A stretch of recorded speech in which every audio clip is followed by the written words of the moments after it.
Obunu gini kama chozunu Imana chukwa koti womo Onyele miu Nyelu yumi What am I looking for? See my God, he don't bless me, yo. He give you me, give me you. Obunu kife la chasha so Obunu kife me chasha me My baby, you know, say you go love for me. Hey, yeah. I do go. I could go. When I call your name, Shakara for me. Oh, Roma. I will be your Romeo. You go be my Julie. Roma, I will be your Romeo. You will be my Julia. Oh, give me your love and I'll go run away. Show me your love and I'll go use you play. Carry me, go me, I go follow you way. Follow you, they go. Maka Munagi, me and you. Okwa Munagi, my baby and me and you. Me and you, Aqua Monagi, my baby. Obuzi kife la chasha so, Obuniki fe la chasha me. My baby, you know, say you go. Love.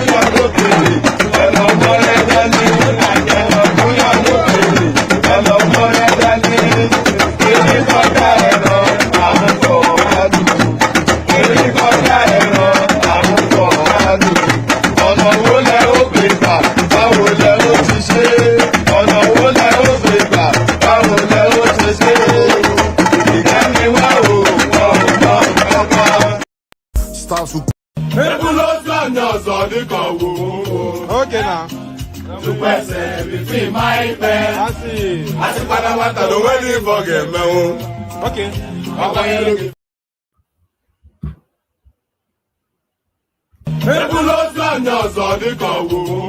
Okay now. To person between my pen. I see. I see what the wedding forget me. Okay. Mama si na nwa metogo kwa aka na nwa mujelumba o we butike aka nilu le butilo wanne mo ata wanke ya di pa ya joma Ìjẹ̀bú ọmọ alárẹ̀ ayé wo la ò jẹ rí. Tell them, let them know say wọ́n lè bá. Then they see us as they emulate. Then one begin they imitate. Maybe someday they go graduate. Many people don't know about Baba. I see they go. Owó lọmọ gbàgbé òṣì. Ìjẹ̀bú Àwùjalẹ̀. Ìjẹ̀bú ọmọ alárẹ̀. Kékeré Ìjẹ̀bú o. Àwọn tó mọ̀ wá o. Àgbà Ìjẹ̀bú o. Àwọn alábòsí o. Àríyá rẹpẹtẹ. Come on!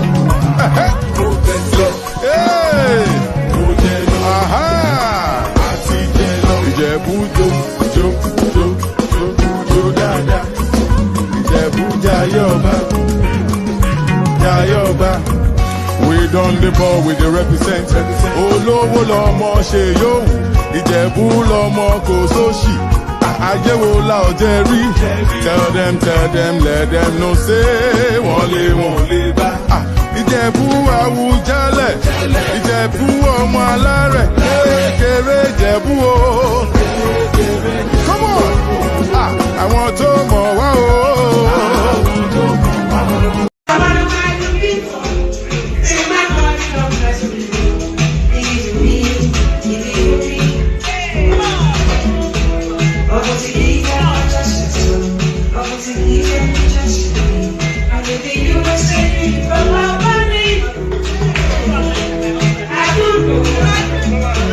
Maybe look on, don't turn, maybe look on. Yorubas are screaming, Hausas are crying, my Igbo brothers are saying, don't blame them. Igbos are being discriminated. Even food don't turn to gold in Nigeria. Kidnapping, lucrative business in Nigeria. Imagine saying your grandchildren where they kidnap. By now, your soldiers for don't scatter Nigeria. How common man won't get money for ransom when they kidnap him, his wife and his children? After everything, now kill, they go kill them.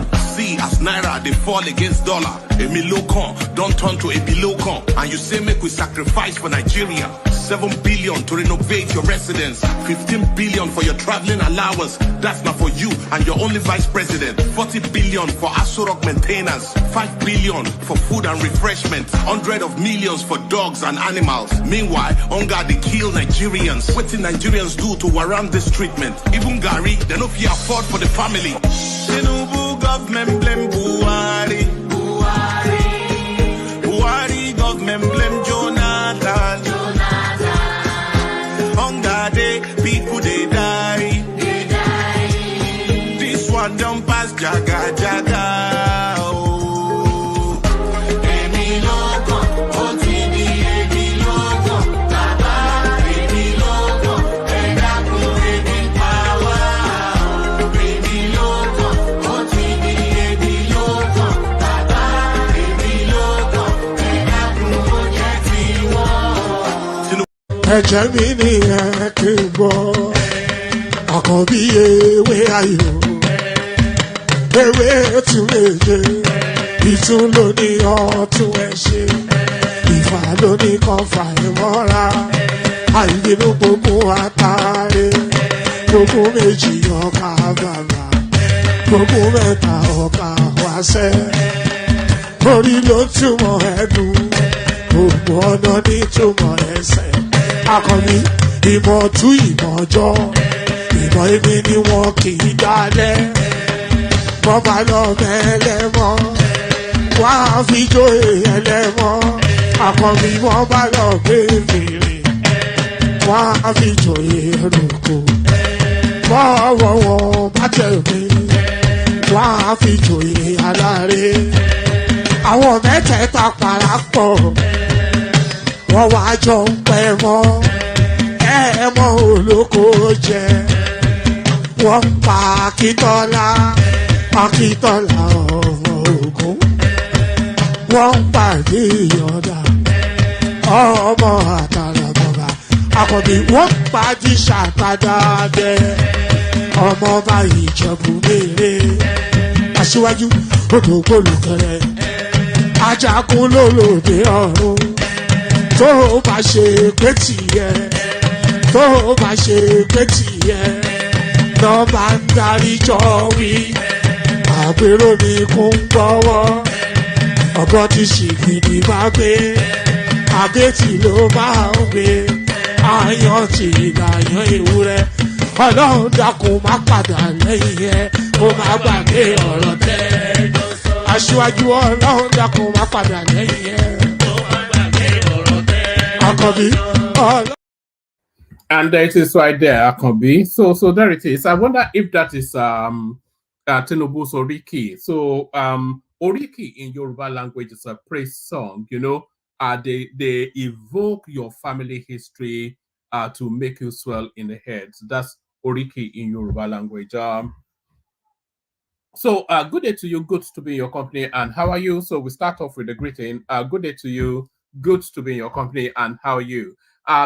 Sorry if my voice sounds a bit croaky. I think I'm carrying a little bit of something that I've still not yet shaken off. But nevertheless, we soldier on. Good day to you. Good to be in your company, and how are you? So the usual protocol, click on the like button just as soon as you hear me invite you to do so. So as I'm inviting you to do so now, do that.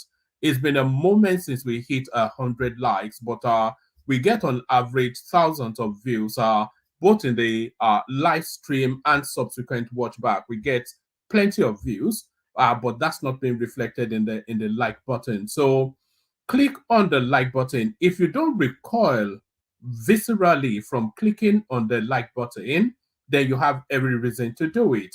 If it doesn't jar your senses to do it, then you have every reason to do it. So click on the like button. And then if you're not already subscribed, please do that as well. We always, it's a numbers game, as you know. So we're forever chasing numbers. So click on like and then click on subscribe. So do those two things. And then if you want to come and join us on the screen, we're especially canvassing for new voices. It's been a moment since we actually had a new voice. So it'd be a delight to have a new voice come join us. So if you've always listened, never been on before, promise yourself that one day you will join them. Make today that day. So that promise that you say, oh, one day I'll join them, to give it to them or to agree with them or whatever your intentions are. Make today that day. We're forever looking for new talents. We want to harvest your brain. That's what it is. As crude and as crass as that. Let's harvest your brain in the Professor Frankenstein sort of manner. So all that, click on like, click on subscribe, click on the hyperlink that says StreamYard. Share the links in your social media spaces to help expand the space. Do all those things. And then the $ at the bottom of the screen as well. Click on that and super chat, super sticker towards the stream. We have the anticipation of a minimum of 5 super chats in the course of every stream. It is very rare that we don't hit it. So be the first one to set us be the first person to set us on our way. So click on the $ at but don't be derisory. Don't be a punk. If you are going to click on the $, then make sure you're doing it generously, or don't do it at all. Don't try and troll the space by acting like a punk. Don't be a punk. So do all those things. Let's just launch into it. Let's launch into it. I will link up one day to come and fight with you. Yes, link up, come and fight. It's not a boxing. It's not fight night though. It's not a boxing ring. That's one of the commentators right there. So let's actually kick it off with a clip. So let's kick it off with this clip. So this is a curious clip of a Portable, of all people, meeting Peter Obi. And he met Peter Obi. You all know Portable, Zazo, of the Zazo fame. So he met Peter Obi, and this is what he had to report back. So let's kick it off with this.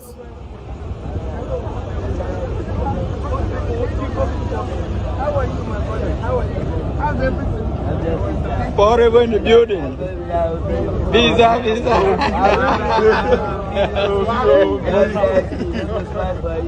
God bless Nigeria. Ó ti lọ bẹ́ẹ̀ ọjọ́ àrí ogun ṣòkòrò bí.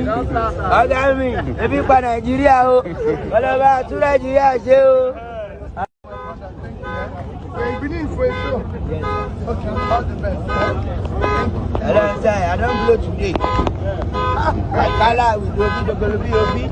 Hello, sir. Àwọn èèyàn bí kò bá nà lélẹ́ yìí o lórí àwọn olówó Ìgbò Kwenu. Ebi pa Nàìjíríà o. Ọlọ́ba tún Nàìjíríà ṣe o. Hello, sir. Sórí fún àgbẹ̀lú Obi ṣòkòrò bí Obi.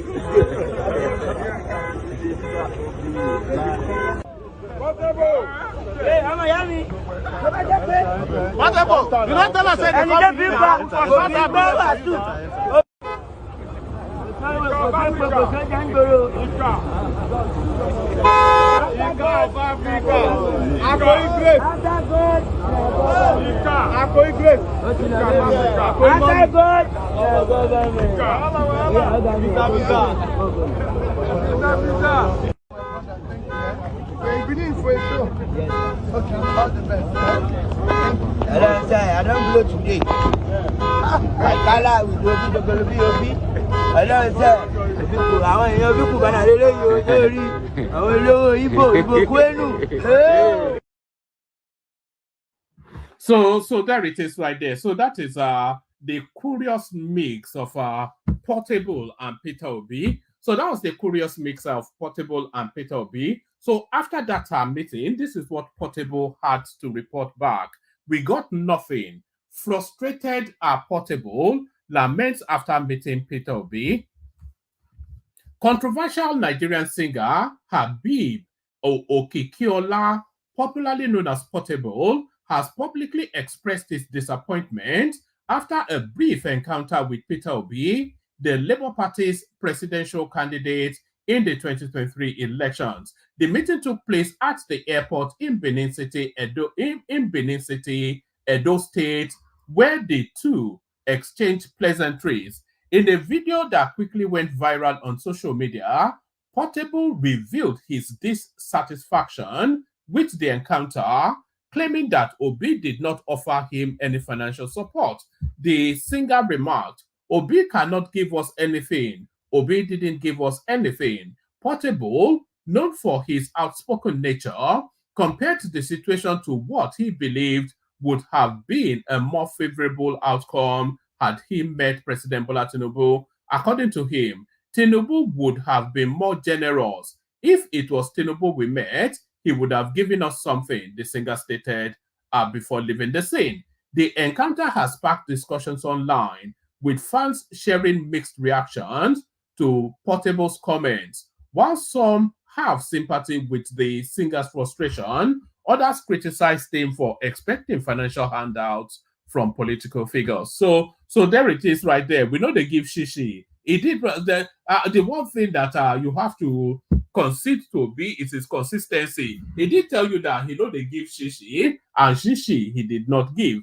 So there it is. But it speaks to the wider conversation about the expectations of, we complain that these people loot public coffers. It's not a good now, so what has he been able? We complain about these people looting public coffers all the time. But then we have the expectation also that whenever we meet them, they give generously from their wallet. So how does the two equate? Somebody is your governor, you meet him and you expect him to hand over that 100,000, that's 500,000, etc. So if he hands you that 100,000, what does it then? And then the next 100 people he meets in the course of that day with a similar expectation. So where is that money coming from? It's certainly not coming from his salary. It's coming from your commonwealth. So you have the expectation that Portable had, but then you have the complaints that these people are looting you hand over face. So you have to make a decision. That's just what it is. You have to make a decision. Oh, talk by old. So do I see you there? There is something I'd like to there's something I want to ask you, but I can't ask you there. If you're able to pop into the studio, you won't come on the screen. I can ask you in the private chat only if you have a moment. So that's Portable then.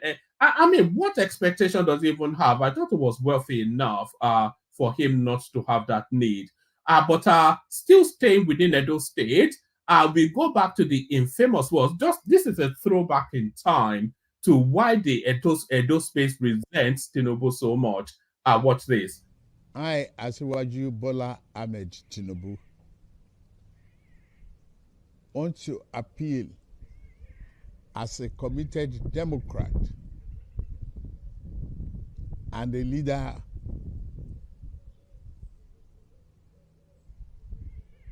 of all Democrats, regardless of political party, to our conscience and our commitment to democracy today on the forthcoming election in Edo State. I want to appeal to you to reject Godwin Obaseki in this coming election. So, if you've ever wondered where that "I don't know be Lagos" phrase came from, that's a throwback in time. Actually, this is not contemporaneous politics. This is politics. That singular 50-second clip was what secured Obaseki was set to lose that election. It was that singular clip that secured Obaseki his second term. So enraged were the Edo-lights, they call themselves. So enraged were the Edo-lights that this criminal from Lagos has the audacity to sit in his garden and give them instructions that they sent the word back that Edo no be Lagos. So that phrase, Edo no be Lagos, it's an offshoot of that clip. And that was what secured Obaseki that election. So that's just a throwback in time. So a throwback in time. So now I'm not sure that we've ever had a president of Nigeria do what Tinubu is doing now. This headline. Talk, have a look in the private chat and see if you can respond. I don't think we've ever had a president of Nigeria do what Tinubu is doing now. We certainly didn't have it under Buhari, that's for sure. But for a president to be so responsive as to go to a disaster area, something that we see commonplace in Western spaces, we've never yet experienced it. But here it is, flooding. President Tinubu departs Abuja for Borno State. So there it is right there. That was the expect. We should even be taking things like this for granted. It should be a matter of routine, but now a cause of celebration because the president deems to show that he cares about his people. President Bola Ahmed Tinubu has departed Abuja to Borno State to express condolences and evaluate the impact of the recent floods in Maiduguri. Tinubu, who returned to the country last night after trips to UAE, China, and the United Kingdom, arrived at the Air Force Base in Borno at exactly 3:20 p.m. I wonder why they always feel the need to give us the exact time. Is this something that he arrived in the afternoon? So why exactly 3:20 p.m.? Is that what does that document or what should that resonate that he arrived at 3:20 p.m.? Tinubu, who returns to the country last night after trips to the UAE, China, and the United Kingdom, arrived at the Air Force Base in Borno at exactly 3:20 p.m. Recall that Tinubu had dispatched Vice President Kashim Shettima to assess the situation and announce the federal government's donation of 30 billion naira. Former Vice President Atiku Abubakar has donated 100 million naira to Borno State government for flood victims. The 2023 PDP presidential candidate also promised to support the full rebuilding of Maiduguri and other parts of. What does this mean?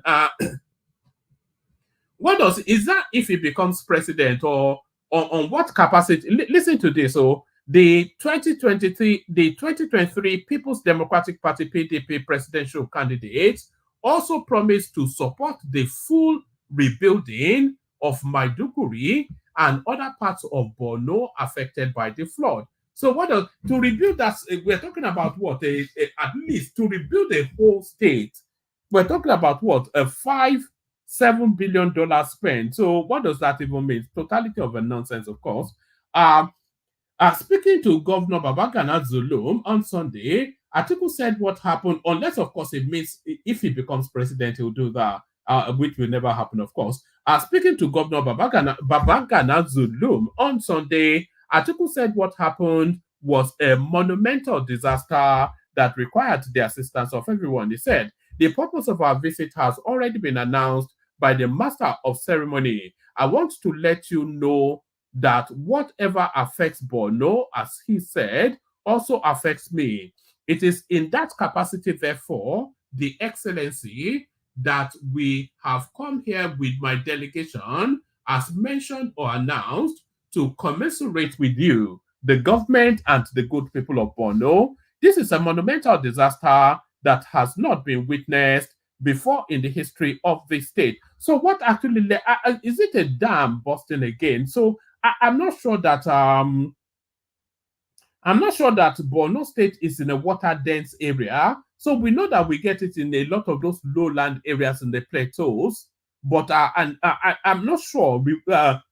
Remind me or educate me if we've ever had this sort of incident in Borno State. This is a monumental disaster that has not been witnessed before in the history of this state. Therefore, we want to let you know that you are not alone in this sad event, which led to the loss of thousands of lives. There is no record of thousands of lives being lost, by the way. So that's just hyperbole on behalf of the Waziri of Abu Dhabi. This is a monumental disaster that has not been witnessed before in the history of this state. Therefore, we want to let you know that you are not alone in this sad event, which led to the loss of thousands of lives. and to offer our deepest condolences to the door of those who have died.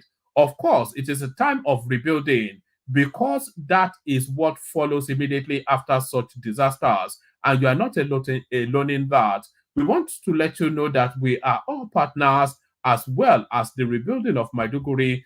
So that's just a article talking nonsense as always. Just talking errant nonsense. INEC rejects PDP's request to remove Wike's cousin as Edo State REC ahead of Guba election. So this is the sort of thing that that we complain about in Nigeria. Actually, this is the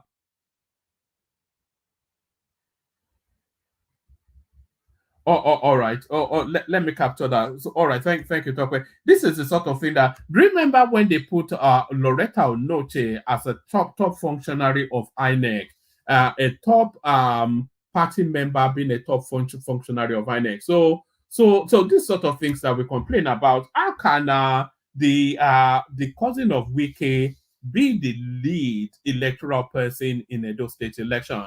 The Independent National Electoral Commission INEC has turned down the request of the People's Democratic Party PDP to reassign the state's resident electoral commissioner, whatever his name is. Correspondence reports that the Edo State governorship election will be held on Saturday, September the 21st.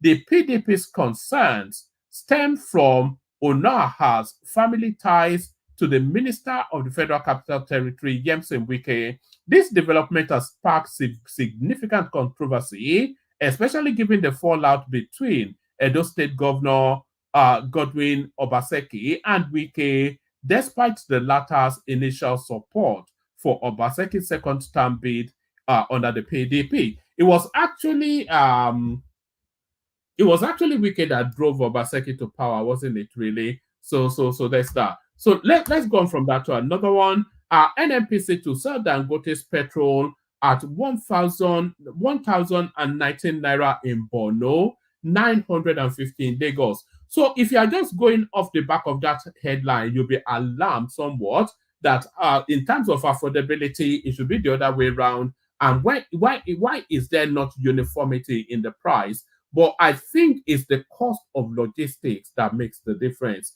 Just off the back of that headline.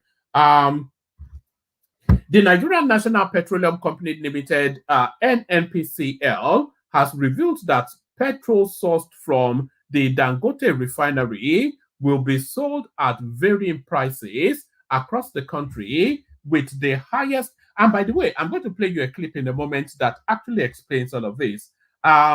The Nigerian National Petroleum Company Limited has revealed that petrol sourced from the Dangote refinery will be sold at varying prices across the country with the highest rate expected in the northern regions. In a statement released on Monday titled NNPC Limited releases estimated pump price of PMS from Dangote refinery based on September 2024 pricing, NNPC spokesperson Olufemi Shoneye outlined the pricing structure.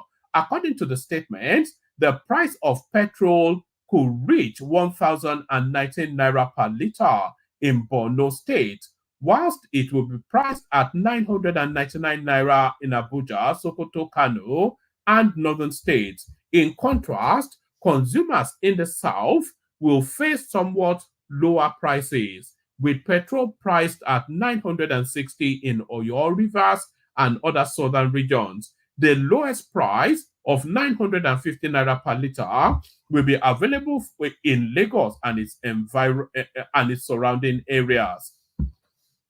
This pricing disparity highlights like I said, it's logistics. This pricing disparity highlights the logistical and distribution challenges faced by the NNPC affecting fuel costs across different regions. He stated, the NNPC Limited has released estimated price of premium motor spirit, also known as petrol, obtained from Dangote refinery in its retail stations across the country. The NNPC Limited also wishes to state that, in line with the provision of the Petroleum Industry Act, PMS prices are not set by the government, but negotiated directly between parties at an arm's length. The NNPC can confirm that it is paying Dangote Refinery in USD for September 2024 PMS takeoff, as Naira transactions will only commence on October the 1st, 2024. The NNPC Limited assures that if the quoted price is disputed, it will be grateful for any discount from the Dangote Refinery, which will be passed 100% to the general public. He stated that the estimated pump price of PMS were obtained from Dangote Refinery and He stated that the estimated pump price of PMS were obtained from Dangote Refinery. So the price cannot be obtained by refinery because it is set by the government committee. It stated that the estimated pump price of PMS were obtained from the Dangote Refinery and will be across NNPC retail stations in the country based on September 2024 pricing. Recall that the Dangote Refinery had disagreed with NNPC on Sunday that it was selling PMS at 898 naira, but it failed to release its price list. So I think that's where the battle line is now. So the battle line has transmuted from scarcity to pricing. So that's the battle we're going to have now.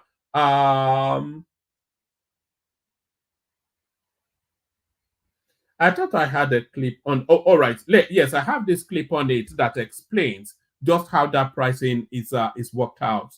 Watch this. Make una see o. Now this price Dangote and NNPC agreed. Dangote will be selling at this price to NNPC. Yesterday, Dangote cost sell for them for 897. Because wetin happen? Dangote say this one with the supply to you, so this first shipment, we got the crude oil from outside the country. We import them. No be NNPC supply us. When we buy the crude oil, we use dollar buy them. So now that we are selling to you, we look at the dollar equivalence. As we call check out, we call convert to naira. Now we dey sell to you so. Make una wait. When we dey refine the one where NNPC supply to us, then we cannot sell to you at this price.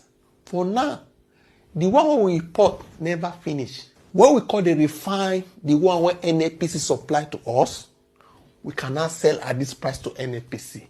It means for you where we expect cheaper fuel price. If NNPC buy from Dangote at this price, it means say you can't get fuel less than 900 naira for now. That is the meaning for now. We don't know tomorrow. The way they expect the fuel make it cheap, the fuel no go cheap. The way we are the same, so it no go ever cheap. The reason being because government need money. Okay? So if you are expecting them to supply Dangote the crude oil at a very cheap price, I'm not seeing that one coming. Because now this crude oil where they supply to Dangote, now there they won't get money to take wrong government. Also, they don't borrow plenty money, a lot of debts. Okay? Where Buhari don't pile up. Dash money to Afghanistan. Do road to Niger Republic. Minister looted.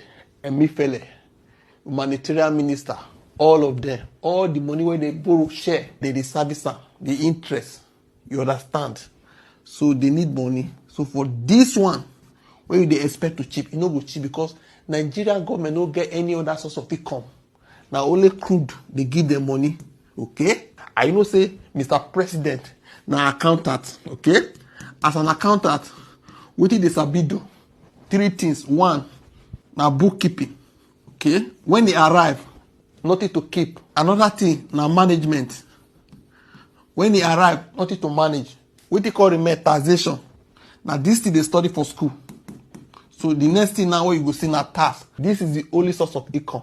Don't expect cheap fuel price. For me, the thing go continue to increase. Even IMF tell them say make una no dey sell am cheap, una need money to build school, to build hospital, to do this, to do that. Bigay say. So there it is right there. So that guy then helps you to get more sense out of it. So that guy helps you to get more sense out of it. Nigeria ranks third in African countries with generous people. So out of the lack, Nigeria still are very much a generous country. Nigeria has been ranked third in the list of countries with the most generous people in Africa, according to the World Giving Index 2024. In the list, Kenya ranks as number 1 in Africa and second globally, whilst the Gambia and Liberia ranked second and fourth. According to the World Giving Index by the Charity Aid Foundation, Kenya's position in the World Giving Index is both impressive and encouraging, considering the nation's battle with rising cost of living and growing unemployment. As a nation with a young population, the high ranking on volunteering and the willingness to help a stranger is a positive indicator of the Utu spirit, which signifies humanity. Kenya's actions around donating money also indicates how important it is to help with what one has, the report said. The report also revealed that 4.2 billion people gave money, time, or help someone they did not know in 2022. So that's the World Giving Index. In terms of generosity, Nigeria is number 3 in Africa, number 5 globally. So the poorer you are, the more you give, seems to be what data tells us. The poorer you are, the more you give. Let me send the link again. The room does need population. We always say that. Nigeria's inflation rate drops to 32.515%, second decline in 2024. So people make a lot of noise about the rising inflation, but always radio silence whenever they refer to the good news good news doesn't sell in Nigeria, that's for sure. So good news does not sell in Nigeria. In fact, it rankles certain elements that something good will be happening in the country. So there it is right there. Much to the chagrin of the naysayers, Nigeria's inflation rate drops to 32.15%. So we leave that there. Let's go on to, so we've got that already. We've got that as well. What else do we have? NNPC replies Dangote 6 discount on disputed pricing. So we've done somewhat that. So let's go on to this one now. There's something in the offings amongst the people that own Nigeria. National security. IBB, OBJ, Abdusalami, other former military leaders meet in Minna. So we touched on this story somewhat yesterday. We expand on it today. So that's Obasanjo right there with Babangida and his children, who are growing rosy cheek of the largesse of the Niger Delta oil wealth. You look at that, they've stolen everything. 3 of Nigeria's former military rulers are convened behind closed doors in Minna, Niger State yesterday to discuss the nation's current security situation and political climate. The high-profile meeting was held at the Hilltop residence of former military President General Ibrahim Badamasi Babangida. Those in attendance were former President Olusegun Obasanjo, General Abdusalami Abubakar, and former National Security Advisor Gusau. Sources revealed that Babangida and his fellow generals had been waiting on Obasanjo's arrival at IBB's mansion before the session commenced. Although specific details of the discussions were not officially disclosed, reports suggest that the talks centered around the rising security challenges across the country.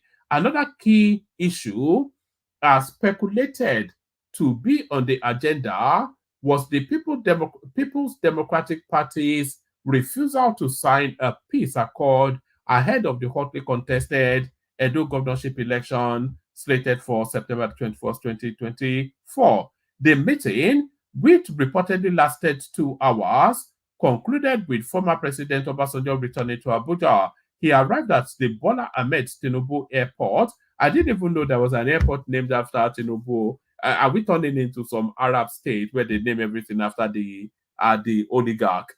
He arrived at the Bola. Is that the local airport in Abuja? Because of course the international airport in Abuja is the Nnamdi Kanu, not Nnamdi Kanu, Nnamdi Azikiwe International Airport.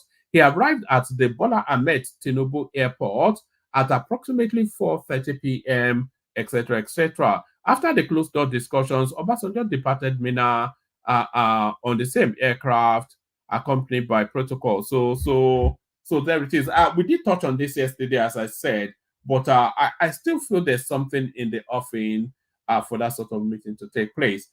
Let's go on to the next one. Dangote Refinery plans seaport transport for 75% of local supplies, targeting Warri, Port Harcourt, and Calabar. So, of course, to move that petroleum round, they necessarily have to use the seaport. So there's that. So we just leave that at the headline, and then let's go on to let me send the link again. See if we can get the room somewhat populated.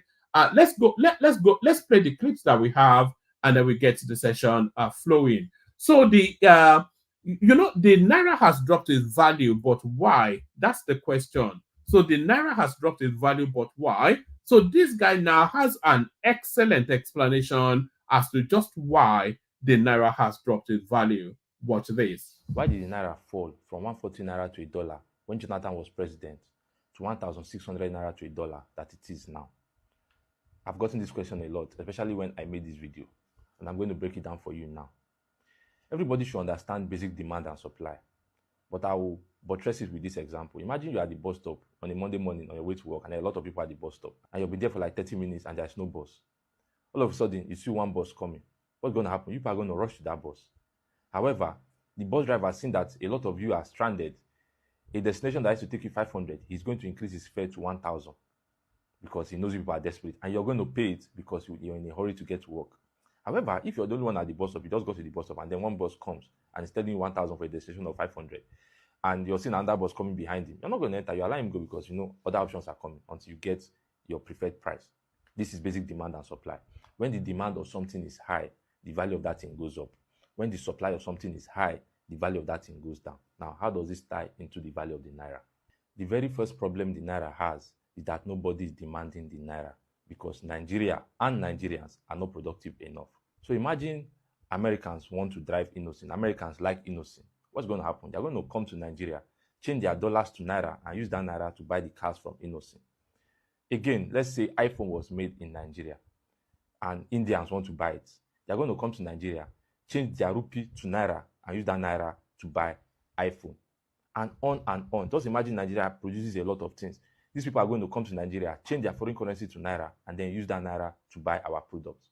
So as these people are demanding for naira, the value of the naira goes up. However, Nigeria is not producing enough that the world wants to buy. The major thing Nigeria sells is crude oil. However, when Jonathan was president, we used to produce 2.5 to 2.8 million barrels of crude oil every day. But today, we are struggling to do half of that, 1.3 to 1.5 million barrels of crude. So the major thing that we used to sell in the market, that was even sustaining us then, we are no longer producing it enough. So that is the first problem. They are not demanding for naira. The second problem is the supply of the naira.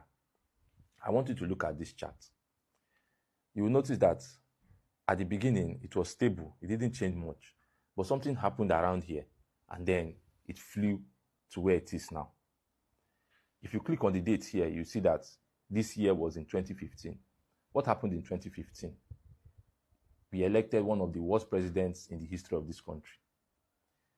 In the 8 years Buhari was president, he printed 22 trillion naira into the economy through a process called ways and means. Now, I wouldn't go into details of this because to make this video too long. However, I'm working on a YouTube video where I'll really break down what Buhari and even Tinubu did that has impacted this economy. But those are the two major reasons why the naira has fallen.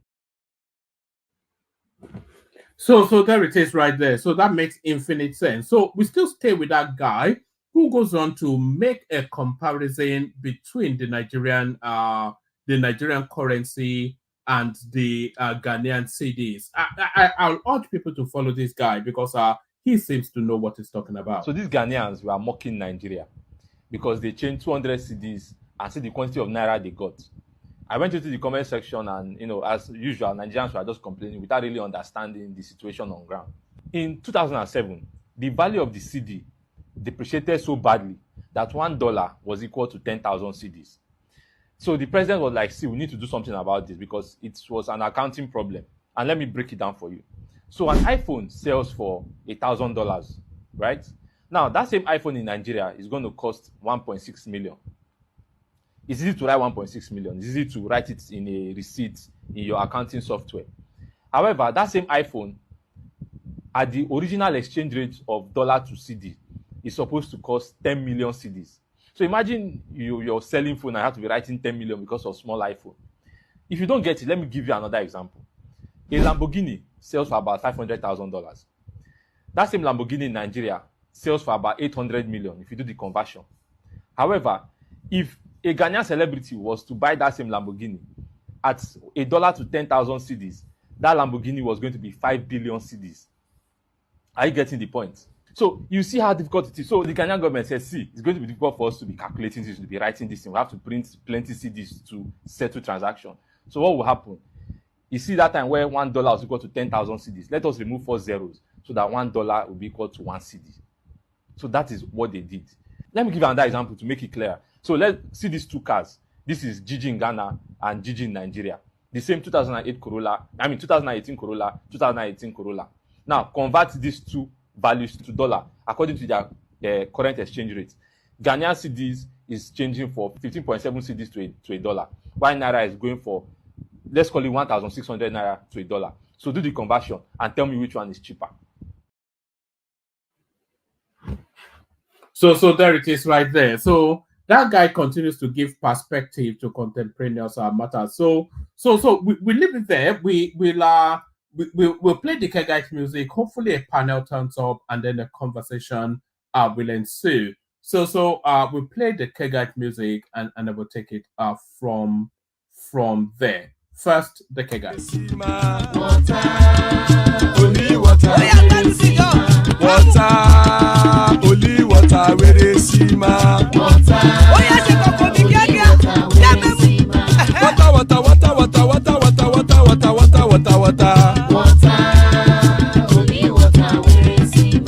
Hapa o naido.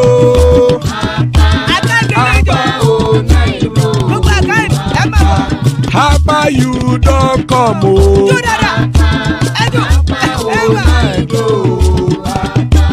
Hapa o naido.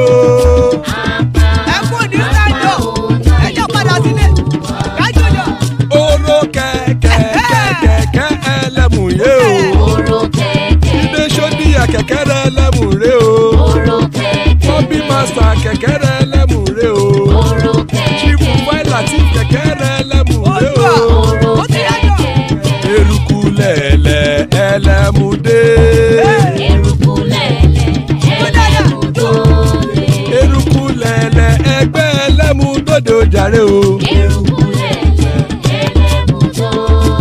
Eruku lẹ̀lẹ̀ Ghana ti dé ẹgbẹ́ bọ́dì o. Ọmọ ẹlẹ́yẹ ẹ̀yẹ o ó dìlé o.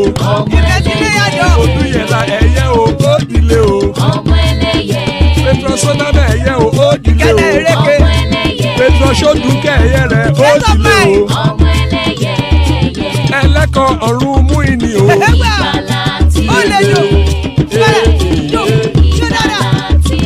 Àkùkọ ọ̀run méjìkọ.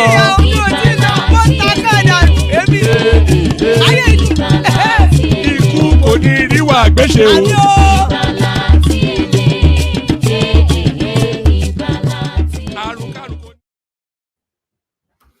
And there it is right there. That have nothing to do with us.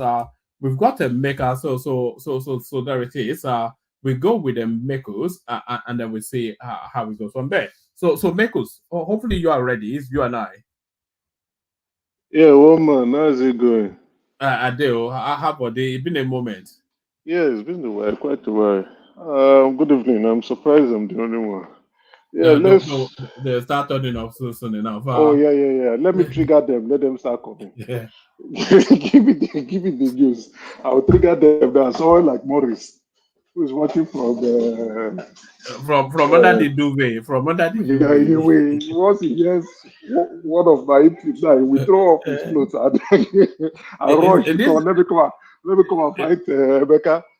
this Emeka is not an Igbo man. He's not an Igbo Uh, man. no, I know. I've noticed each time I just Boris will throw away his duvet and he will log it straight. Or man of prestige will come. I came specifically for Emeka. I want to come and attack Emeka.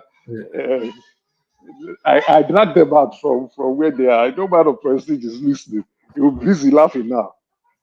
Well, let's go with it. Yeah, I saw a couple of few things. Obasanjo and the cronies gathering that Yes. in What do you think is in play? That's not just a meeting of old friends. So there's something in the offing, certainly. No, but Obasanjo does not. He doesn't meet if it's not going to benefit him. Something is up in, and well, definitely we will get to know soon. It appears they are possibly discussing about certain security concerns in the country. But anyway, we hope things turns out right. That our country is not looking good security wise. But I see that the president is trying to do something. He has moved the chief of defense staff, as well as all the military chiefs and also the minister of defense, to go to Sokoto and go and strategize about reducing the insecurity in the country. I do not enjoy such creative. They've been recording some successes lately, Yeah, though. yeah, yeah, yeah. I saw some high profile, how will I put this, killings. But my view is it appears that they are playing to the gallery. That's my own point of view. You understand? Get this thing nip at the border and eradicate insecurity issues in the country. We all know, at least we have our own one or two opinions about why insecurity is not looking like a distant past, but it's going like a slope, up, down, up, down, up, down. And when a lot of people cry, that's when they will rush to go and try to do something. Now, Buhari did the same thing. The military chiefs went to Medugri. What did that one bring? Nothing.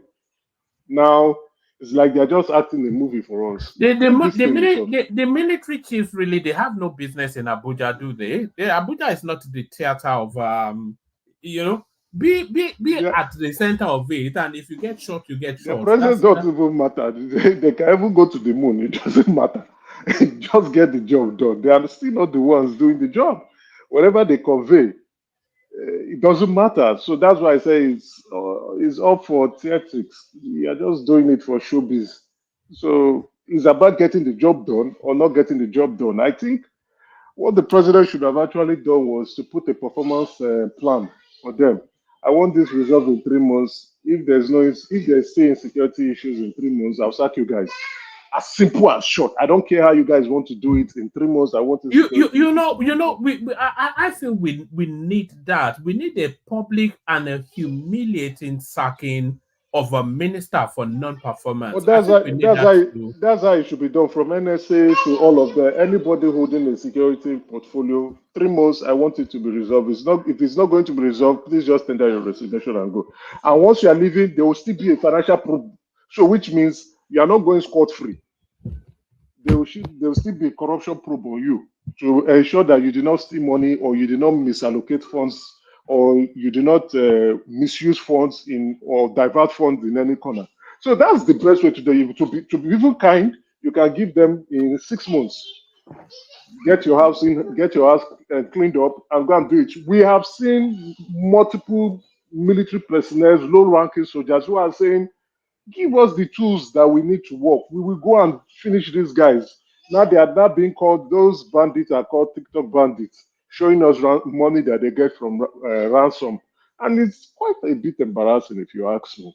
So my view there is the president just putting up that date.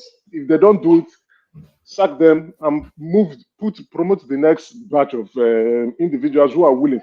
And I will tell you, you will get to the point you would employ professional military individuals who are there mainly to go and solve that insecurity problem. Or else others they will have a different views, so it will be clash of interest, clash of opinions, clash of views, and that's not what Nigeria needs now. We need to stop insecurity and get it out of the way and focus on more priority. We have more issues that needs to be addressed, especially the economy. I saw today that the inflation rate is down by it came down to 32.19%. It's only a marginal decrease, but the trajectory has gone somewhat in a positive direction. Because it was 33 point something, so it's not as though it's a leap, but exactly right. At some point on the platform, we were looking at 27.5, we were looking at 28, we were looking at 30, then we looked at 33. Now it's coming down. It's not going up, it's coming down. That's a good positive outlook. But again, 32.19 is still high. It's still high. You would look at it and you say the people in Nigeria currently they are trying. If you imagine a 32.19% inflationary rate in the UK or in the United States, I think the entire world will feel it. In short, all these noises they are making in the election, they would have kicked somebody out since. So that's the viewpoint. 32.19 is high and mostly from food. So they need to address that condition so quickly. And we can see that the president and his team they are trying their best on how to address the food inflation and trying to bring the prices of commodities down, especially food commodities. But again, it needs to be addressed quickly. Then comparing it with the price of fuel, you see the country is faced with a lot of challenges. Let's be realistic. And at this point, we need to begin to scream at the president to begin to do something. The country is faced with a lot of challenges. NNPC and Dangote, both of them, I don't know what is going on between the two of them. They are playing games. the game they are playing is how much they to squeeze the Nigerian populace by.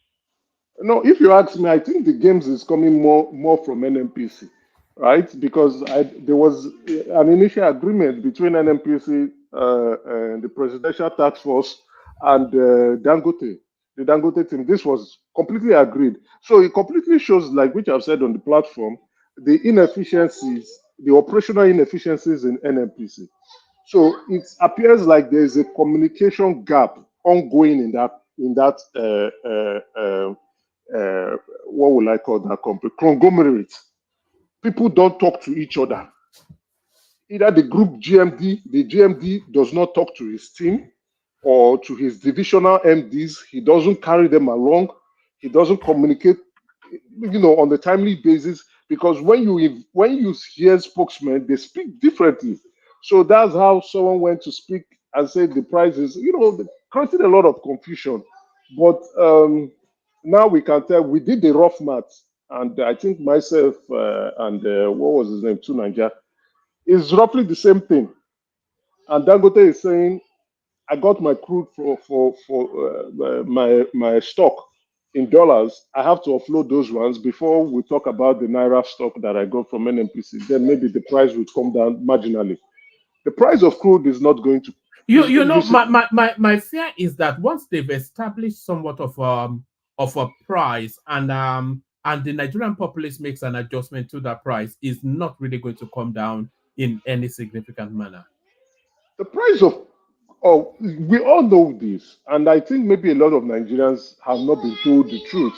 And then again, but I've seen the GMD of NFPCL communicating to the public and letting the public know that the price of crude is reflective of international price. So any Nigerian who is looking at, we need to sell PMS lower. I think that Nigerian needs to get his head out of his ass. Except you want subsidy, which the president has said we are not doing subsidy anymore. Except that if the president is saying we want to do subsidy, that is the only way.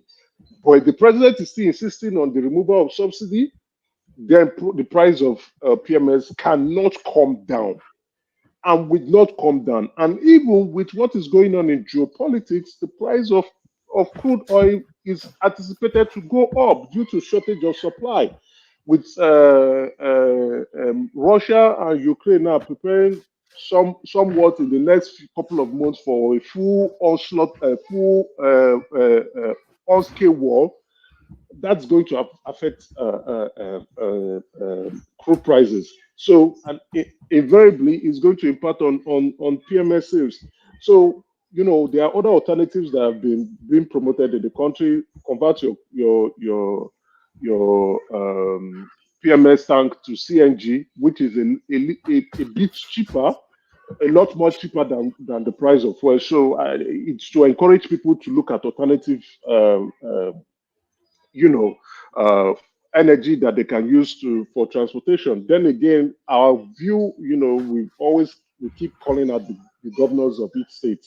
They're actually our problem. They need now to begin to provide infrastructure for their states, public transportation, improve public transportation, improve road network, ensure that the public transportation is going around every corner and every local government in their state so that people can move, the mobility of people. I see Lagos governor now saying that, okay, they're looking at having more workers work from home, work remotely from home in order to elevate Yes, this cost. I think they are actually doing 2 days at home in Lagos State now, Which depending on is your on your grading in grade the level. yeah, So yes. it's a welcome development. Both for the cost of transportation and just the logistics of it as well. Exactly. If you can work. It saves whatever kobo you can save. It matters a lot, right? So to reduce that transportation or mobility costs that Lagos State civil servants would incur coming to the office from their various locations in where they live, they can save that, and go to the office 3 times in a week, which is fair. So it continues to show the progressive thinking of the Lagos State government and how they are trying to address these challenges. What other states can do is, come up with plans. Public transportation, number one. Public transportation, number one. To be able so that they can move people from point A to point B. I'm not saying they should go all slot because that's another way they want to loot funds. But start with buses, CNG buses that can convey people from one point to another point, and that people will look at it and say, okay, there might be no need for me to use my vehicle, or there might be no need for me to go patronize a keke napep that might be a lot more expensive than the public bus transportation that I can use to get to the same location. That can save me an extra kobo in my pocket. So state governors and their administration needs to step up to the plate and begin to give people what they need to what they promise the people to do. So all the time we But are if we look at some of the state governors, there is nothing to vest. If you look at the Osun state governor, for instance, for however long he's in the driving seat of that state, there will not be anything like progress. You No, know, you are picking up one particular governor. I think many of them are failing. Majority of them are because all if you go failing. outside of Lagos State, I cannot see who and DMC Wike in their city. I cannot see who else you can say is doing anything that's like a I, performance. I share your opinion on that. Honestly, I do share your opinion. They are specialists in road repairs. That's what they just do. And when they repair a small pothole, they gather all their family members and extended families to tie ribbon on that road and begin to cut it left, right, and center, as if they are doing a lot of things. And it's a shame. You understand? It's completely a shame. Even my own state governor, people, he's doing a great job in laundering his image and portraying that he's doing something very nice. He has ballooned the budget, and we are now running in a deficit with little to show for it. You understand? So, but you will find a lot of people say, "Oh, he's what the hell is he doing there? Nothing. Even the road? How many road has he fixed? Public transportation, is it visible? No. Are people living of standard? Has it improved in Abia State? None. But what these governors try to do, they hide behind the president and they will point at Aso Rock and say Aso Rock is the problem. But each month they get paid. I think the last time they released FAC allocation, monthly allocation for the month of May. I think that should be coming up more frequently so that people can see how much their states are receiving. Not just the states alone, the local governments too. The money is going to local government. So what is your local government chairman doing? Local government should be also providing buses that can convey people from one place to another. Then another point again is I was on a show on food security, and we are really lacking behind in terms of agriculture. You see, one of the challenges Nigerians are having in the country currently now is food. Is food. So when we are not producing what we eat, that is a huge challenge for us in the country. And that is why our inflation is going up because the things we eat, we import them. And once we import them, we're importing them at a high cost. So we need to really go back to the basics of agriculture and we need to ensure that states are doing what they are supposed to do. For me, the Ministry of Agriculture does not make sense. It should be just a commission, not a full-blown ministry. We have reviewed their budget here and we saw so many repetitive things that does not make sense. It should be a commission that would support states that want to invest in agriculture. And these states will begin to put in funds where it matters a lot, support farmers so that they can produce food that can meet Nigeria local needs and demand. So we have a lot of challenges in that country that I hope God would help us out. Some of our leaders are not proactive enough. Some of them are not visionary enough. Some of them are lousy. Some of them are there for their own interests. We'll talk about those. Just on that food security, I saw in glance, maybe I'll look for it again, that Nigeria has started to take that Bill Gates GM seeds. You know, they are calling GMO. it a GMO. It's GM seeds that we've started now to take it. So that's what's been distributed to the farmers now. Yeah, right. Apparently, let's be very realistic. Uh, I'm thinking maybe I can call that guy who on that food security show, so he could come present or discuss with us here. That was a very eye-opening for me. I learned a lot. You understand? For a start, the GMO seeds are cheaper than organic grains. So, well, but I don't want to go into some of the drawbacks that people have complained about. What we need now is food, and loss of it.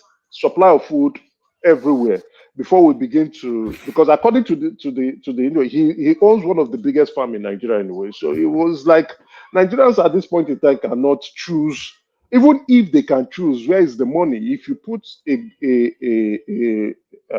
module of GMO germinated produce and as well as organic, the price of it is quite different. So people will prefer to patronize what is cheaper than going for the one that they say, oh, this would improve your health, this would improve your, give you less, organic. We don't have that lifestyle choice at the moment now. That's a huge, different, complete challenge. We need to produce lots of food, flood the market with food so that the prices of things can come down. And then those who are now into that lifestyle, that food or health lifestyle, that want to look at, okay, I want to eat healthy, I want to live healthy, I want to be able to monitor the input of food I take into my body, can make that choice with their pockets. But for now, I think Nigerians just want food and they want it at a cheaper rate. So apparently that is not the case. Food has gone up. The cost of transportation has also gone up, and things are not looking so good. Things are not looking so good. for the president who has taken up the responsibility of saying he's making tough choices and tough decisions to make things better, he needs to begin to sit down and hold, his ministers responsible for their KPIs and their output. Then again, you see, like I just wanted to go back onto insecurity on because it's a huge challenge. We cannot continue to have multifaceted problems in that country. We must know where they pain us most. We can't have poverty, we can't have unemployment, we can't have insecurity, we can't have poor road transportation, all in the same bucket. It's just about you want to kill everybody. So I saw on social media a boy of 16 or 14 who went to kill a young boy of 4, remove the intestine, remove the heart, and There's a lot of that. I saw that a is similar ongoing. story. Yes, I saw a similar story. Some boy of 19 that lured a girl into the woods to I harvest saw that her one for. Yeah. last week. There was another one last week. It's now turning out to become a recurring trend. And once things becomes a trend in Nigeria, before it's been abated, it's going to take a different turn. So, and why is it happening? It's because of the hardship in the country, because of the non-availability of basic things, needs, food, that people can put in their stomach, right? So the president needs to sit up. Nigeria seems to have reverted to a state of nature, sort of, Yeah, where we're just cheating. cannibalizing each other. Yeah. Apparently. But I don't think the president alone can do this. The governors, too, in the states should also push for the drive. They can't keep sitting down, taking money, putting it in their pockets, enjoying themselves, and ignoring their responsibility. So, because they are the ones closest to the people. And again, that's by that same extension to the local government chairman. They need to sit up to their responsibility and see how they can drive down these changes. I've always felt that it is the citizenry that really needs to, uh, as much as I loathe her, there's one thing that Aisha Yesufu always says that resonates with the truth, that the office of the citizen is the most important. These people don't hold these people to, everybody knows, if you make the effort, you know how much your governor is receiving at FEC, every month, you know how much is coming into that state. And then if you make the effort, you want to know how it's prioritized. So what is he using those monies for? Yeah, You yeah, know?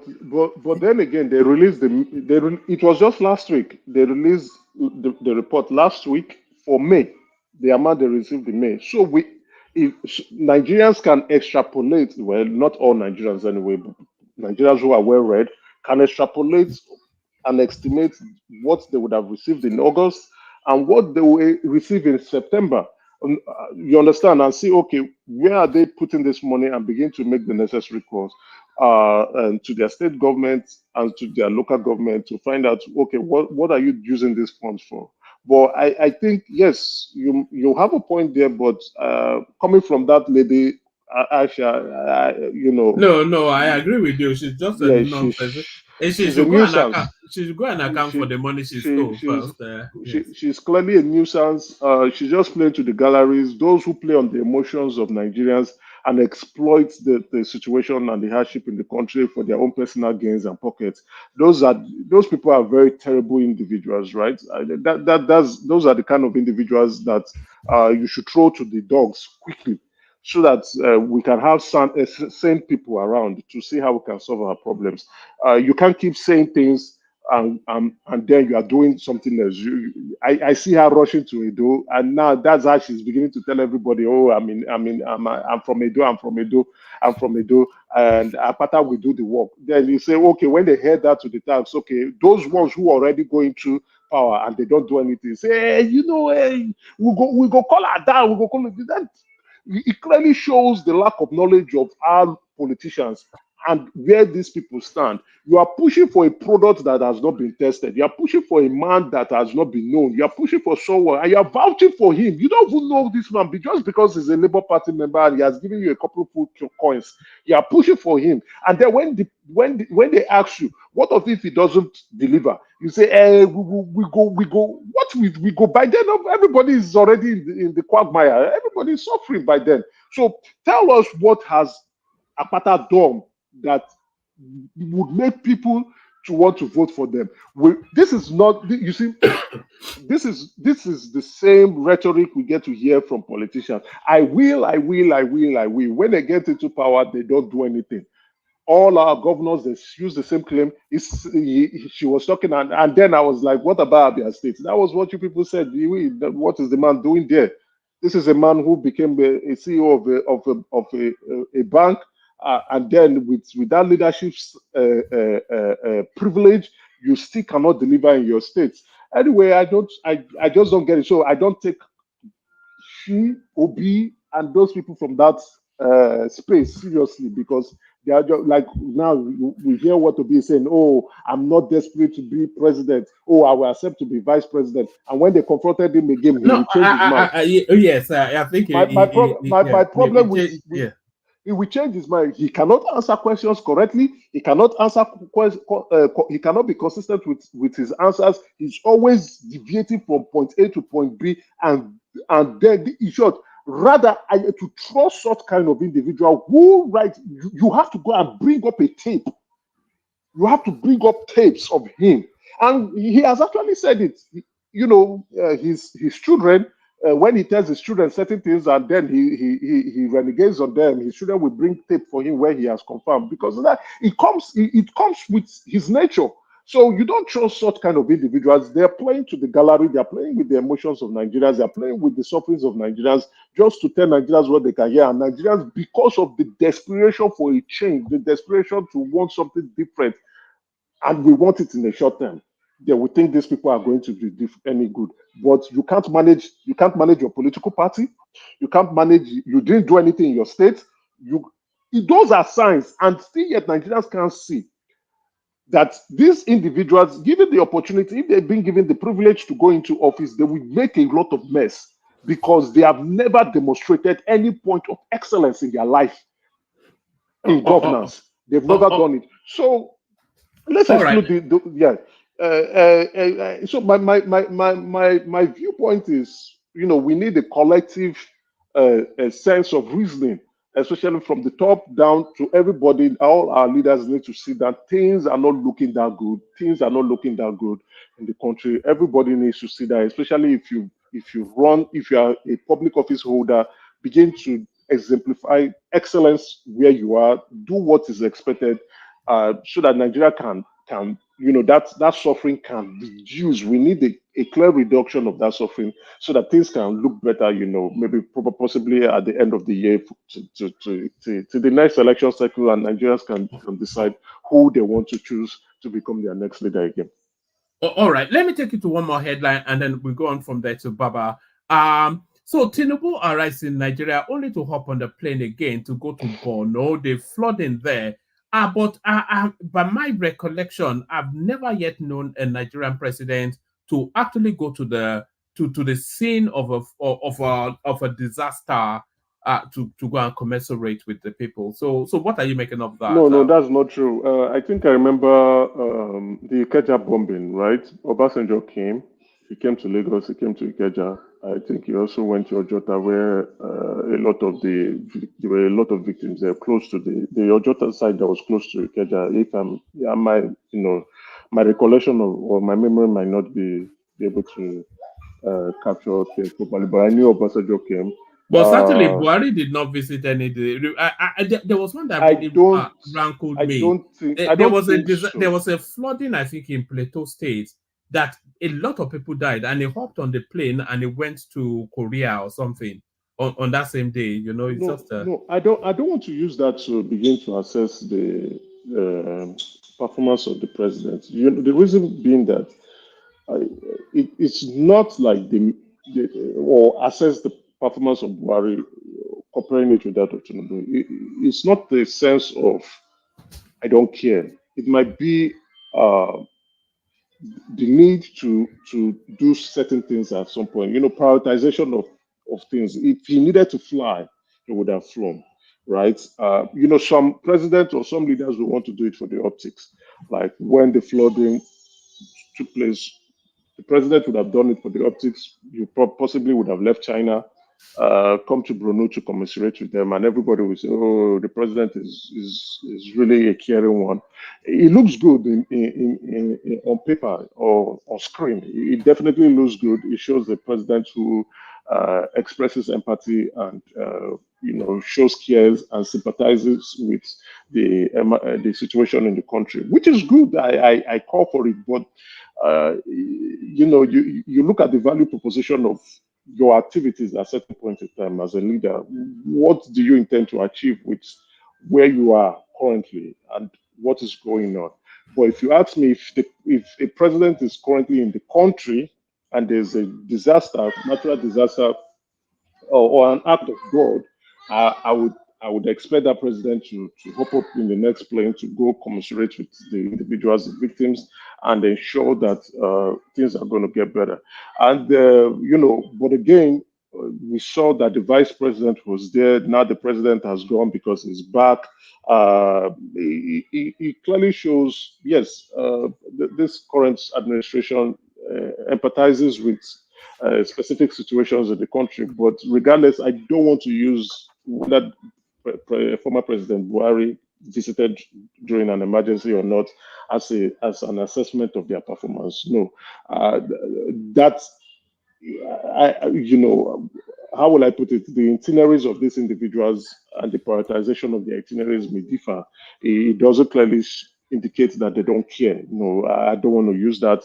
But if I want to assess the performance of Buhari, the results are there. We obviously we've done that. We've criticized him on specific policy decisions that he didn't do, and that are now impacting the country. If you ask, if we're all going to be fair, notwithstanding, the goal is not just to go there for the optics, for the pictures, for the cameras, or for the tape to roll, but to see how to get Medugri back and better, because it's changing a lot of people's.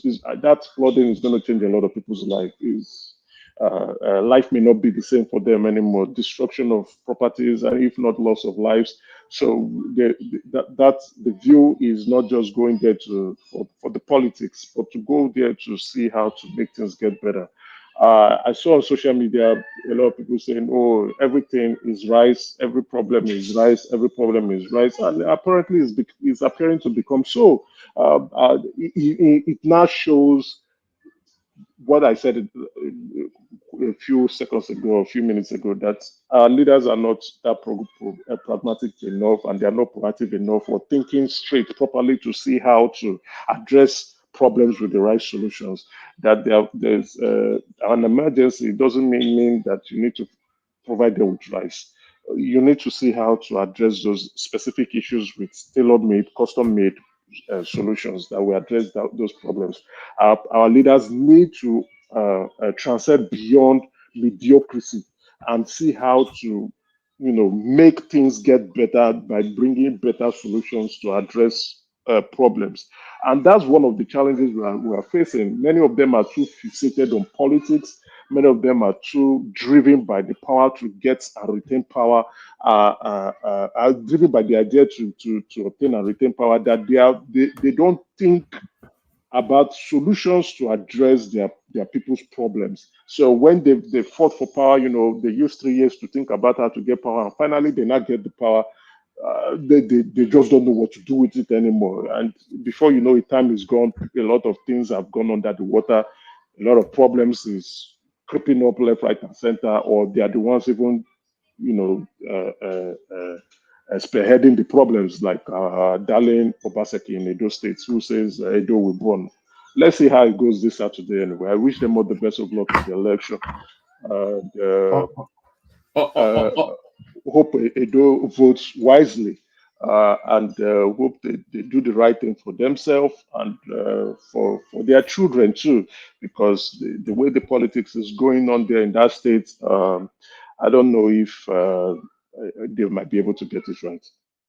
All right, brilliant. Stay with us. I still want to expand on that Edo space more. But let me go to Baba and then Ajan Lekoko, and then we loop round again. Now, Baba, you're up next. So we're talking about still the confusion around how much was sold how much Dangote sold the petrol to NNPC. They're establishing price points now. 950 naira in Lagos, 1019 in Borno, which will be probably the most expensive. And that will be for reasons of logistics. Because if you think about transporting petroleum all the way from Lagos to Borno, then you have to embed the logistics in the final price. So what are you making of these price points that's been released by NNPC? Yes, one man. A very fine evening to you, the co-panelists, and then my people of the comment section. Keep shooting, and esteemed viewers. Don't. I hope you've clicked the like button. So if you've done that, just share and subscribe also. But most importantly, please click the like button. I know you like the platform. Yes, for this, I think this confusion, now that the president is on the ground, and I think it will, in the matter of 2 days, I think they will sort it out. Yesterday, I postulated that fair pricing will be around 900, which will be the fair price. That is, if we start selling to Dangote refinery at in naira, and we buy also in naira. So I think this price will stay because Dangote is claiming that he bought all this stock he's having presently in dollars, which is true anyway, because 30 million barrels supplied by NNPC so far were all paid for in dollars. But I think, like Deva Kumar has said, this transport thing also, I think, will help to also bring down the price more, in the sense that if, like I said yesterday or 2 days ago too, that if the bridge, the ones for the southern part of the country, through the rivers along the southern route, Calabar, Akwa Ibom, River State, and all the rest, using the inner waters, using self-propelled barges or barges with tugboats directing them. It will make it cheaper, and it will be less stress on asphalt roads. And for the Lagos one, for instance, if they can also, that is even a faster one, because Atlas Cove is there opposite Apapa Bat 1112 Apapa Port. They can also bridge through boats to Atlas Cove. That will be even faster because they can pump directly to the Ogun State depot. Also, the depot they have in Ikeja can also be bridged through the Atlas Cove pumping. But the ultimate, actually, in Apapa Port, we have rail tracks that go straight from Apapa Port straight to the northern part of the country. And we used to have rail tanks. I don't know if those are still available or if they are serviceable. I think that's something government should also look into, because if the railway can do that, the trains can come to Apapa Port, and through piping, they can pump into those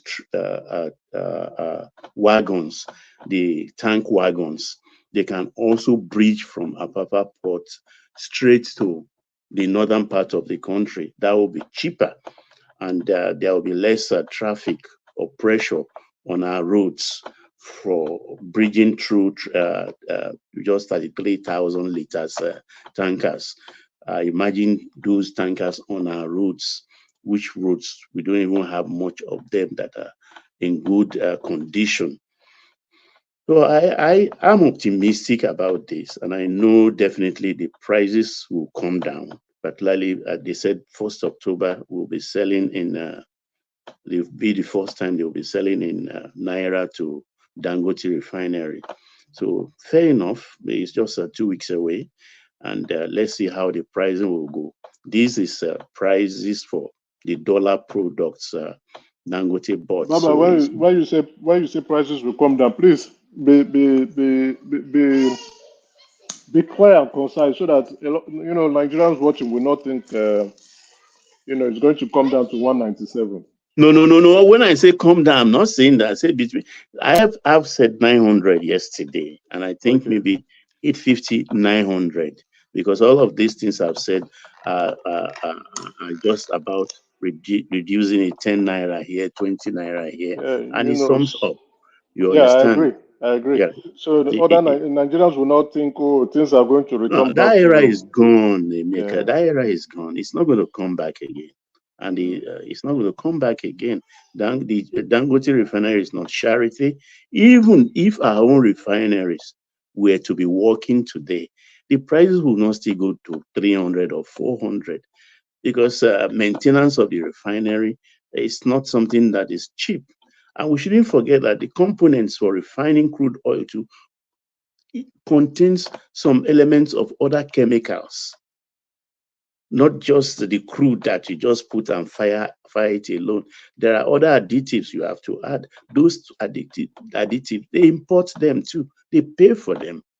So a lot of things, they have to pay expatriate workers and things like that. So the crude does not mean PMS or AGO or polypropylene or naphtha or urea or anything. It's just crude, raw material, pure raw material that has to be fired. So that's the essence. So when we say we have crude, we have crude, we have crude. We don't have PMS. Crude is not PMS. It's refined crude that is PMS. It's refined crude that is AGO and other auxiliary products, byproducts that comes with it. So that is it. I think 850, 900, like I said yesterday, will be the fair price when we start. Because I suspect the Dangote himself, he has an arrangement directly with the president. And I think eventually they may not announce it to us. They will peg the exchange rates for that particular transaction to about maybe 1,500. They will peg it. That's another sure way of getting it a bit lower from this 950, 1,000 plus. Because if they don't peg it, then they can't even subject it to the vagaries of fluctuations of the value of the naira. They have to peg it. I'm sure of that. So I'm very optimistic. So let me go to security situation. The security situation, like I've always said, but it happens mostly in the north. We have the southeast though, and we know why that is like that. But the northern one is just like an invasion, as far as I'm concerned.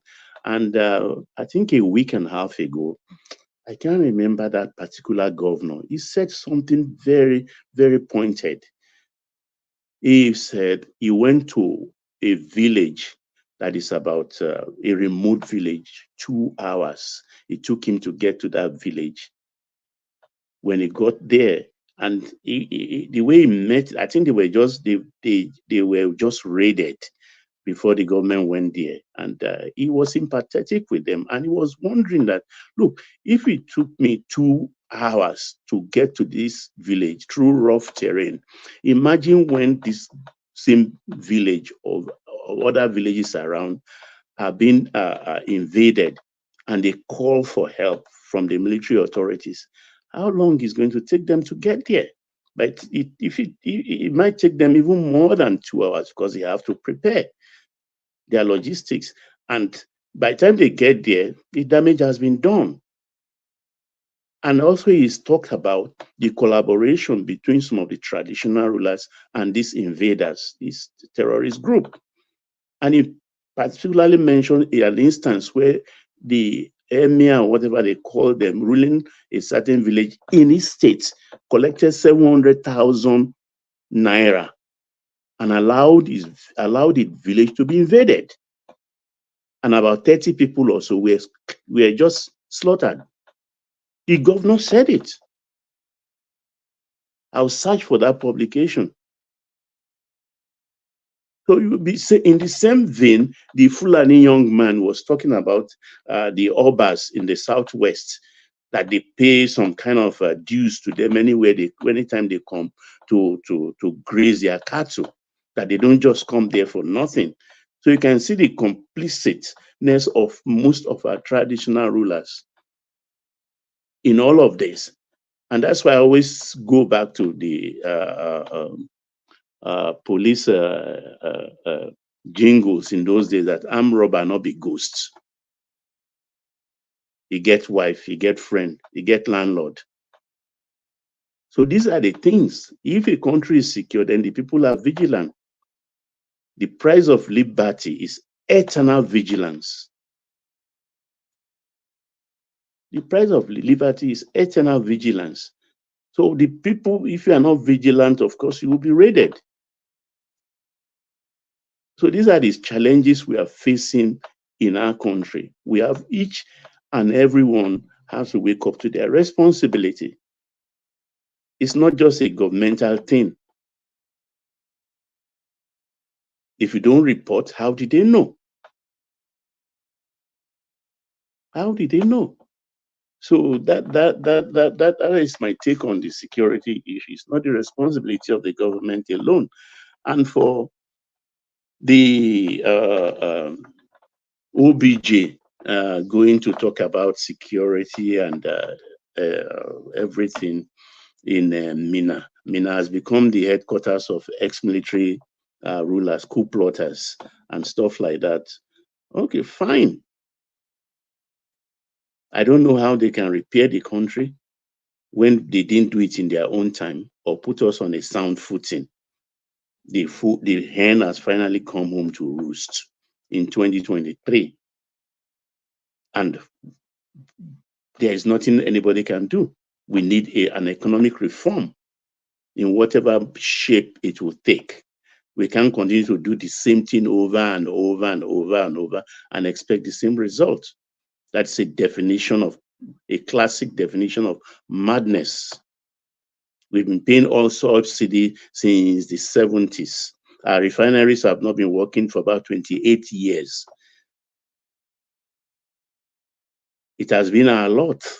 And a lot of things, everybody, during IBB time, there was a time, there are two prices of oil, one for PMS and diesel then, because diesel has not been deregulated then. Commercial vehicles buy at a certain price and private vehicle buy at a certain price. And they designated some even fuel stations. And what did we all do? Everybody became no more private vehicle. We all are now using the privilege to say commercial. And I remember a joke I used to do. I think I was one of the first station around Think, and then I just packed one day I wanted to buy, and the attendant didn't come to me, and I was looking at him, tapping my horn, and I say commercial.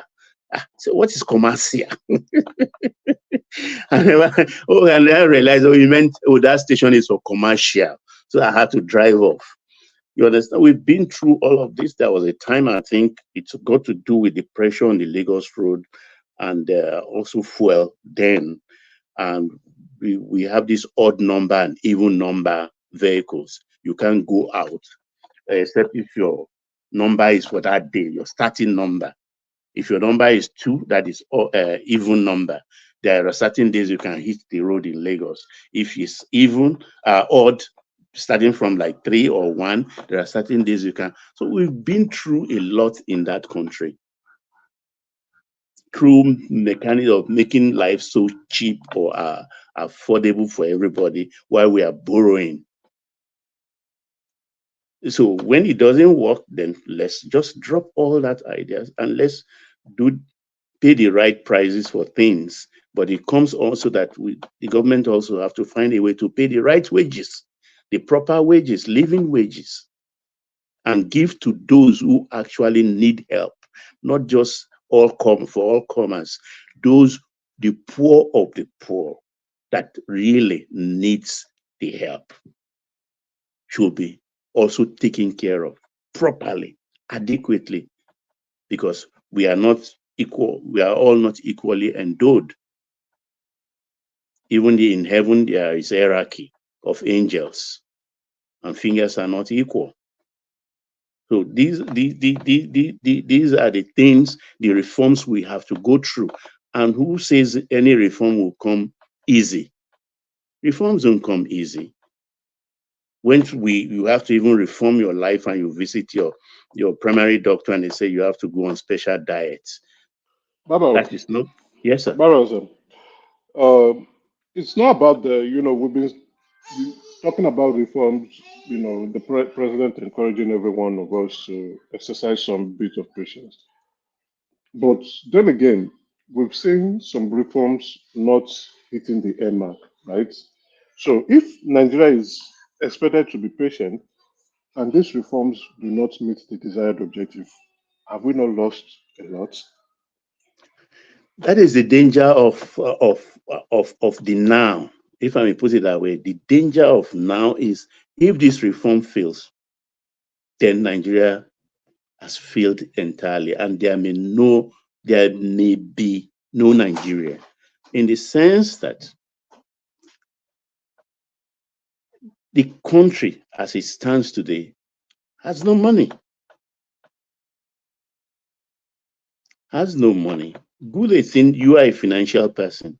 If you have 27 trillion outstanding, 23 trillion outstanding in ways and means, which was something done in the last 5-6 years, and you've not properly addressed that, there is no way there can be a balance. You have to balance your books, not the budget now, because no country can balance their budget. I think only Bill Clinton did that, and it was like it didn't serve any purpose, because the government that took over from him overran the budget. They go back to deficit. But when you have a standing like ways and means like that, you have to address that. And I don't even know how they're going to address that in the circumstances we find ourselves. There is too much money in private hands in circulation in our country.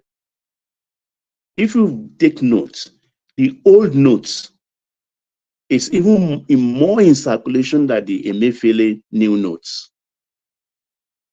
It's more. That means those who hid the old notes in their farms, in the Has it not been discontinued? Is the Emefiele notes, are they still in circulation? Are they still in use? It's in circulation. But what we have now is you even find the old notes, brand new, more than the new Emefiele notes. So what's the position of the government? I mean, what currency are we using? I mean, we can't be using 2 tiers of currencies. Yeah, what's the position? Are they phasing the Emefiele notes out, or are they phasing the old? What's being phased out? This is the situation now. Nobody is talking about this. But if you are very observant, you can just come up. You can see if you are discerning. I mean, what's going on with those notes? Because if you check, we have too much money in circulation. And the reason why they tried to introduce a new currency was to stop those excesses of people who stock the old naira, using it. And this is another form of is a security threat to the nation for anybody to have that kind of money in their farms, in their cesspits, in their wardrobe, or in their ceiling, and things like that. It has to be addressed. And these are causing mayhem in our financial circle in the country. Too many things has to be addressed all at once, because we are not easy people. We are honed in our ways. But back to my question again. My Yeah. fear, you know, is we can see the negative impact of those two policies the president made towards his on his inauguration day. But again, we are yet to see custom-made solutions for those problems. Yes, the CBN governor is trying on the supply side, the monetary part, but we are not seeing feasible solutions. The main problem is food security. We are not doing anything there. We are not doing anything there. And as long as we are not doing anything to address, What do you mean we are not doing anything there? They are giving them fertilizers, seedlings, etc., etc. You know, maybe there's not a holistic strategy. It's probably that is what I'll I'm saying. consider. What Yeah. that's what is the blueprint. It appears we are the whatever. I don't know if I could call him the minister. For me, I think he's not doing a good job. They are chasing things. They are chasing too many shadows, right? What is the strategy? What's the plan? We are not producing enough food for the country. As a matter of fact, the food supply is so terrible. And that's why we are having shortages and high prices of food in the country. And as a result, the inflationary pressure is there. So if the president does not narrow down to the very basics, which is food, I think currently now we are still in the planting season or we are harvesting. No, I think this is the planting season. So if the president does not get his team together to begin to address food shortages and food production, whatever he's trying to do when he's saying, oh, economic policies, it's not going to work. 3 years down the line, 2027, the problem may be more. Yes, we may have now. Okay, I looked at the latest report. We have trade surplus because of we are no more importing so much fuel into the country anymore. That's why our importation is going down and our exportation is going up. No, But the we need exportation, look, Emeka, that's another fallacy. The statistics, this office of this brought out, I think hidden. If you look at it, we have trade surplus. yes. But if you look at the exports, about 85% is on gas and oil and gas. Correct. Because we have You increased understand? we've So increased the our remaining 15% is just what it takes of about produce and products, finished products being exported. So nobody should get carried away and think, oh, we've started production or we are hitting the max. no, No. not at all. That's clearly a significant of we not importing PMS again into the country or other petroleum byproducts. But the thing there is we have not been able to address our local issues, which we must do, so that the problem at least must go down. You see, my fear, which I shared, I think one man was also saying it. This behavior where people are now kidnapping each other, cutting each other, taking organs of one another to go and sell. You know, that fear, we don't want that to be a trend. It will now be a destruction in our social construct, which means you can no longer trust who you live with, who you see, and who Who you you greet, marry? who you marry. Because now if your neighbor can Or kidnap even who you employ. You know, exactly who you employ. there's another spate of our house helps killing their employers in order just to steal, you know, and they're usually just young girls. They will poison the madam and then run off with their gold and run back to their village. A lot of that seems to be going on. Yeah, so we don't want that, you know, a basic destruction of normalcy in the society just because things are getting bad. And why are things getting bad? The prices of food are not affordable any longer. So the president must sit up. It is something he should be calling a national issue on, to see how we can go back to the basis of agriculture and try as much as possible to begin to produce the food that we need to eat in that country. You know, Emeka, I've never believed in, you mentioned something the other time. I said, in this year of our Lord 2024, planting season, the food should, every month should be planting season. Every day should be planting season. That's the blueprint, though, because what Tinubu came out with was that he wanted a year-round farming cycle. Exactly. And it was saying that the Ministry of Works, I mean the Ministry of Water, the Ministry of Water, the Ministry of Water should work with the Ministry of Land, so that they can come up with a structure, that enables a year-round. Like you, there should be no, in this age of technology, there should be no such thing as a farming season. What does that even mean? It sounds so archaic when I hear was talking about planting season. When you have irrigation, you have mechanization. Do we have eating season? We don't have eating season. We have to eat 3 square meters every day, so we have to plant morning, noon, and night. The topography of some of the states makes it very challenging, especially in the north, right? You made mention of the fact where a governor had to navigate his way for 2 hours to get to a particular place in the north. So we have to also take cognizance of those challenges. But then again, not discounting or ruling out the important point that both you and woman has actually highlighted. We must produce all year round.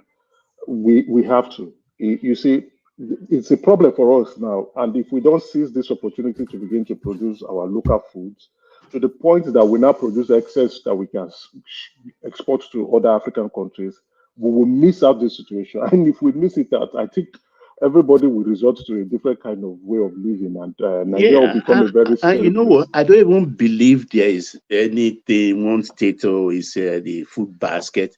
Everywhere we have terra firma, we have Mother Earth, we have soil. It is possible to grow something.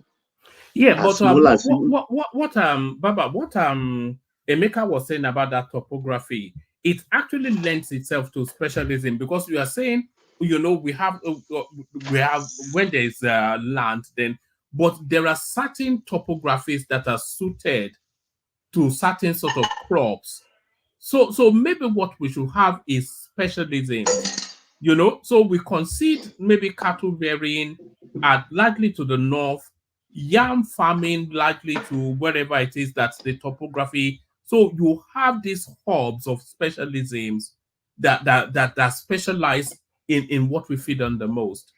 I think we've missed a lot of. I remember when Saraki was the governor of Akwara, when the Zimbabwean when they brought the Zimbabweans, yes. They brought a lot of cow from Australia and from Canada, and things were rolling. What happened to that project? Well, maybe like most other projects that come to the country, where everybody wants to see how they will benefit individually rather than the collective good of the country. It's a sad one, right? It is. We're heading to the rocks. As it is, we're heading to the rocks. Why we want to blame the federal government, you understand? But I want to put more emphasis on the governors, because they are not doing anything. Because even as small a state as Lagos State, the Lagos State government has a tomato farm in Badagry. At least they are trying. Apart from that, I've not seen any governor rolling up their sleeve of talking about agriculture. It's all road, bus stop, and things like that. I just hear. But food is more important to man, because we have to eat, feed well, and survive before we can even put fire to our car and start driving somewhere. A man that has not eaten cannot think straight. Honestly speaking, our governors are still playing politics. That's what they're doing. They are not taking their jobs seriously. They are not taking their people seriously. We cannot, if you look at those states, it's just a microscope of what Nigeria is, especially in the states. And even the electorate are not taking their state governors seriously too. That's why you see them not demanding, making specific demands for what they want from their state governors. I remember one of the governors from the South who said he was going to send 4,000 people to abroad for a job. He has won the election now, and everybody was shouting when he was saying that. Yay! He has won election now. What was about that? You know, Is that even full anime? Is that full anime? eh? No, it's on one in Imo State. The Imo Oh, State okay. governor No, now. no, no. They said he was going to send 4,000 Imolites to abroad for a job, and Go sit down, and Emeka, everybody leave that team. and everybody shouted. Hey, even though it sounded ridiculous, they still shouted, right? It sounded very ridiculous, but they still shouted. Then again, now he has won the election. Is he delivering? So these are the things. Sorry, Baba, I'm taking a bit of your time No, here no, now. no, no, go ahead. We are not many, just three of us with These, Ajanle Koko. these are the things that I say, in our politics that we are not quite serious enough. I think after the presidential election, everybody just goes home and begin to mind their business.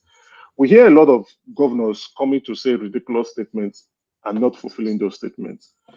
You hear them trying to, even they are not even over promising. It's not like you're over promising and then you are underachieving. They are making statements that are very mundane and they are still not delivering on those mundane promises. You can imagine a governor who is not interested in providing job employment to his state and will only continue to maintain the civil servants that he inherited from his predecessor, and we still not pay them salary. We still not pay them the normal minimum wage. We complain about the minimum wage even when FAC has increased.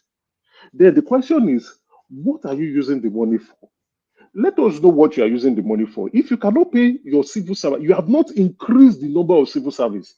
And even if you have only appointed SSAs, right? They will not pay minimum wage. They will not provide job employment in their states. They will not do anything productive. Then they will look for one road that is spoiled and then repair it and call their family members, and all their family members' wives to come around, and they will tie that road, that small place that they've had, with so many ribbons. Spend money to tie that place with ribbons, and spend money to buy scissors. Just like Aisha Yusuf, who told the entire world that she spent 26 million for campaign materials and to buy nylon bag. They will spend that kind of money, and then they will now cut that nylon bag for how many millions, and tell Nigerians that they've done road. They are specialists in road construction or road repairs, not even construction, road repairs. I think our people, that's what our people needs to wake up, right? And begin to hold governors responsible for their welfare, for their own survival. Everybody keep looking. We look at Lagos, we envy Lagos, we're jealous of Lagos, we want to emulate Lagos, but yet we don't want to do what Lagos is doing. And the quick thing they will tell you is that, oh, Lagos was once a former capital, or Lagos is generating enough money. But Lagos didn't start like that. And it's because they've been some governors who are more responsible, who think more progressively, and want to do something for their citizens or residents. That is why Lagos is trying to move forward. You see, I even saw a spectacle, Emeka, today when some I think Abia State Polytechnic workers received their backlog of arrears for about 1.5 years or 1 year. And they are And they were jubilating, dancing all over the dancing. place. I saw Your it own as well. money being owed you and belatedly being paid, and you are happy, dancing as if you've been done a favor. It's sad. It's sad. What has happened to our brain? I don't know. No, it's sad. It's completely sad. It's the deceit that is going on in the country, right? We keep thinking yes, I would agree to some extent that the ball stops at the president's court. Is the one that would design the policy programs that needs to go, and those holistic changes that would come through. But the governors themselves, they need to devise strategies for their specific states on what the plans, the programs they have. I know for a fact that healthcare, public infrastructure, and it's, to some point, food security. It should be the responsibility of each state governor. But when you go there, they do not even provide employment, basic employment, employ people, increase the number of civil servants in your state, at least by one individual. They don't do it. They maintain the same structure, they hand over to the next individual that is coming, and they move on. Increase that number. That is one way you can improve the standard of living in your state. But what they will do is they will increase the number of special assistants and special assistants, and also go as far as going to go and be giving special assistance to celebrities. The one thing that I've always thought state governors should do is to open the rural areas into their main cities. You know, we're mainly an agrarian society, and a lot of that agriculture goes on in the deep hinterlands. But if you look at the roads that actually leads to those farms, there are all these rickety roads, mainly mud roads, etc., etc. So if you can build that infrastructure to funnel the hinterlands into the main cities. So let's say, for instance, let's say Onitsha is the capital city of whichever state, then build good roads into those farming interiors so that they can get those goods out. So then that builds the economy by itself. It's always about infrastructure, nothing else. But Our yes, governors, go ahead. Sorry. most of the governors are wigged. Like the guy in Imo State, useless governor. The guy in Imo State, useless governor. The guy in Imo State, uses the governor. It's not just the guy in Imo State. Basically, many of them are very useless. Many of them, I would say rather 98% of them are useless, with the exception of that individual that is doing a lot in agriculture, who has sat down and said, this is how I want to contribute to Nigeria by making sure that my state produce, I think the Jigawa governor, right? But the rest are basically doing that. They are so fixated on politics. They focus too much on their opponents. For 3.5 years, they gather funds, all the funds that, especially security votes, they keep it for the next election cycle. They fight their opponents from left, right, and center. They are fixated on their opponents to the point that when election comes, they're now trying to block everywhere. So even if you follow the politics of each state, and most states especially, you will find that they even create problems in the state, because they know that once they create those problems, it makes their opponents weaker. So you are creating issues in your state just because you don't want your opposition to appear to be strong. For instance, I don't want to call names, but what's happening in Sada Kaduna now? Are we seeing any form of insecurity in Sada Kaduna at the moment? That place has gone quiet. So, but at one point in time, there were so many excuses being floated in the media about what is going on in Sada Kaduna, about so many excuses were disseminated on that space, and people were losing their lives, people were losing properties, people were running away from Sada Kaduna and not being able to sleep at night just because of politics. It clearly shows the selfishness and the wickedness of most of our, I would say most, because it's more than 75% of them, most of our state governors. They don't want to work. They don't want to do what they are elected to do. They don't want to provide the basic infrastructures that is needed in the state. They don't want to elevate the poverty in the state at any point in time. Then one man mentioned about opening up the rural areas where agricultural products can move into the urban side. Look at Ekpoma, for instance. Ekpoma, if I stand to be corrected anyway, is the place where it has the highest cash crop in terms of palm oil, palm trees, where we can be able to convert this as an important cash crop in the country. You see, which country? As a matter of fact, we are importing palm oil in the country where we have so many palm trees in Epoma. The road to Epoma from Benin, in short, if you need to, you will pump your tires like how many We have in times? Imo State now, they pump about 2 large palm farm Now, in Imo, now dating this back is even to colonial days. exactly, this is how many Big years now? This is establishment. 23 years of democracy. How many governors have been in Edo State? None of them has seen it wise enough to say, okay, we have a cash crop that is existing in our states that we can be able to use to improve at least the standard of living of people within that environment alone. Or the least we can do, let's do the road so that those who are interested in wanting to come and invest in this cash crop can come in and invest in it, and we can see how to get better. No, all of them. But currently, as we speak, the election is next month. When you ask the governors, what will you do? Some will tell you they want to bring insecurity into the state. Some will tell you that they want to bring they want to bring peace in the state. The same peace that they will not allow to come to that state because they are fighting themselves. When they say they should sign peace accord, they refuse to sign. The same peace they don't want to bring to that state.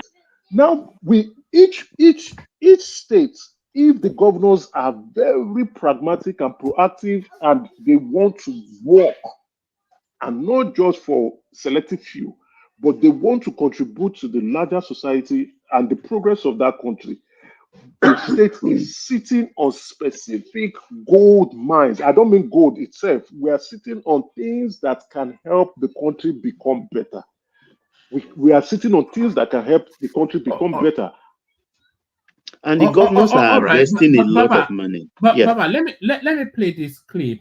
This is the narrative of the son of the former DSS director or leader Yusuf Bichi. So he's the character in this clip. So watch this.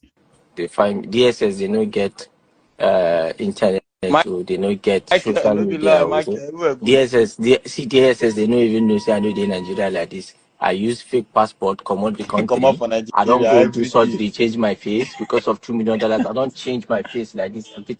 See, even if they come, even if they come Germany like this, if they come Germany like this, where are they like this, they go tell them say I don't change my passport. Say that name, bitch, you know be that. Even this my account. Wait, the name never. I think say Instagram. I didn't know come out verify badge. I think say Instagram not this badge where they there since 2020. They play.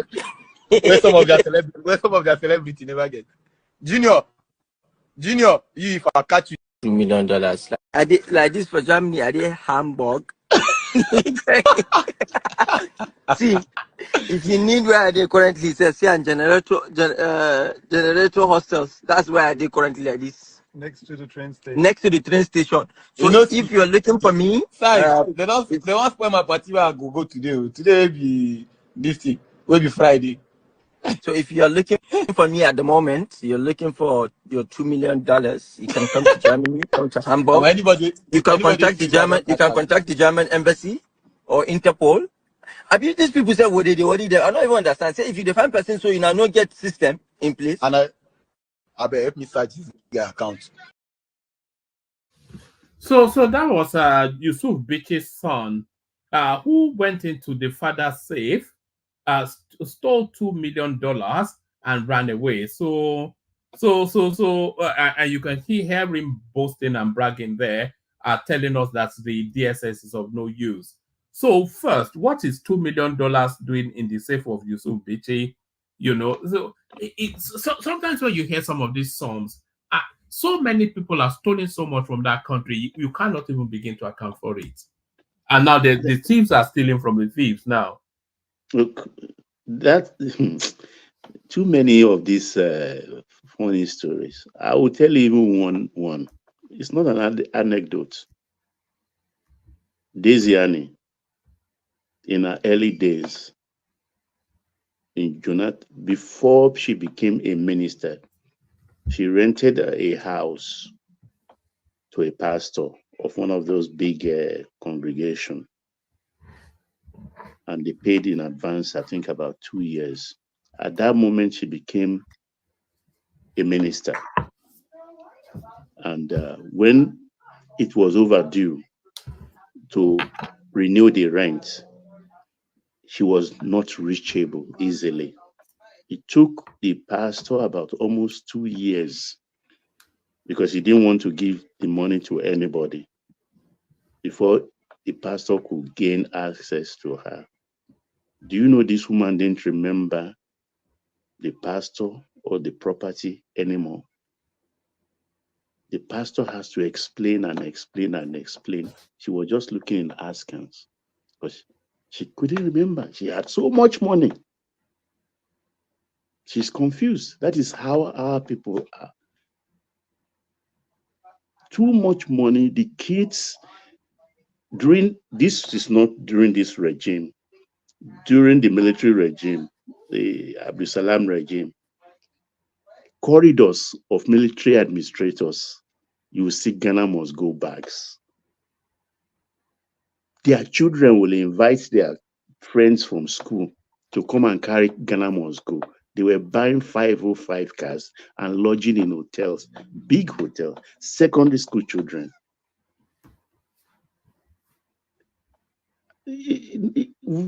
Our country is peculiar. We Nigerians are peculiar. It's strange. Too many things I've seen, too many things I know, I can't even say. And at times I just open my mouth and say, and at times I ask myself, what's money without enterprise? Wealth, real wealth.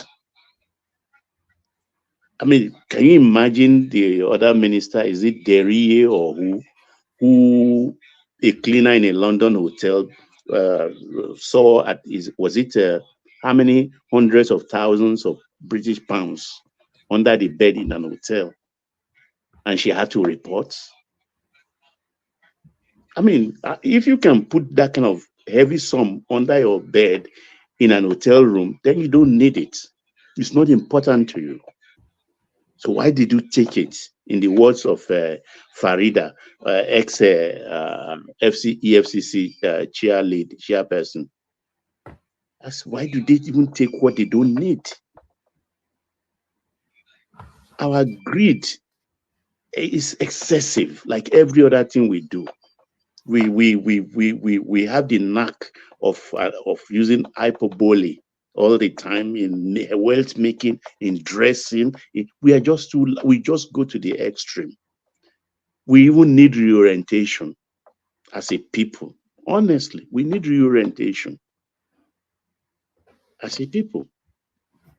Because I do not understand. What is that young man? Look, what does he know? What does he want to do with $2 million? $2 million? Even it's just going to blow that money away on women and drugs, and then he'll go back home and the father will forgive him and he'll steal some more. It's just it's funny. And he comes to catch cruise on the cyberspace, talking about it. Everything has become fun. People harvesting organ of we are harvesting organ of one another for what? At times I get confused at what is going on, and when we don't even have many churches in Nigeria, things were very okay. Now no street in Nigeria, no street does not have 2 or 3 churches. Baba, morality, when there's hunger, morality ceases to exist, right? It is only when people are full in the belly that you will have a civilized society. But when there's no food, you will see the cannibalism in people and the wars of people. Nobody will care about your state of faith anymore. They will all go out to see how to survive. It's not going to be the basic level of survival, right? The war. That's my actual fear. You know, I sat down and I was thinking about it, and I'm just hoping. You see, the president, when you hear him speak, you see him as someone who actually means well. We hope he means well.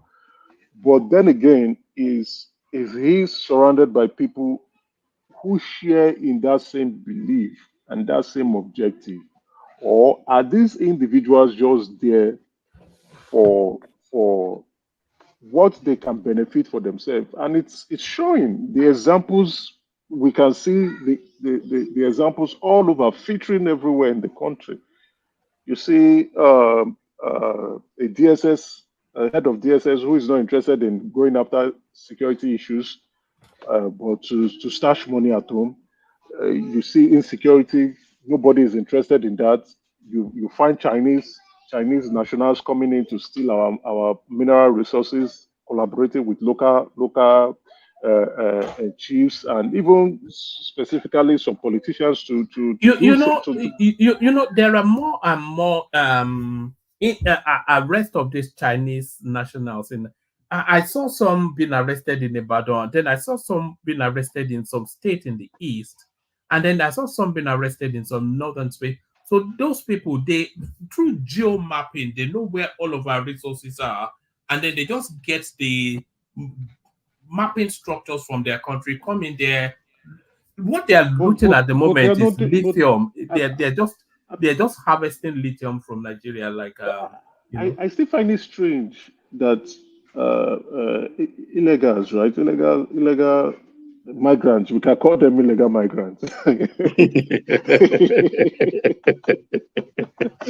Well, yes, we can call them that. We come into the country, and it doesn't occur if they don't have the backing of possibly a powerful individual or a powerful group to under mining is not just coming to steal sand and to steal stone and you just jump, or you just steal, maybe you steal pure water. It takes it's an intensive operational is very operational intensive. You bring in tools. So these illegal aliens coming in, they come with the tools. So where are they coming from? Are they dropping from the sky? But is it not the thief in the house that will invite the thief That outside is to what I'm come in saying. and show them? That's what I'm saying, because you just don't come and start mining like that. It doesn't happen. You have to come with explosive. You see, America, that's what Africa don't want saving. We're backward in Africa don't want saving. We're dumb. We're the dumbest ways. We don't want saving. We're backwards. We don't want saving. We don't want saving. We don't want to change.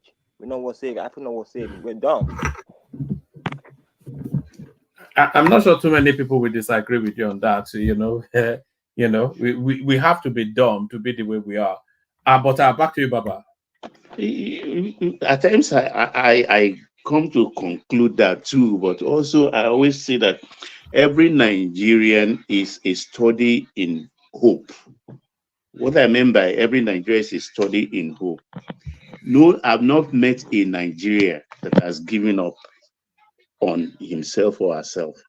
Every Nigerian believes in the possibility of making it big. So maybe that is what is keeping us alive, the belief that if this other person can make it, well, I can make it even better. But we could direct that kind of energy into something more productive that will elevate our national discourse, pride, and then production.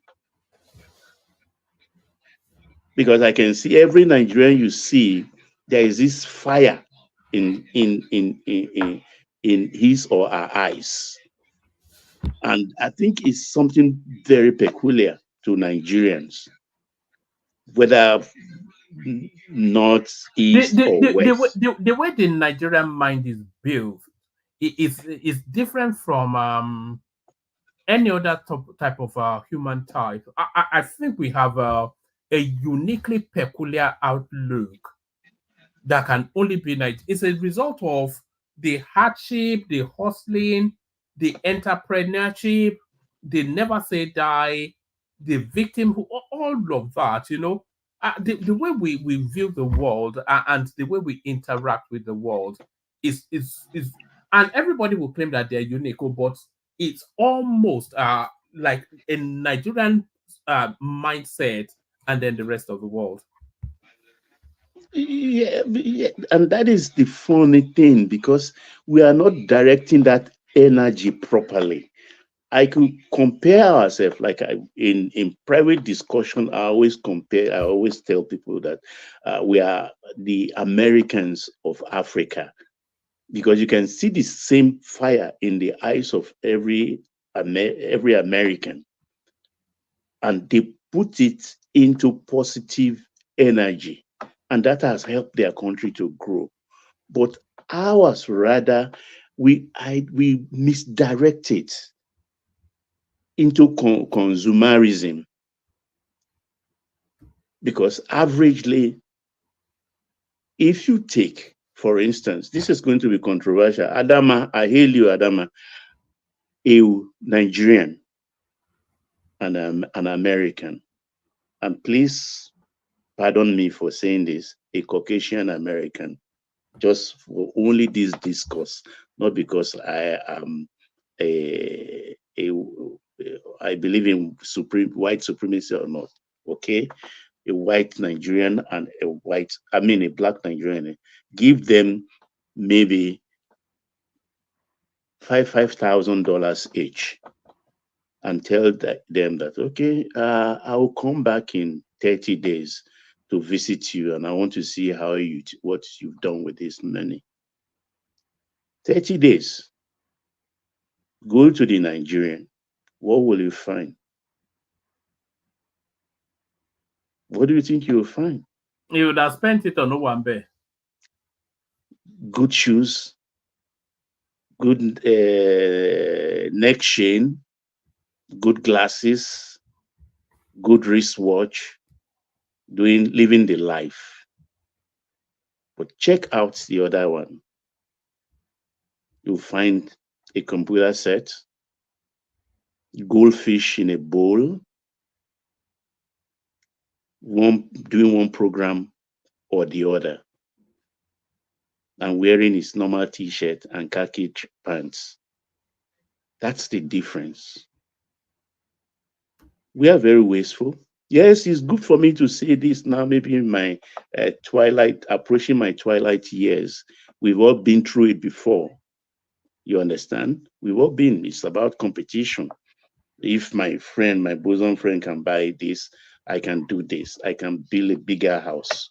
I can do this. A friend will visit you and say, this your place. This is exactly the size of my boys' quarters. And you become fired that, oh, this is the size of your boys' quarter, something you are proud of. And the next moment, you want to do something bigger. And that is why a man will end up in Nigeria with a house of maybe 17 bedrooms and 2 swimming pools. I've seen a lot of that, 2 swimming pools. One for the wife and the children, one for the baba of the house and his guests. What do you need that for? You are not a royalty and things like that. These are the money the Americans, the Ford, Henry Ford, the Carnegies, and the Rockefellers use to put their country on a sound footing that is helping the poor today. There's money in our country, yes, but we are very wasteful people, and we are misdirecting the use of the monies, the fortunes God has bestowed us with. Every Nigeria has a drive. I've been in some couple of African countries, and those that are running the country in terms of the economy are Nigerians. Some countries don't want to accept it. They make policies to mitigate against it. But if you find out under this successful person who is a national, there's a Nigerian, maybe the legislation of that country is not allowing them. We are everywhere. But then look at our country. Individually, people are rich. How many Africans you find on Forbes list? And when you look at the Forbes list, that's just the tip of the iceberg. Because there are, for every 1 billionaire you find on the Forbes list, there are 3-4 others that have the dark wealth that cannot go on Forbes. What do you want to do with all of that? So at times I'm even thinking that maybe government should do a legislation, amnesty on surplus funds or wanted funds. Just bring it. No prosecution, nothing. If you have 10 billion in your hidden somewhere in your house, bring 5. The remaining 5, take it into the banks. Government will approve it. Nobody will ask you any question. So the government can invest some of these funds, because some of them you can't even take it into the bank because they will ask you. Through legislation, there is just no way. Wealth without enterprise. How did you get it? Maybe there should be a form of amnesty program for that kind of money. Because the country really needs money. The politicians have You made know, I wonder how that boy was able to get $2 million out of it's playing on my mind. How was able to get $2 million out of the country? Look, woman, a lot of house help the stewards size of have it. stolen from ministers. They can't talk. If they can catch, they will take them to DSS, torture them, do this, do that, nearly kill them. And these boys will not say anything. At the end of the day, they will let them go. Probably he used private jets, diplomatic passports. That's what Yes, I diplomatic. They will have a diplomatic passport. I know a minister recently, $3 million stolen by No, I think stewards. woman is talking Cash. about how did they take the cash out of Nigeria to, it's not That's just the only easiest leaving thing now. Nigeria. Come on. How about coming to Germany airport, right? Definitely you still need to you'll be caught. So the only way you can escape the border patrol individuals is through your diplomatic passport, so they don't get to search your bags. You can't come in with $2 million as Do part you of know your whether he has luggage. diplomatic passports? That's what I'm saying, right? It will have now the He son will, of the no, DSS. that's what they do. They just You hand get it out to them to themselves, yeah. like even their That's girlfriends. yeah. Woman, do you remember when was it?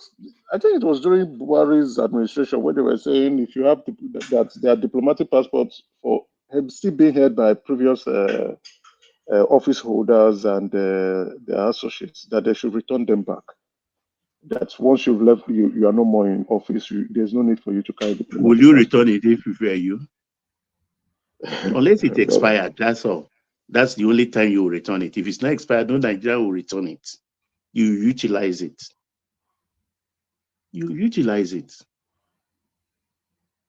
So these are the main problem. And I think the governors in our country has to be held accountable. A lot of them are getting away with murder. Look at the money. We just look at FAC alone. Besides FAC, they collect much more money close to FAC on VAT, on security, ecological funds, 13% derivation funds, and a host of other hidden monies they give to them. So if FAC says this government has received 30 billion naira for this month, know that it's gotten another 30 billion extra that is not reflecting. And yet nothing is being done. Because now we are talking about CNG buses. I'm yet to see one governor that will say, look, I imported from Germany or from America or from from China, 1,000 buses. They have the capacity to do it. But look at none of them. It's just trickle. 10 buses, 20 buses. All they are waiting for again is for federal government, because everybody is focused on federal government. All the citizenry are abusing the federal government. So federal government should provide the CNG buses. What about you, the governor? What are you doing for your people? absent local government, you are the nearest to the people.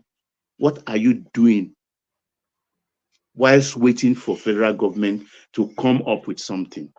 You are not doing anything.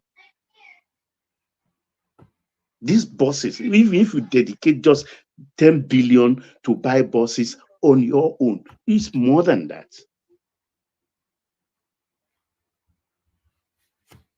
So, but nobody, they play politics with everything and they just walk it away. These are the same people. This is their governors forum. They have their own headquarters, governors forum.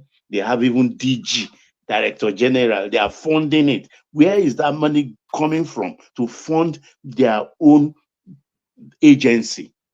Or is it Parasita will call the Nigerian Governors Forum office, where they have director general and they have coterie of accountants working? What are they working on? Money? They depleted our sovereign wealth funds, the oil reserve funds, excess crude oil accounts. Too many things going on in that country. At times, I get frustrated and even ask, why are we a country after in the first place even? It's crazy what's going on in our country. It's crazy. At times you don't even know who to hold. You see, Baba, that's why I don't mind. That's why I don't mind those who are calling for resource control, right? But my fear with that resource control is, with these governors, if you give them the ability to control their resources and contribute to the center, these guys they will sell everything off. They are so selfish. They will sell everything off. It's not about contributing to the center, but they will not contribute to even to their own state. They would eat up all the mineral resources that they have. If they can finish everything in one day, they will do it. Because if a governor who is willing to do something, if you give that governor 1 million naira, that governor will do something with 1 million naira. But regardless of the increment of fat that they are giving to them, they are still doing nothing.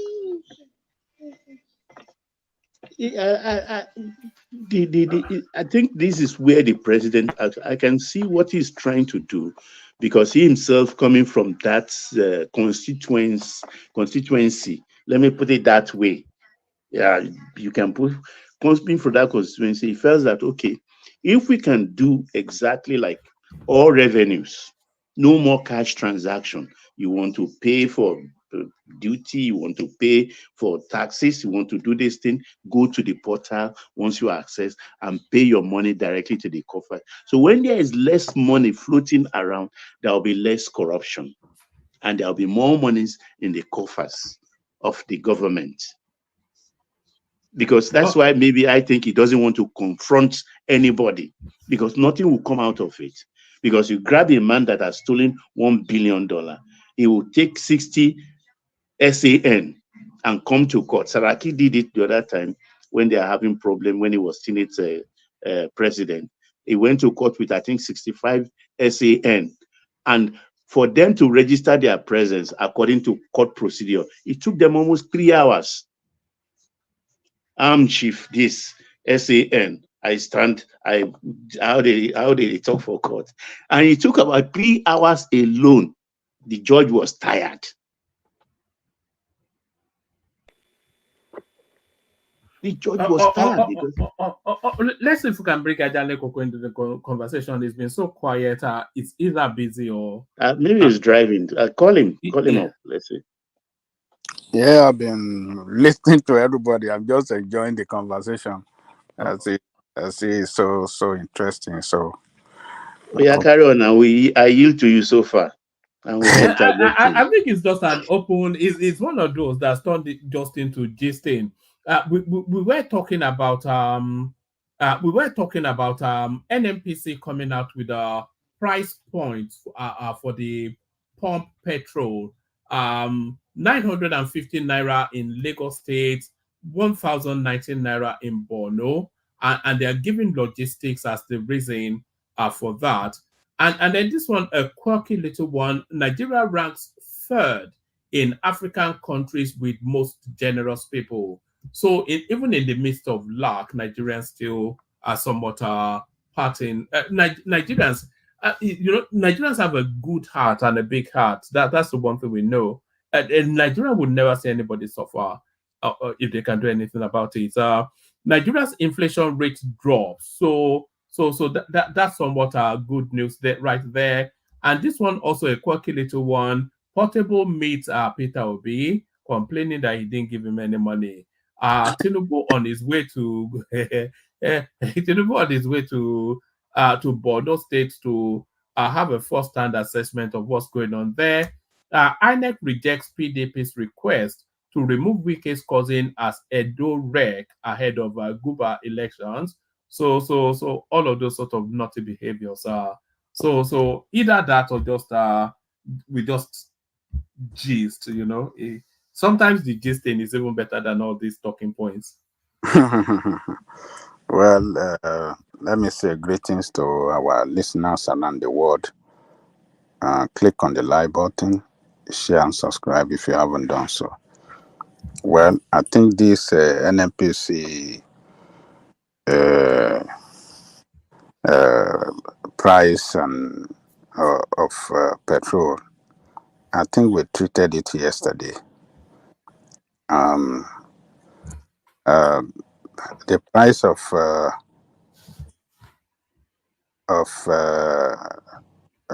liter in Borno State, I don't know how people in that part of the country will be able to buy it. I mean, that country, I mean, that state is already the economy is battered.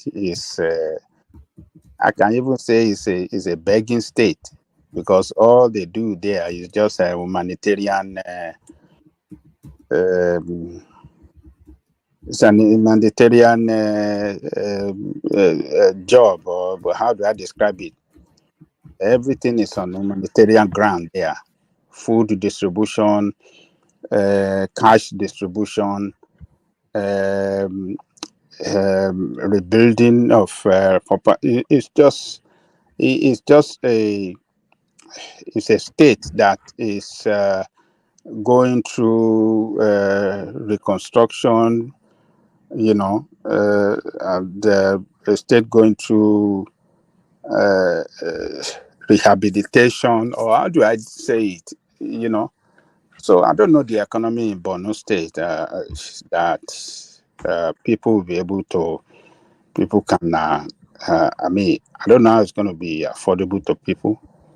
I know that the transport cost is what is responsible for that high price. But it's really going to.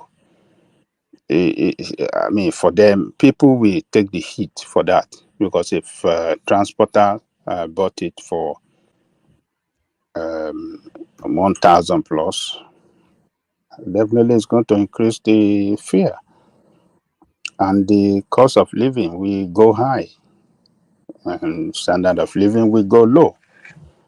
So they'll be badly hit in the north with the price of this petrol. Even in Lagos, that is the financial capital where we can say we have a concentration of the middle class, upper middle class, and people that are, I mean, better off than any other part of the country economically. I mean, they are complaining as well. So, don't know how this. I don't know what. I know that is the suffering, the hardship is going to. Everything will double up. I mean, it's going to. Everything will increase. But that price, as far as I'm concerned, I think it's just it's anti-progress price, and it's the price. I think it's for reasons of logistics. This particular batch of petrol coming out, it was bought and paid for in dollars, so they are using a dollar rate. But from the 1st of October, the naira element kicks in, and they're expecting it to drop to about 600 and something. But at the 1,019 per liter in Borno is for reasons of logistics. So transporting fuel from Lekki to Borno, it incurs a cost. And of course, that cost has to be passed on to the end user. Well, I think I won't believe them that when they start buying it in Naira, the price is going to drop. I think the government should have worked out something to drop the price now. Pay the difference between the Naira price and but they are determined not to subsidize anymore. subsidies. Giving subsidy is not illegal. It's not a thing. It's not going to kill the country. Even all this why they should have done that conversion before they start rolling out this thing. They should have worked out, the difference and pay off Dangote and make the price cheaper than what it is now. Not that we have it at 900 plus, and you say when it is Naira, and then what is going to go down? What kind of kajo is that? That is government magic right there. What is going to go down? What is going to make it go down? I don't get it. So it's not a good arrangement as far as I'm concerned. They should have done better than this. So this price is anti-economic progress price. It's not going to yield. It's not going to yield any. It's productivity will suffer too. A lot of people, economic activity will have a setback with this price. It's not a good price. And now, what is the essence of what we can see here? The only thing that we can be guarantee of is steady supply. But when there's steady supply and it's not affordable to people, then what is the economic benefits? What benefit are we getting on that? It's going to come to a useless product, a product that is not good for people because it's scary. The price is scary. Let's wait and see how they're gonna do it. They are saying it okay, October. We'll see how they're gonna do it in October. We have all this time to have done all this crap, but they failed to do it. They even talking about situation in Nigeria. Sometimes you just want to say, well, you'll be short of words. Sometimes you don't even want to know what to say. So, but we keep on watching and see what we're going to see next month. It's going to be another story, a complete another story. When we were importing, it was cheaper. Now we are producing. This is a product that we did not source for the raw material from outside the country. Everything in Nigeria, the raw material, which is the crude, the processing, which is the refinery, and then the final product, everything made in Nigeria, and then is what do you call it? It's now higher than the price is higher than when we were importing it. It's just it doesn't make economic sense to me. So, yeah, but let's wait and see. Let's see what is going to happen. But if we continue like this, I don't see how Tinubu is going to. I don't see his re-election in 2024, 2027. It's going to be very hard. People will be strangulated economically, financially in that country, and they will carry that to vote against him. I don't know what is going to turn around the economy when the singular product that activate and propel and drive economic activity is very high now. So I don't see. You know, people keep saying that the state of the nation will be reflected in 2027. But you know, in that 2027, whoever is going to replace Tinubu has to come up with a better plan. So what are they going to say? Are they going to say they are going to reintroduce subsidy, which haven't suffered through? That wouldn't rhyme with sense. So there is, I cannot see an argument that replaces him. I cannot say an argument that replaces him unless somebody comes up with an economic good blueprint that actually makes sense.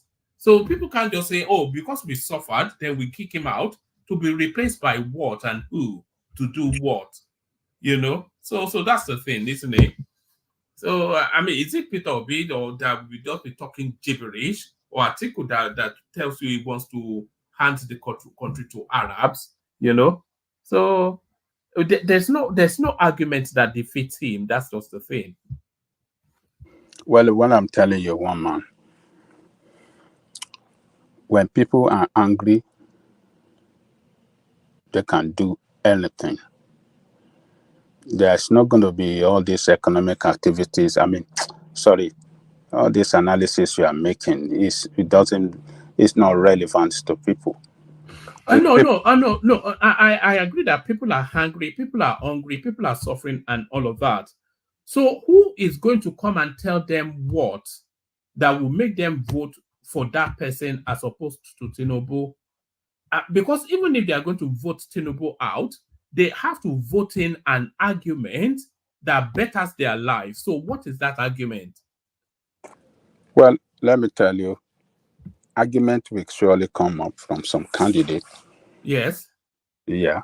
That we tell you that we told you people that this politician, they don't mean well for you. We told you that removal of petrol subsidy will destroy you people, will destroy the economic activity of the country, and we put you people into poverty.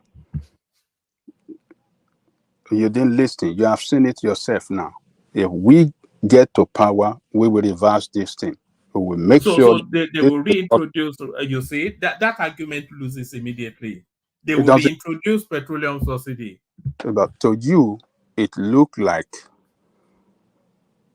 this is the only solution to the way forward, removal of petroleum subsidy. That is the way you see. You think that is the way forward.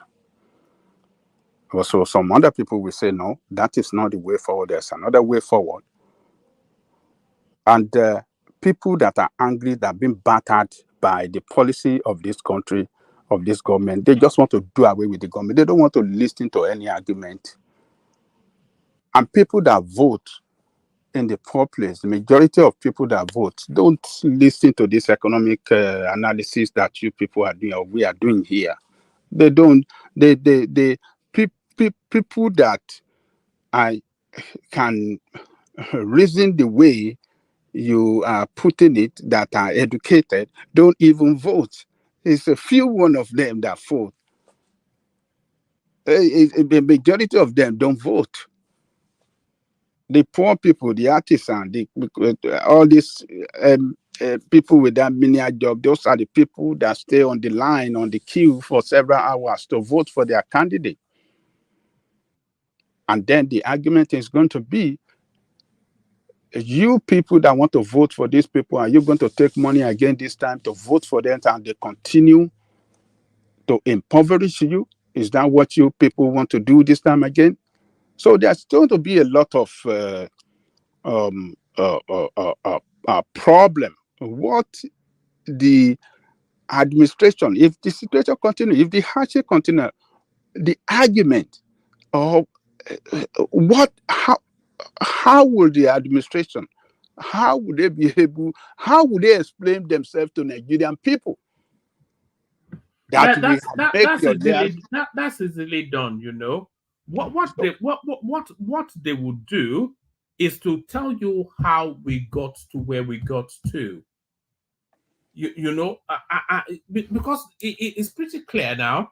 What is going on here is not the result of bad policies by by Tinubu. No, it is the result of the excesses of decades and decades and decades of mismanagement, of excess, of an over subsidized life that country has lived, which now crescendos into where we are now, where it is no longer sustainable.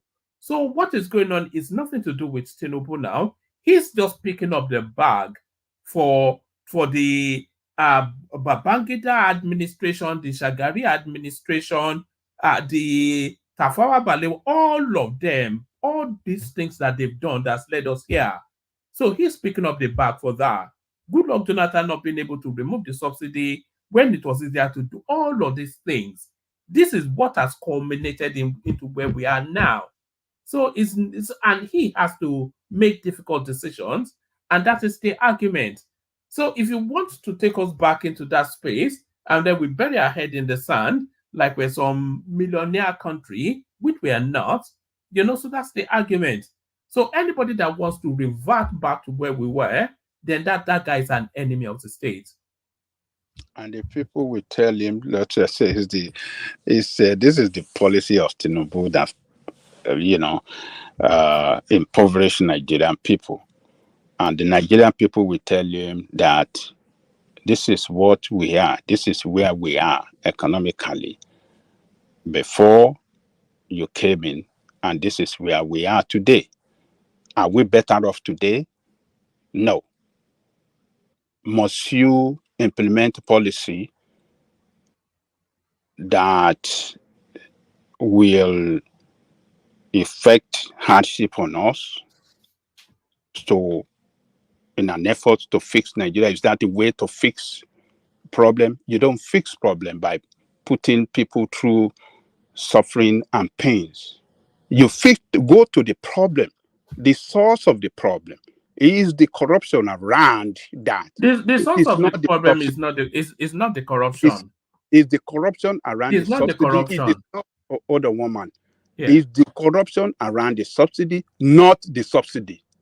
Why do you have to fail to fight the corruption around it, but removing it is totally an incompetent effort by him. It lacked the capacity to fight. It lacked the capacity to, fix the problem. You know that he didn't remove it. It was removed by Buhari. Okay. The subsidy was removed by Buhari. It was removed. And instituted in law. Must it continue? It was embedded in the constitution before Buhari left. He can change it as the president of. It will change the petroleum industry bill. It is not. Hold on. So the petroleum industry bill, is it the petroleum industry bill that says that subsidy should be removed? Or yes. Budget? Yes. He could change it if he want to. It would change an act of parliament. Hold on. He did one before. It did one on that educational, what do you call this, student loan. He reintroduced another bill to cancel the first one. So he could do it if he want to do it, if it really meant well for him. And then if he did that, where would he get the money to continue the subsidy? What we are saying is that it's not the subsidy they will go and borrow. No, yes, but he's not going to fight corruption in one swoop, is he? So before he's able to fight the corruption, he still has to maintain the subsidy first. So where will he get the money? Look, where did they get the money? To buy private jet, to buy private jet and the vehicles and everything for themselves.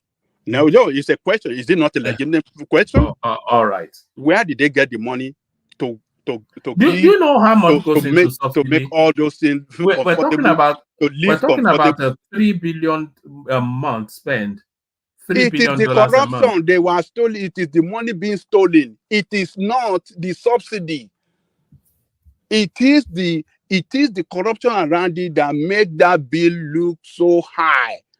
And he and others and Buhari them failed to tackle the problem, but rather the benefit of the people is what they remove and then put people in hardship, in darkness. So look, these incompetent people, we should not allow them to cajole us. So why do we have refinery that could not work in the first place? Why did they promise refinery is going to work? And over, at every time that the promise is going to work, it will not work, and then we have to postpone it. Why is it? That is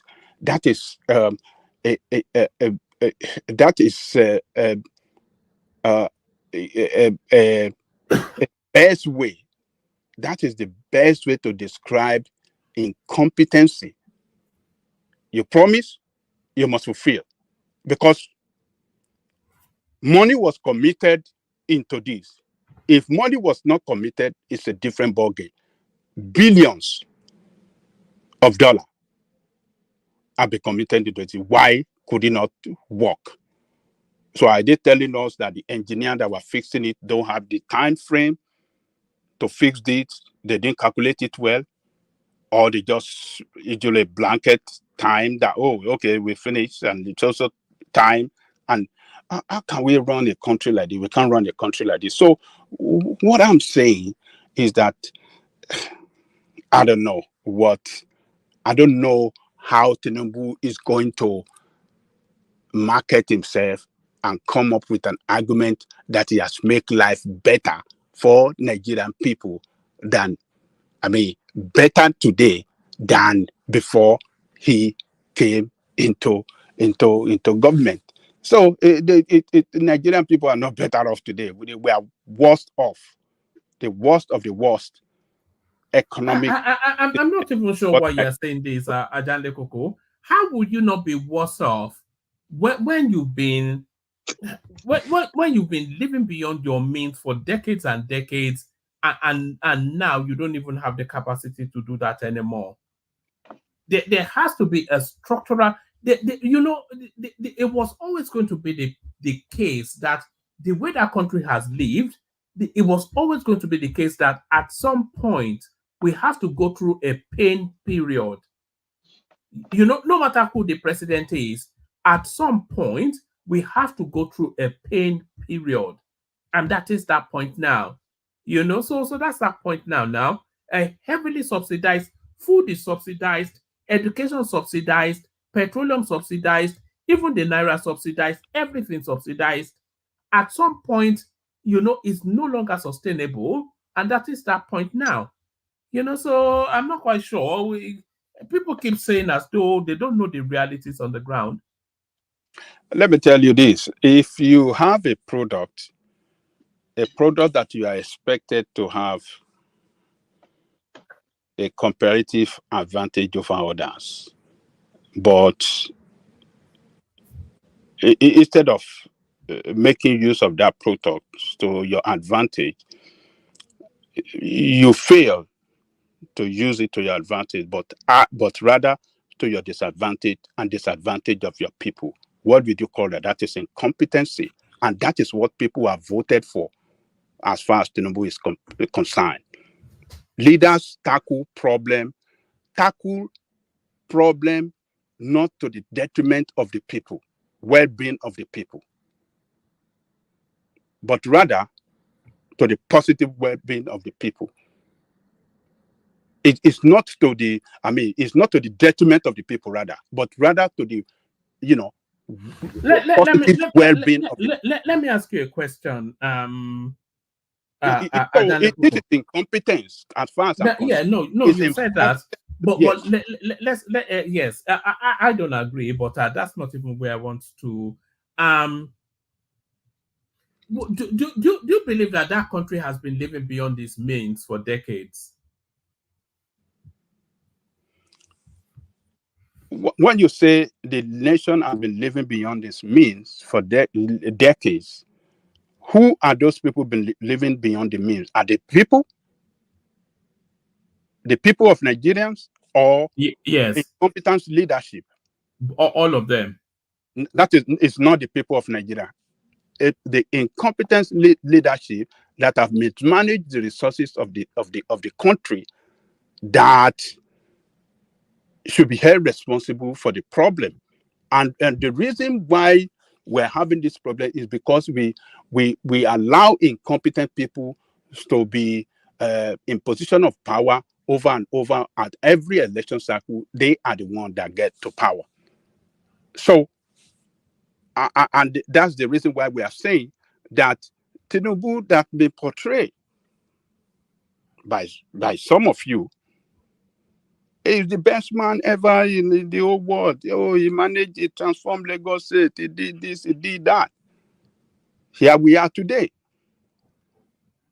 What have we done good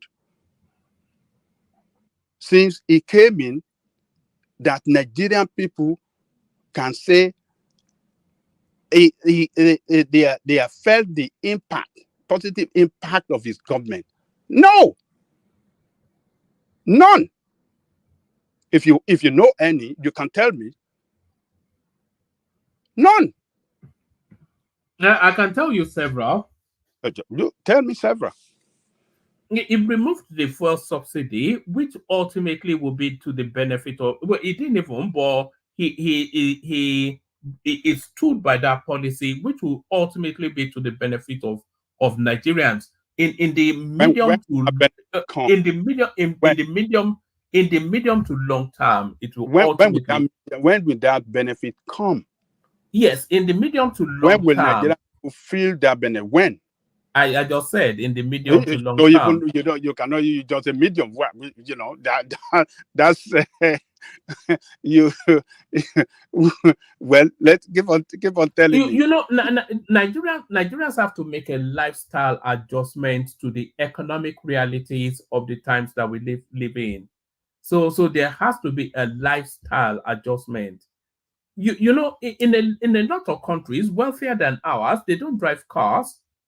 You know, because they price the car complete out of affordability. They price it. If you go to a lot of these Asian countries, they ride scooters and bikes, you know, and motorbikes. So there's a lot of lifestyle readaptation that Nigeria has to go through. That it cannot be business as usual because of the excesses of the past. Suffering, lifestyle of suffering, lifestyle of how do I describe it? From grace to grass. Is that the lifestyle that we have to embark upon? From grace to grass? No. Yeah. You know, when the country but it's a process of recalibration, isn't it? What we're essentially seeing is the country recalibrating. And when that recalibration, you know, what Tinubu is doing is probably the most significant thing that's ever been done in that country, is throwing the country up in the air and letting it find its own balance. And once that balance has been found, then the country can function organically, fluidly, automatedly, without it's being weaned off life support from the state.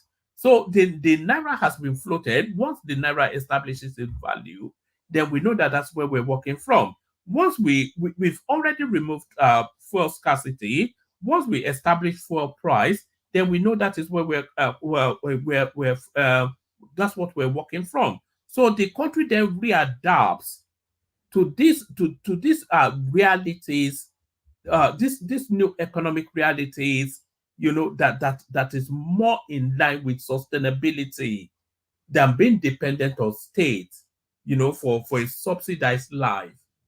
You know, so that to me is a far better plan than to subsidize this. We're not in a socialist system. We're not a welfare state. You know, we're a free market enterprise. Yeah, don't look, woman. You cannot have economy when a singular product that drives economic activity is not affordable to the people of the country. It's not affordable to individuals. It's not affordable to businesses. So how would you achieve economic growth? How would you achieve productivity? You don't have you can't have productivity. You don't have economic base. You don't have that foundation that you can sit on as a nation. You don't have that economic base. You are throwing off your currency. You are removing the product that drive economic activity. I think it's just senseless. It's just a total miscalculation, total, economic theory that is bound to fail. It's going to fail. It's failing the nation already. We are seeing it. People cannot eat anymore. Is that the progress? Is that what we have to sacrifice? People cannot even pay the school fees of their children. People cannot even travel to wherever they want to go for business activity. People are hopeless. People cannot even buy drugs because the currency is, have lost value. This has been devalued, with such a margin that we never seen before. People cannot buy drugs. People cannot buy food. And you say this is the best policy that ever been made ever. This is not a good policy. This is a policy that will wreck the economy of the country. And what you are going to see is your people are going to be economically enslaved. Some other people from other parts of the world with hard currency will move in, enslave your people economically, take your resources, and then continue to, impoverish your people. This is what we are going to see. This is what we're going to continue to see. Is that good for the future of the country? No, you are building criminality. You're going to build criminality the more, which is going to be very, very, very, very detrimental to the economic growth. So even to the a survivor of the country itself. A medical doctor, the middle class is crushed already. The upper middle class, they're running out of the country in their thousands. We can't continue to run the country. We must run the country in such a way that the economic prosperity, people can see that yes, the country is on the right path economically, and the future is bright. But what is the future now to Nigerian people? So this price of this gas, I'm sorry. What we are buying $600, 600 naira some few months ago, and people were complaining so bad about the price. Now you have about 50% increase when now we are producing it in Nigeria. This is a killer price. This will further suppress people and continue and impoverish Nigerian people, and it is not good for the development. When your people are being pushed into poverty day by day, you are killing the country. The potentials of the country is being killed when that happens to your country, and that is what is happening to the Nigerian state. To Nigerian people today. We've been crushed every day. Look at, I know that, yes, because of this. Do you think people will be able to buy that oil in Borno State for 1,000 plus? Already in Lagos, they are buying 1,000 today already, because a friend of mine told me that it's 1,001. He bought it yesterday or a day before yesterday. But how significant is the need for petrol in Borno State anyway? People don't live there. It's not a hub of enterprise. How many? What's the need for travel. petrol in? What's the need for petrol in Borno State? Assad is not going to travel from one place to the other.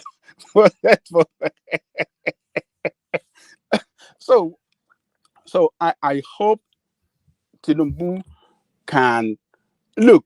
Let me tell you one man. Dangote's, what do you call it? Dangote's refinery is a private owned for profit purposes. It's not for. It's not for. It's not for charity. It's for profit. So we are not going to get anything good from that place, as far as I'm concerned. The state-owned refinery, if they can get it back on stream, that could be the savior of the country. They start rolling out petrol at a very affordable price for the people, then maybe we can start having, what do you call this thing? At affordable price, maybe, yeah, that can help, But for this price, one man, with the cost of living, with the salary that people earn, it's for transporters to move goods from one place to the other and vehicular movement of people. Nigerian people are very, very poor now. Very, very poor. Let me give you information about the refineries, the Nigerian-owned refineries. The four refineries combined together cannot give us beyond about at optimal production level, about 16 million liters every day. So if they're even working at all, they cannot produce enough for the country. Two, the only one now they are giving us hope that is going to work is the first refinery, the old one. That's the one they used $1.5 billion to the one that the colonial master built. No, not the. I think it was built in the 60s. And do you know the capacity for PMS? 2 million only per day at optimal production. So they are just deceiving us. With 2 million capacity, the rest are even almost dead. But yeah, that's the one that the colonial people built that was upgraded. This one that they are promising us now, they spend 1.5 billion and it's just 2 million capacity. If working at full this thing production level, 2 million, and we are said to be using 33 million a day. So there is no way out of this quagmire. How many do we use a day? 32, 33. That's the figure everybody is banding around. We are in for it. It's going to be very tough. So, but I don't know. It's a problem, honestly. It's a big problem. It's a big problem. How can you spend? And that refinery didn't cost even 1 billion to build. You are using you use 1.5 to resuscitate it. It's old, it's outdated, outmoded. You refitted it. Why? The other one is there that has more capacity in the same premises. You did not even touch that one. They didn't touch that one. It's the old one, the first one. You now. No, I beg. We need special courts. That's my take. So, well, I don't know. We see one man. We see what Tinubu is going to campaign on for him to win re-election. It's going to be very, very hard. It cannot continue like this, except something is done that can give Nigerian people hope. Nigerians are hopeless now, except we are deceiving ourselves. You could be looking at the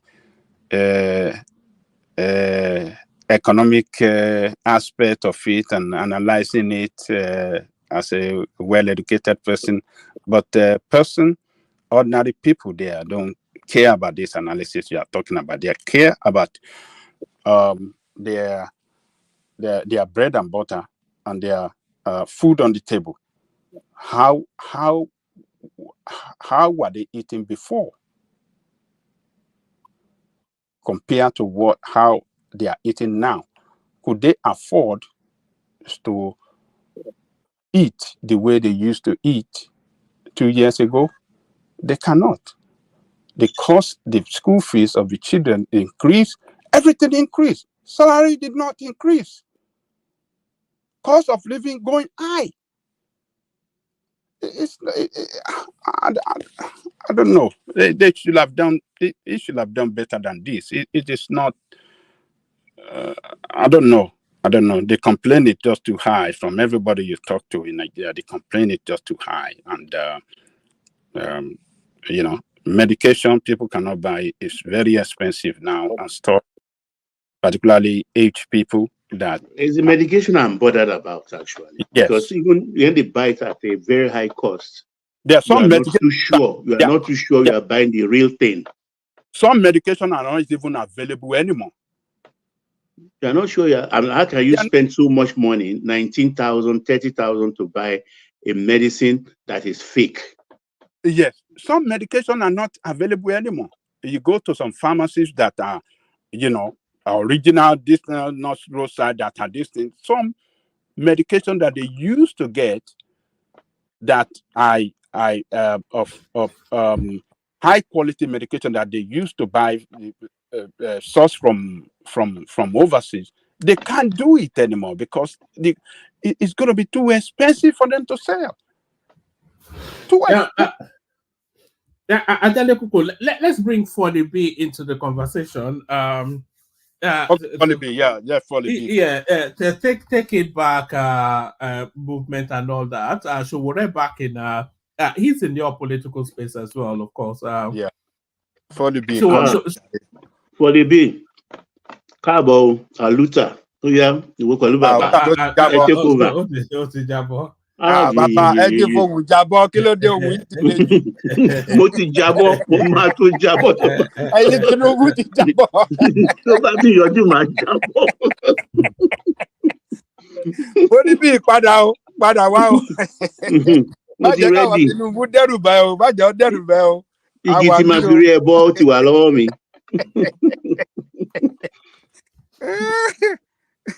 So, what are you making of Sowore making his way back to Nigeria, Ajale Koko? I don't think you've spoken on that yet. I spoke a little bit yesterday. Look, Sowore is just showing to us that he's more reliable than any one of these people, and he's not a coward, and it's a person that will, do what he said he's going to do. He said he's going to come back, and he came back. He said whatever they're going to do for him, let them do for him. And he came back. He said nobody can, nobody can threaten him out of his father's land. That is a bold man. That is a courageous man. We need bold and courageous person to lead us in that country, and not politician that promises and will never fulfill the promise. So it just shows that is reliable, is stable, is forthright. He will stand by what he believes in. He never, he never run away when it is time, to face, say the truth to power.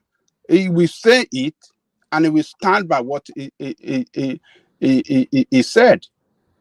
So all this threatening, Sowore will be do this, will be pick up, and those videos we saw that immigration officer bragging. He came back, and what happened? But like I said, look, Tinubu administration or the people, I don't know, maybe it's Attorney General that is doing this. I think the Attorney General warned them, never arrest this guy, leave this guy alone. He has not done anything against the law. Arresting him going to bring, more attention on him, and going to bring, the name of the administration is going to drag the name into the mud. let the administration is facing a very serious problem now. We don't want more problem from the Aluta people. We don't want problem. We don't want to picture that. We don't want to send an image that we are anti, you know, voices of opposition. We don't want to send an image that we oppressive administration. So I think whoever that advised them or told them that, look, leave this guy. I'm suspecting it's the attorney general. I've said it earlier. So I'm suspecting it's him. I think he has done a good job because it will have been watched out.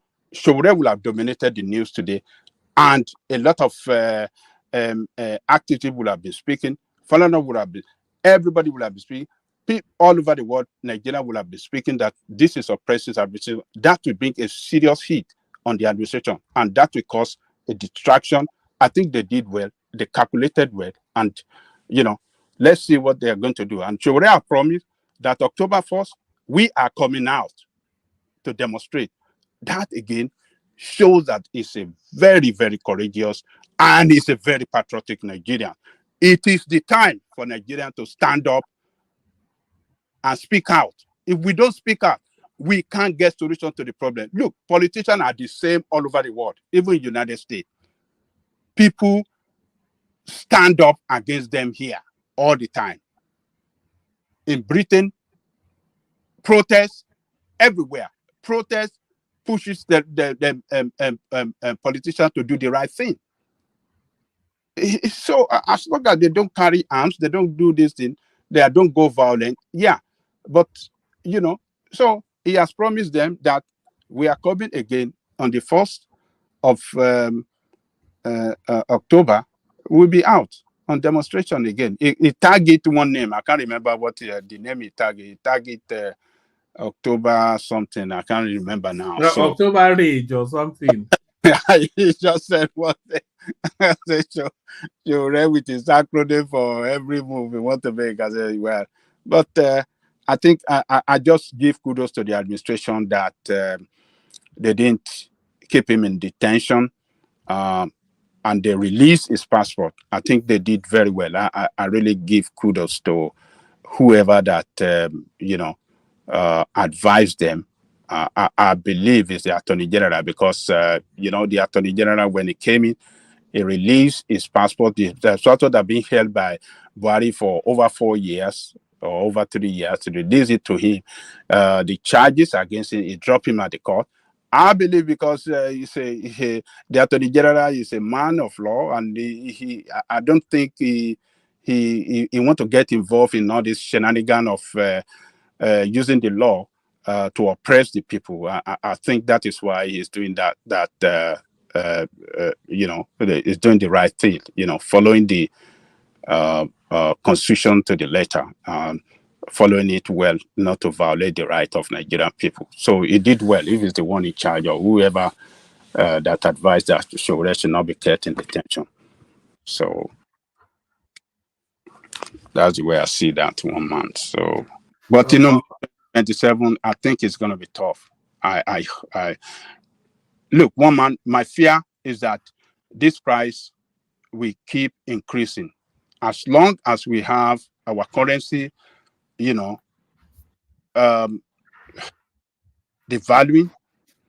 The price of the gas will continue to increase. That's the. I don't know what they're going to work out with Dangote. Yesterday, I was suggesting, why can't they do swap, crude swap, where they were doing it before now with outside the country. Why can't they do it with Dangote? Swap crude with him. Don't take money. Let them process it and let's say cheap gas for our people. I mean, even if you are going to pay subsidy, that it can be minimized. It can be minimized and be well managed than what we used to have in the past. And then we will have economic activity will pick up again. That petrol is the power of economic activity in that country. when it's not affordable, the economy will suffer a very, very big, serious setback. I don't get it. Maybe I'm not getting. Maybe they know better, but I don't know. All right, let's bring Rational Mind into the conversation. I was just about to shut it down. Rational Mind, when you just came. Let me restart this device. This device is I can hardly hear you guys. Let me restart it. I will join you. All right. So that's Rational Mind to come and put Pepe. yes, to come and put a damp now everything. You see, I've always told you, no good will ever come out of this. If he refuse to beg me, I will pin him down. That device will not work.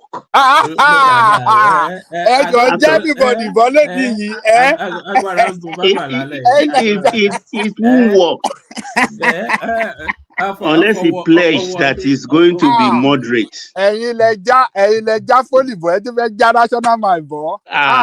Multi-peg. Oh yeah, Rational Mind. Struggle. No, adjust the device. Come adjust it. I especially wanted to hear from Foley, because he's the secretary of the AAC movement. So Coco Afuane Chore, something or the other. It's a good thing, actually. I mean, the fact we made the AG. I think is the one there. He came to just help the president.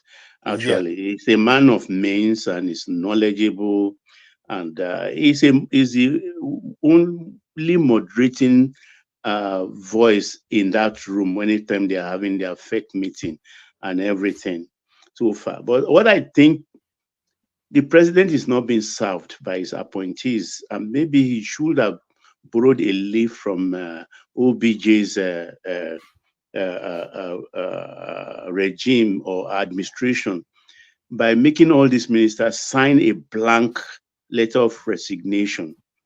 It will be like a sword of Damocles on all of them when it's hanging on your head, knowing full well that they can just type something into it and kick you out. Because how many? We can, out of the 48 or so, I don't think there are more than 5 that are performing at the moment, and that is below 15%. And that's a failure anywhere in the world. Because I don't even see reason, maybe now that he's back and he's going to sit down, though he's talking of an American trip. I don't know whether it's the time of the United Nations General Assembly meeting. I will check that out. But he has to stay in the country and then do the work he is being paid to do. He has to do that work. We need him around so that he can really supervise his ministers, because the frequent absence from the country, I think, is making the ministers also to sit back. And I blame the chief of staff for all of this. Baja is not working at optimal level. I wish a Fashola is a person that is there. Is it that he's not working at optimal level, or is not capacitated for the job? A lot of people will say that his skill set is not. That's even if he has any. He's just there to, I think Badabia Miller and I see them as one and the same person. They want a title so that they can use it to do fine boy and have designer beards and all this silly. They're just there to look pretty now. They're not there to work. Is Badabia Miller there to work or just to look pretty? Yeah, it's not. It's not capable. I think the office is too big. It's bigger than him. The office is bigger than him because he's a man that has no administrative experience other than being a House of Rep member. And no. We need somebody like Fashola who is big enough for people not to control. Isheyi Tunumbu cannot suggest anything. It won't even go near. It won't even go near his office. Exactly. That is the point. So I was there when he was born. So, neither Madame too. You know, neither Madame too, because Fashola will know how to fence them off, and that's the kind of person we need, particularly in this time. I feel there are two characters crucial to the success of Tinubu's administration that are missing. One you've already mentioned, Fashola, and the other one I would suggest is El Rufai. If those two people were yes, they would drive things. Fashola would drive things aggressively because we know he's more success oriented. Yeah, and he will put no nonsense from anybody. No nonsense now. Just get the job done, do it, and get out of my office. You know. And El Rufai also, he is a bit of a bruiser. Do you know El Rufai? They promised him the energy ministry, and he already has a program. A prepared book. What he wanted to do is he spent his time. He knows what to do with that energy, and they just burst his bubble. Look at who they put there instead. Who can even remember who the Minister of Power is? Your man. Some Amala Mountain guy from Ibadan. Amala guy. I mean, too much politics. A lot of people are crying for that tariff, removal of tariff. I mean, the increase of tariff on electricity now. You see that guy, you played the video, raking yesterday. That I'm sure that one has used his air conditioner because of the heat, and the thing has showed him pepper. But the meter is running more than a Ferrari. So he's crying yesterday. I was looking at him. He thinks when you're on band A, now water, he has to be very careful. And the guys said they forced them on band A. They did ask for a band A. And the band A is eating their money like crazy. When he's enjoying 24 hours light now. Now he doesn't want 24 hours light anymore. Only at 10,000.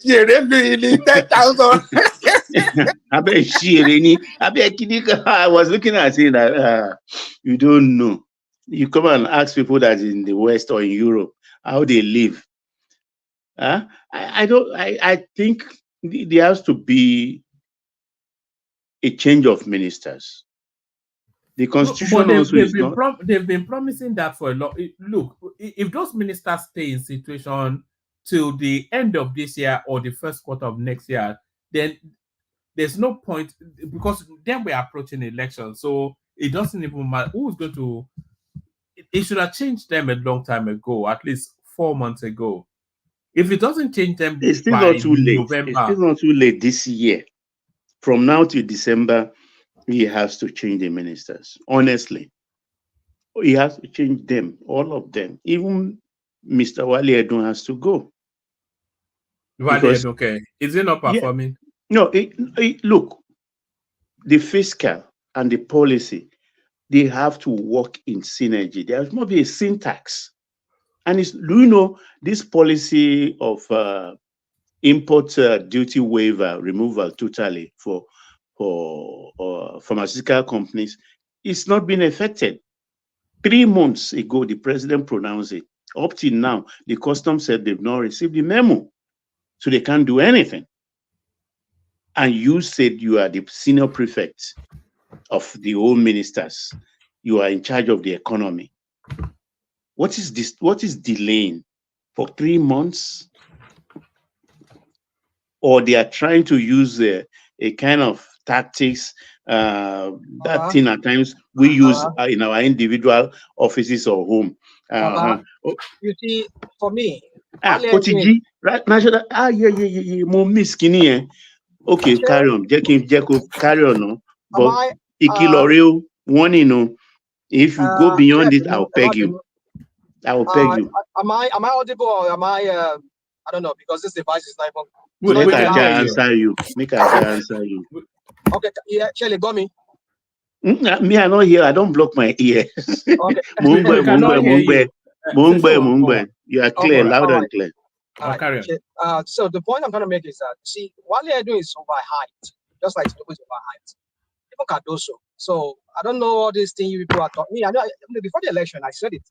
So if you're talking about Tinubu of those years when Tinubu was Tinubu, probably is those is crookedry and all those kind of when he was younger, maybe he could at least perform.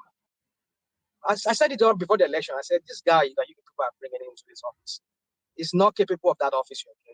And all these whole cargoes that he brought. I mean, you people need to understand the context when that Tinubu functioned. That I mean, it's seemingly, even to me, it's not that's not a success. His administration was not a success by any standard. But you need to understand the context when he was a governor. He was a governor at the time when Nigeria was just coming out from military rule, and there was this yearning for a better Nigeria. And the person of Obasanjo came in, being somebody who has been there before, who knows, who has the idea about statecraft, how to govern states, because from his previous experience as a head of state, military head of state. So, and then during those time, we're moving into the Y2K, that is year 2000, also period, when the whole world was this buzz about globalization and everything.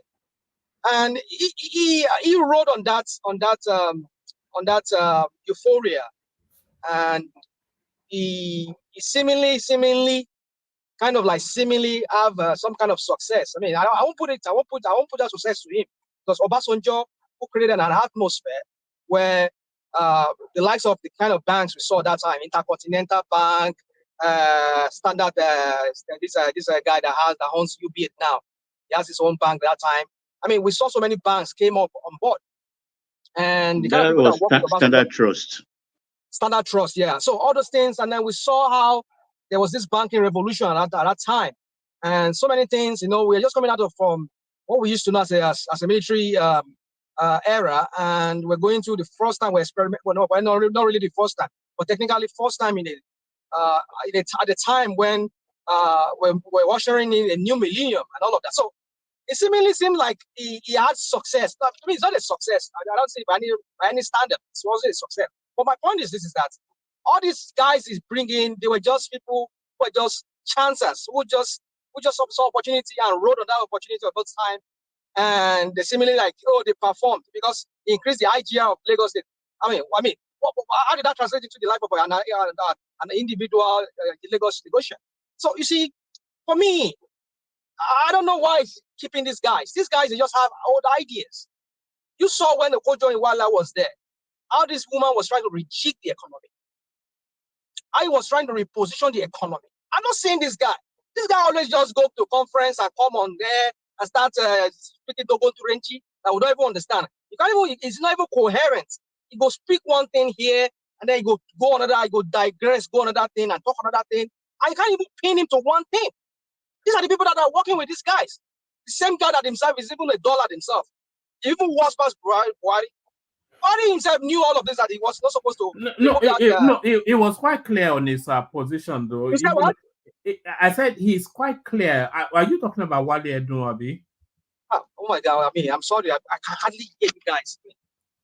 Okay, go on, please. Let me put you guys on my ear here. No, I said it's quite clear on his position. It's philosophy. It's a free market enterprise sort of philosophy that he's running while they're doing. And he's told us that he's willing buyer, willing seller. One man. Tinubu is a bookkeeper. He's a bookkeeper. It's not a technical that you people are just hyping. He's a bookkeeper. He just ordinary accountant, last on. He doesn't know anything. Forget that. I mean, people will just overhype this guy like he's some kind of genius. What is genius about this guy?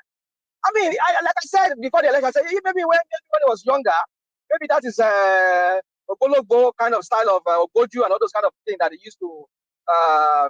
I mean, it's even worse, even in their propaganda. I mean, this one go talk one thing, another person go talk another thing. They go talk one thing, and we have released we are bringing in. I mean, Tinubu that I know back in those era, he's a guy that is very good at propaganda, and he will see that propaganda that very airtight. You'll be very, very difficult for you to even poke holes into his propaganda. But these days, look at all this. It's to tell you that this guy is just a relic of himself. It's not that same Tinubu that we know back then. I mean, I know it's propaganda by those years we were working. That was why a lot of Lagosians saw him as the only alternative to any other thing that ever happened in Lagos. But I mean, in the reality of it, by every standard, Lagos is not even a standard of what. Let me not go into those things. So for me, one man, Edun, and also let them go. But so my generation, will you ever let them go? Never now. There is eyes now. They are all into the whole scheme of it's their turn now to eat. They want to become trillionaires or billionaire in naira, as a case of it. So, man, for me, I don't even know who is so-called Minister of Coordinating Economy. He don't coordinate. What is he coordinating? What is Edun doing? That guy, have you heard that guy speak? Have you heard that guy speak? That guy doesn't speak like somebody who is sound, who don't even know what economy is all about. Just want to be in that force because Tinubu put him there so that he can be the eye of Tinubu. They can start covering the part budget and start covering all the old shenanigans and the looting and everything. That's what the guy is. He's not a technocrat. I don't know if you people have ever had this guy.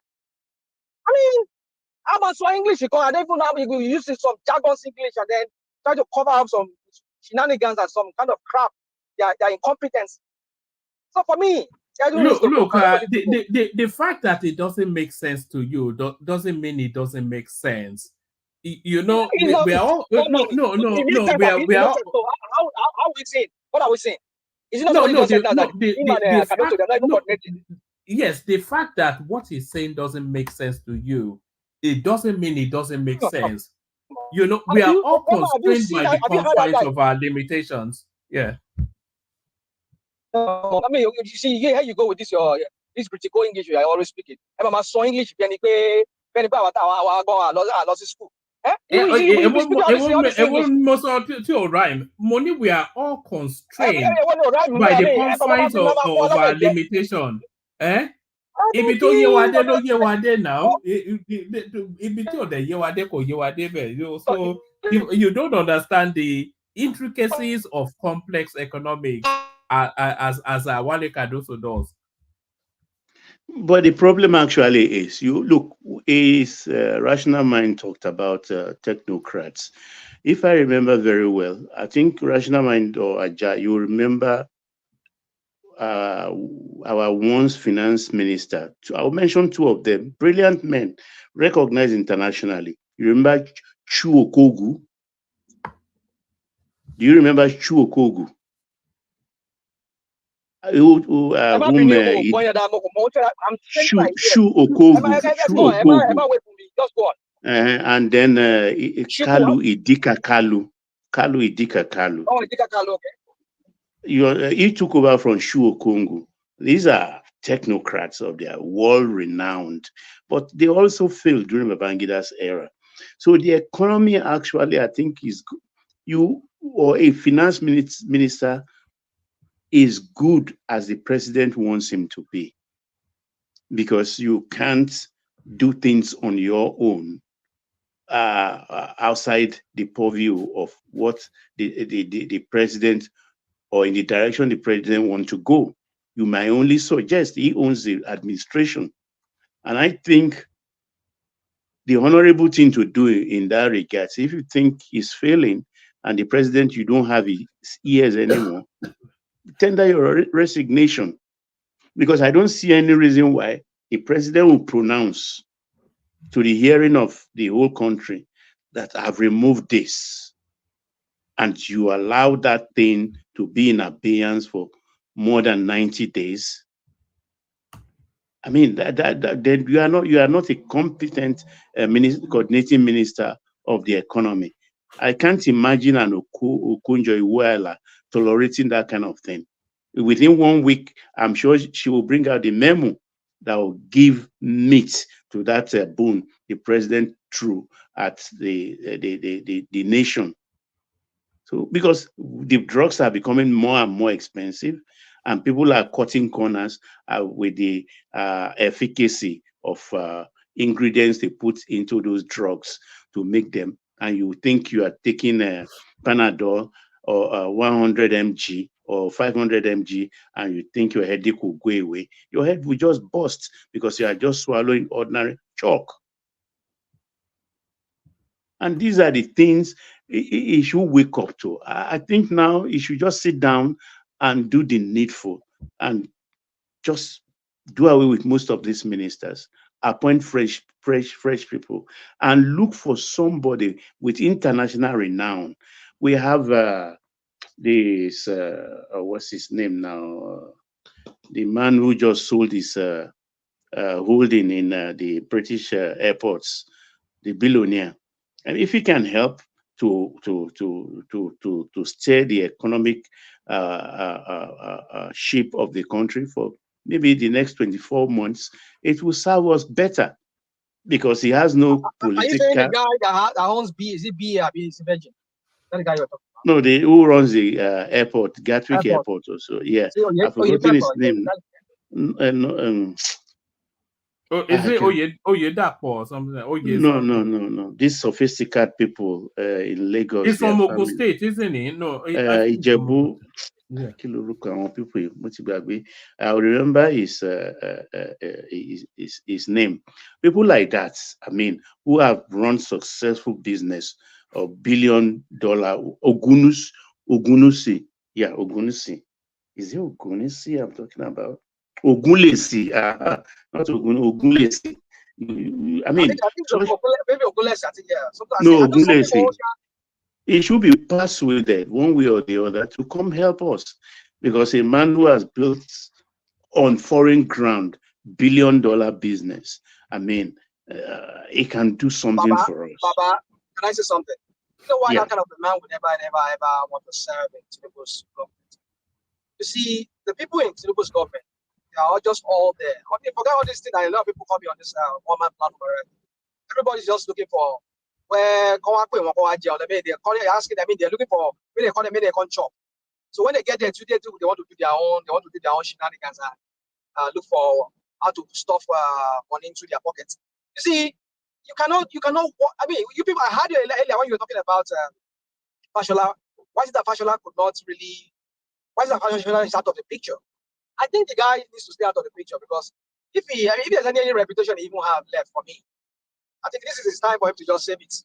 Don't be part of Tinubu's government, because it will bring you down more than what you are already finding yourself with association with people and So for me, I think no reasonable person that wants to maintain his not really maybe Tinubu per se, but the people around Tinubu, they are hawkish. They are criminals. They all want to they're all looking for a way of, their own way of wanting to make money. And somebody like those kind of professors, I with that guy's name, because he says no, he wants to. Oh yeah, let's see. He wants to say no. I want to do something, because people like this, they are disciplined. See, the problem with Nigerians is that our leaders are not disciplined. Those people who lead us, those people who are holding office, they are not disciplined.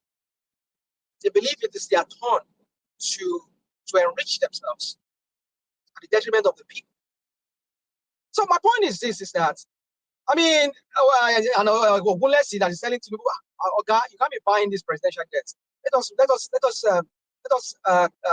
keep the accounts. Let us balance the sheet first before we start doing all of this. Let us see that our people are seeing the dividend of whatever you promised them. That is if he really is that kind of a person that I'm trying to portray him to be. Because for him to have to have that kind of what was I'm looking for? For him to be able to manage big infrastructures like what we're talking about. Do you know the kind of background check he must have had to go through for him to for a whole country to allow him to manage not even our reputation as people that are known as criminals around the world? He must have built over the years some kind of trust in this government. So you didn't think he would just go and throw it down to the dogs like that because he wants to become a finance minister or whatever? He will just give me his condition. That if you are just like It exactly cannot what function, Baba. Iweala did, he gave them condition. This is on condition we are at work. And Baba when she had frustrate problem, me. with the government, and they said, They will okay, go to frustrate me, foreign Baba. ministry or go to Kemi, the. She said, that's not my Baba, Baba, Baba, do you remember Kemi? expertise. I can't do it. I'm going, and she left. Okay, is that Kemi? You're talking about Kemi now? That Kemi girl. No, I'm talking of Iweala.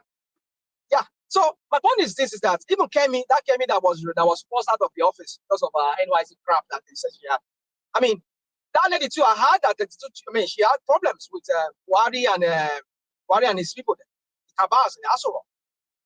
Get it? So the point is that when people who have discipline, who have reputations, who know that their reputation is important to them, more than what the money they are going to steal.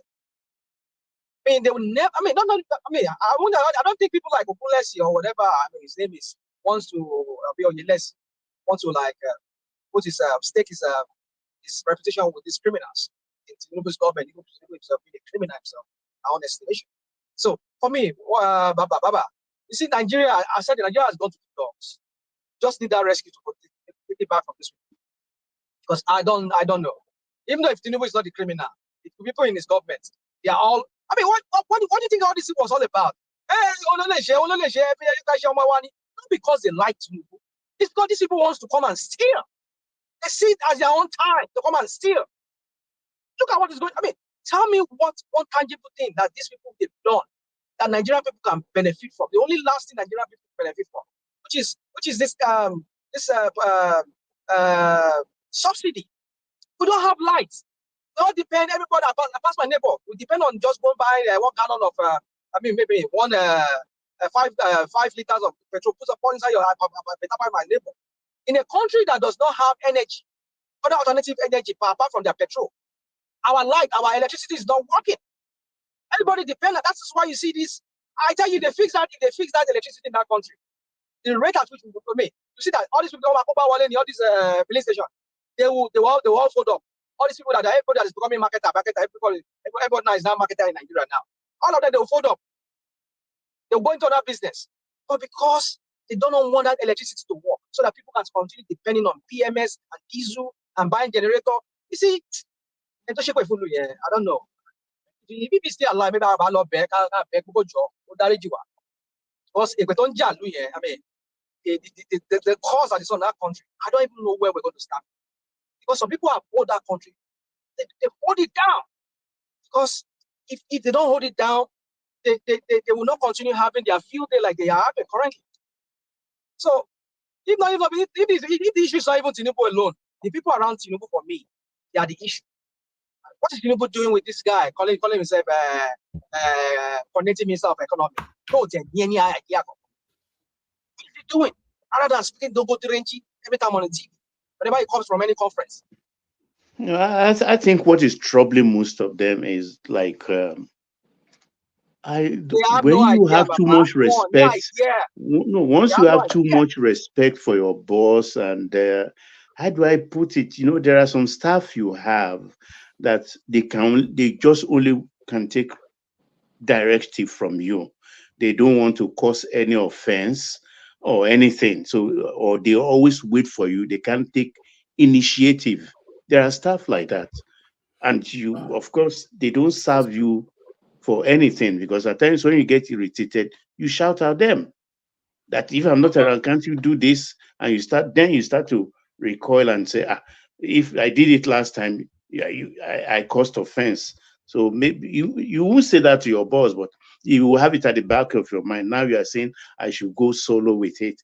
But they should be confident. If they say you are the minister, the buck does not stop at your desk, it stops at the president's desk. But take some initiative. You understand? And when the president pronounced in the public, force his hand by executing. Don't wait for him now to put anything in writing. He's spoken. Because that's where the physical doesn't meet the policy. All right, Baba. Mike is here, so let me bail out. I'm not sure how much longer the session is going to last, but however long it does last, Mike takes charge of it. That's Ayo right there. That's still Ayo. I think we only had the one super chatter today, Ayo. So that's Ayo still, and that's still Ayo. and that's still Ayo, and that is still Ayo. And guess what? This is still Ayo still. So well done, Ayo. So Ayo kept the lights on here today. So thank you, everyone. See you tomorrow. If you want the conversation to carry on, then hop on and come and join Mike, or otherwise, however long it lasts that long. Thank you, everyone. See you tomorrow. So, Baba, for me, yeah. So what I'm trying to say is that I don't know where Tinubu is going to start from with this. All this crap people that he puts in the government. So where's he going to start from? Does he have to remove what's his name? This guy first. Who's he going to replace him with? Is Fashola even willing to even accept that? He's not chief of staff? willing. He's not willing. He's using rest as excuse, but I know he doesn't want to work. Rest is resting. He said he has served 21 years as a public servant. For me too, what I think again is that you know that Fashola had issues with Tinubu before, after the election in 2015, when Buhari was trying to was shopping for minister. He said Fashola was not part of the ministers that Tinubu gave to Buhari. He was not. He was not. It was Buhari that drafted him. So, but then against the will of Tinubu, some people say that beef is there. I mean, that's I think so too. Yeah. So yeah, I think that could be one of the reasons too, probably. So there's a host of things that could be. But for me, I think if Fashola wants to keep any of his little whatever prestige or reputation that remains, to just not serve in this guy's government because the office of the chief of staff is the engine room of any administration, and this engine room is just jacking. It's not functioning properly. I don't even understand what this guy. I'm not saying he should be frontal. Everybody should have to know him as the chief of staff, like we know Abba Kyari back then. That's not what we're saying. But in the way you coordinate the presidency, I mean, look at this media, this 70-something years old man. He was former PM editor. What's his name? That man. Adenuga. Bayo Onanuga. Bayo Onanuga. He will say something.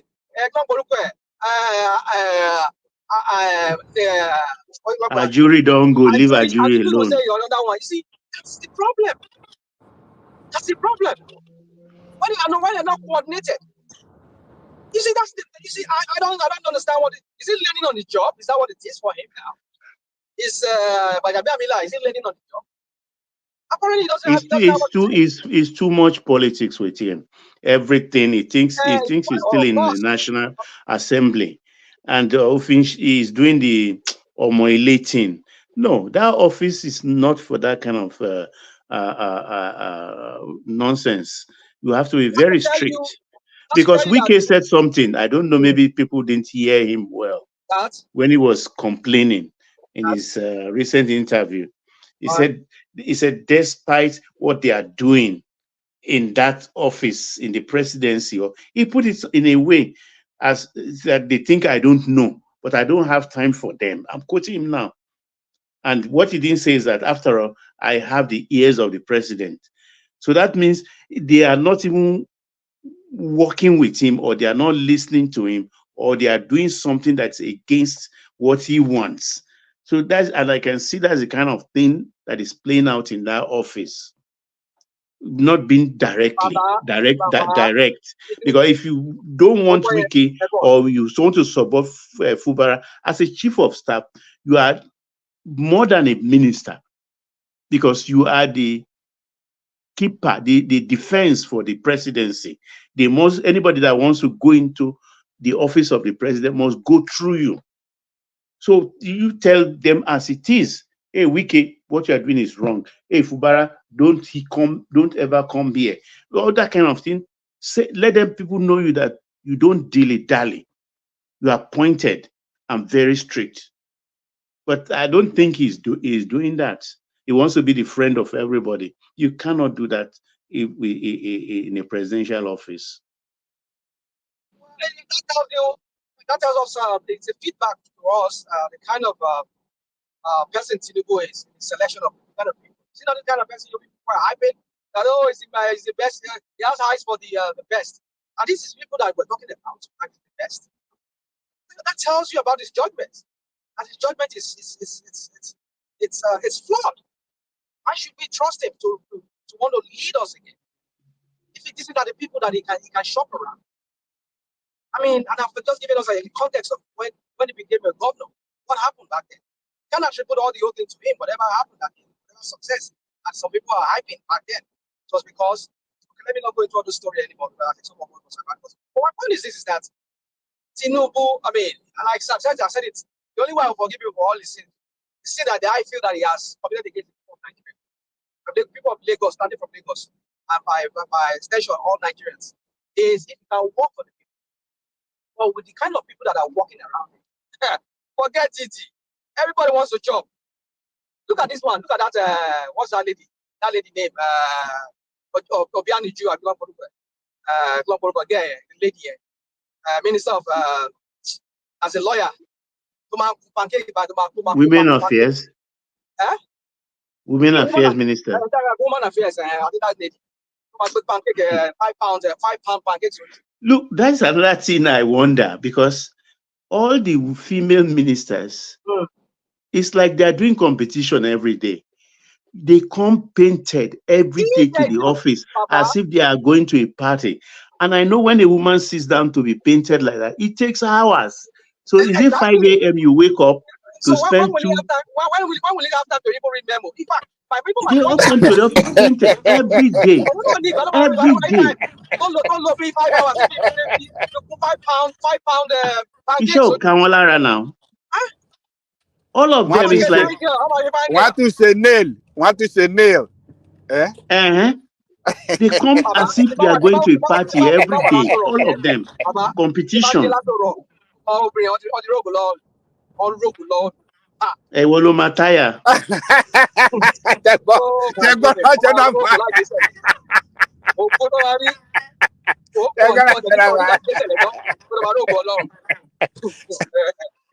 Taba feed the rational mind here. I'm a social support him because this rational mind.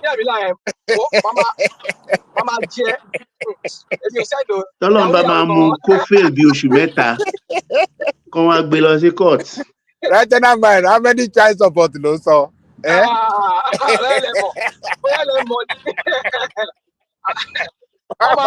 No, Shoma, you are getting it wrong. I mean, as a woman, if you, for weekend, fine, but for ordinary day for work, the makeup should be very light. It shows seriousness. Look at Okonjo Iweala. She doesn't wear makeup. I know even those small eyebrow they do for her, they force her to do it. But does that make her not presentable? She is always presentable and looking very sharp, decent, and respectable. Ekwesele too. They don't wear too much makeup. Yeah, exactly. But to sit down and paint, put rouge here, thick eyebrow, paint your this thing, and looking as if you are something out of magazine page. I mean, that one at the labor minister. That one doesn't wear too much makeup. Oh. No, she does. Maybe at the time they were negotiating with the NLC, so he's doing it for Agero. I don't know, but she's always look as if she's not a happy camper. But the one in trade, she doesn't do too much makeup. She don't they do. You know they do, yeah. And I think she don't they do. She don't they do now. She don't they do now. What's that her first name? You know, I don't know that thing. If they spend 2 hours or 3 hours to sit down. I want your rational mind. I mean, £5 is every day. Like, what kind of a human being are these ladies? I mean, like, and I said they should but it looked like we are not fair to them. Even when you look at our men too, the senators and the ministers, you see the way they dress too. They dress like they are going to big occasion too. They wear big agbada. Look, wear this Aja, I have bias. When I see a man, we don't wear makeup. When you look at when I see a man, and you trim your beards with care, everything. Musorio, I'm always wrong. I don't take you serious. But what do I want to sit and start trimming BS like an artist and carving the sideburns. Kí ló dé? Ó já grease sára mò ń lọ mi nìyẹn. Kí ló dé? Àwọn tó ti wà lóde láti ṣe gbogbo intention ẹ̀, those àwọn young guys that are still shopping around, they have to trim and look good too now. I don't have time for that. Everything I put on will be sharp and neat, but that kind of carving beards, manicure, I have a bad habit. I tear my teeth by my nail with my teeth. And I know how to do it neat. We live in a different world now. Let us leave their appearance. Let's talk about the substance of what the ideas. Now look at this lady. That's Obiani Joe. What again? Lady that's on pancakes. Kennedy, Obiani. So let me address about that name, Kennedy. So, anyways, the point is, did you listen to one of our conference? Was it a conference, a woman conference she had recently? Don't chastise on certain people. Don't check well. Where I didn't say she not eat. I didn't say she not at least. Oh my goodness! Have you seen that woman when she went to the House of Representatives to harass them in that panel? Look, all her hands with rings, heavy makeup. Like a gangster. Look at what is going on here. Why did Tinubu go and see all this? All of the makeup, Sheruba. If you point somebody with that ring for a hand, the person face go tear. My goodness. As a hero when you're only laying to the law.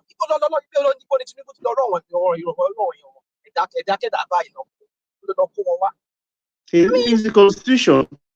When they say bring one from each state and they all have to nominate, you have to pick. What happened to Ben Ayade? Ben Ayade of Calabar, of Cross River. Cross River. Ben Ayade now, we thought that Ben Ayade was going to make his ministerial list now. We didn't see him. Do you remember Ben Ayade now? I think he can't allow this to go beyond this year. All the ministers, generally. Those he wants to keep. Maybe he should reshuffle those ones and then he do away with most of others and bring new people. But you need to reset Nigeria.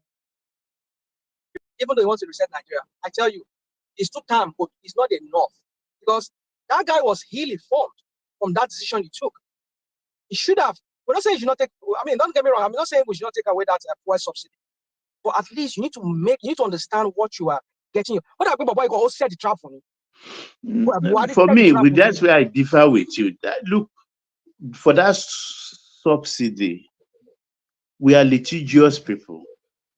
If he refused to remove it that first day or shock everybody with it, people will go to court and stop it. Nigerians have a way, we go to court, file frivolous motions and all these things.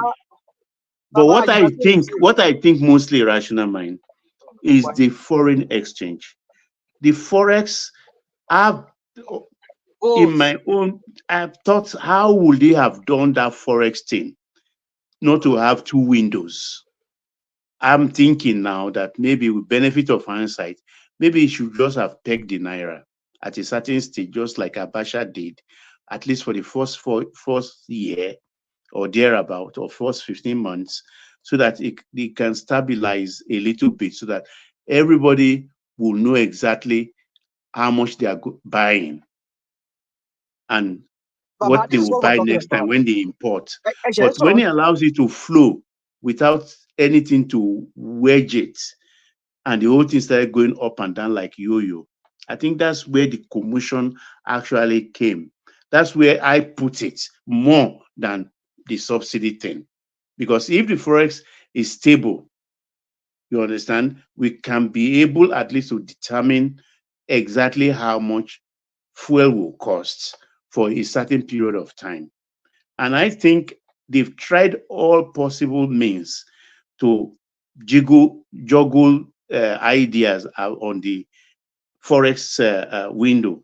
But so far, everything they've applied has failed. Maybe the only one they've not tried now is to peg it. Maybe that's where they will go next. At least let them do it for maybe another 1 year, because that one will need actually maybe you spend $1 billion every month or 500 million every month to support it, to keep it maybe at 900 or 1,000, so that everybody can breathe a little bit. That's the way I look at it, guys, and the solution I see. But to say to reverse the subsidy policy, I don't see the possibility. Yeah, rational mind. Oh. Hello, Mike, Aja. I agree. I totally agree with you. The way he floats that currency, I think is and the removal of subsidy at the same time is just No minister, nothing in place, and you unilaterally did that. Is that not what we were saying here? Don't book it to one by pay. So that more politics, more economy. Is not what all of you are now saying now? That he was ill-informed. You were getting into some benefit of hindsight now. You see, the thing is, it's just a rush. It's a rush to the head. I mean, blood rush to the head, like rush of blood to the head. Yeah, so I think maybe the elation that I'm now a president. I've been sworn in. Of course. You see, you don't make policy. You don't make statement of policy like that. But I say this guy is not fit for that office. And my people, I hate him for no reason. That guy is not fit. I mean, it's just overhyped, man. Overhyped. It's just this is a strategy. In strategy to hold on. So you more as a bookkeeper. To share accounting. At least wàá kọ́kọ́ jókòó ná kó tó máa bẹ̀rẹ̀ sí máa ṣe pronouncement pé wọ́n ti kówó jẹ wọn kówó jẹ. At least wàá wò kan tó wà nílẹ̀ fún ẹ. I mean, you look at what is on ground for you before you start saying, oh, okay, this account no balance. So no, you did not do that. You just feel because you are now a president or whatever you think, or people are hyping you as a master strategist, and then you don't have ministers like you said, Baba. He doesn't have ministers. You don't even know what the book is all about.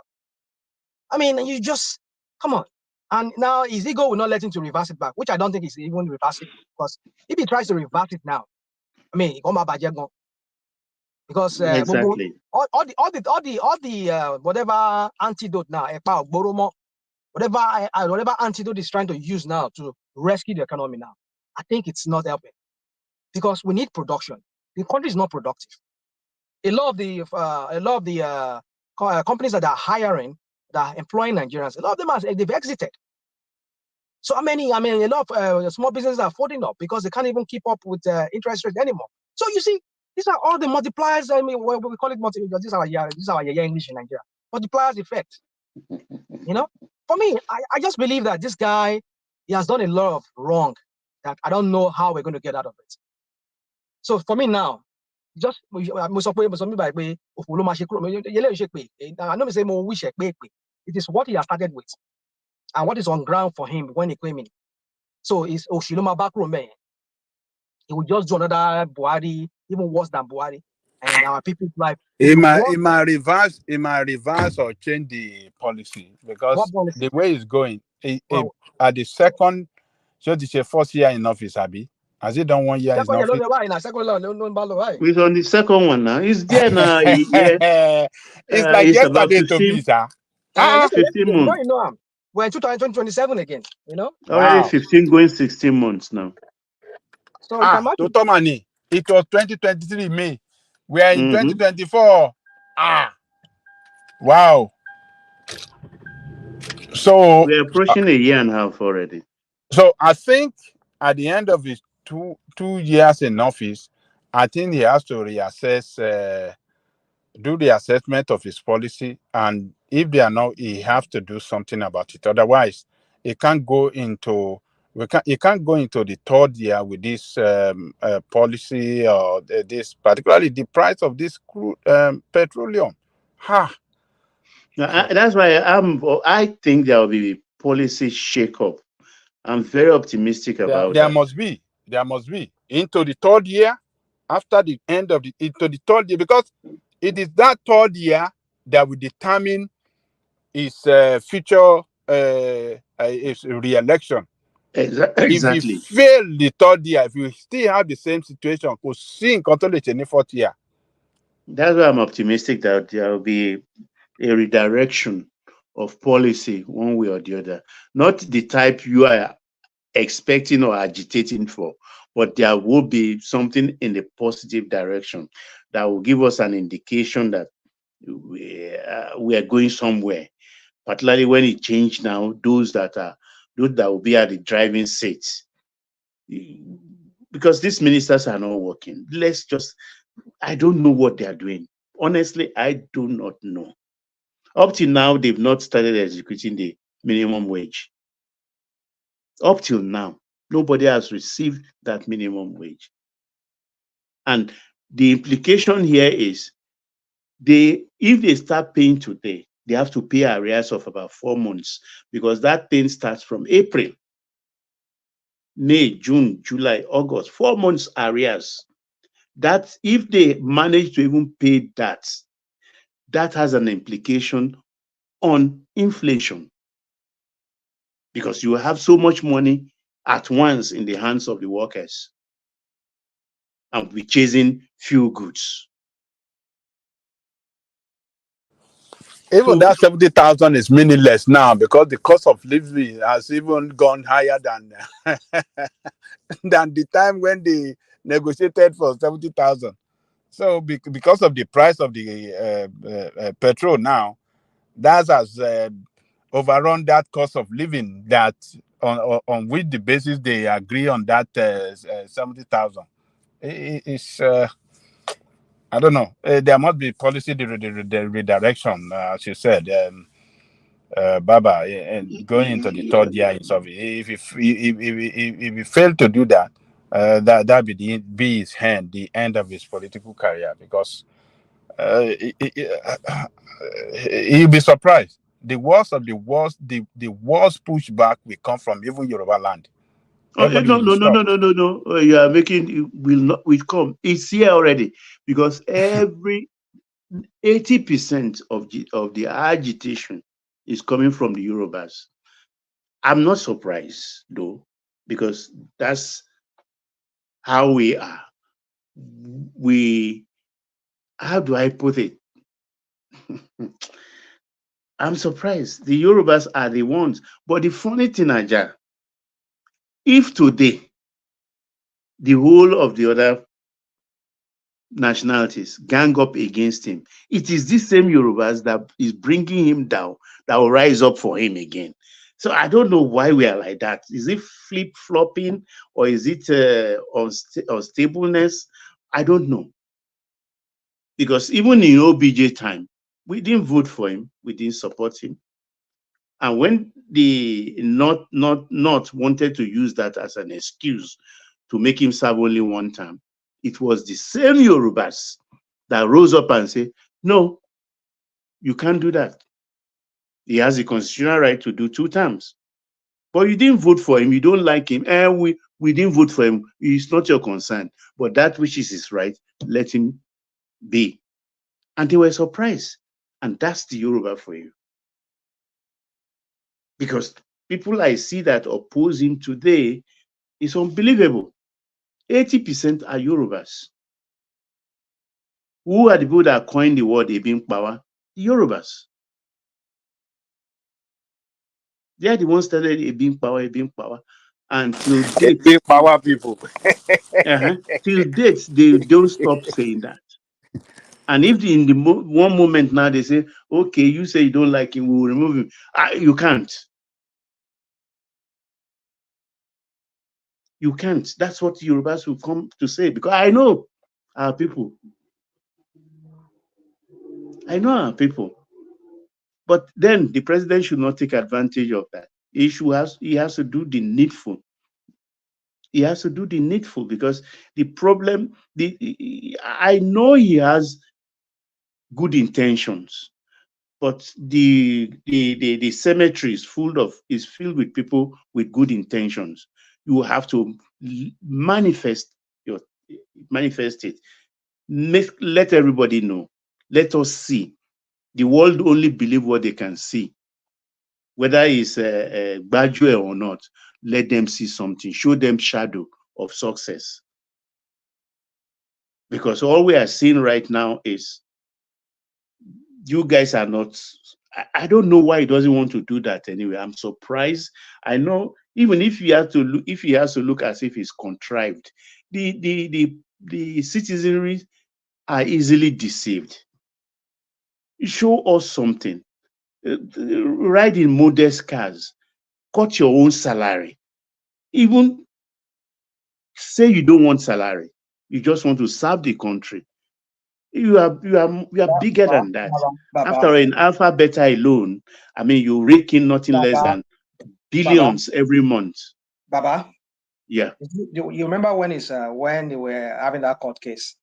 You know what Remy said? He said, we have our money. It's true. They have. They have. They have it, and then so why are they spending our money like as if? That's why I told you I don't understand, because with that kind of look, Alpha Beta alone till tomorrow. I mean, it was Emefiele who went after Alpha Beta, and what did Emefiele say? Because they are collecting through the first tax man, that guy that got he worked in Lagos. Is it Glover? I can't remember his name.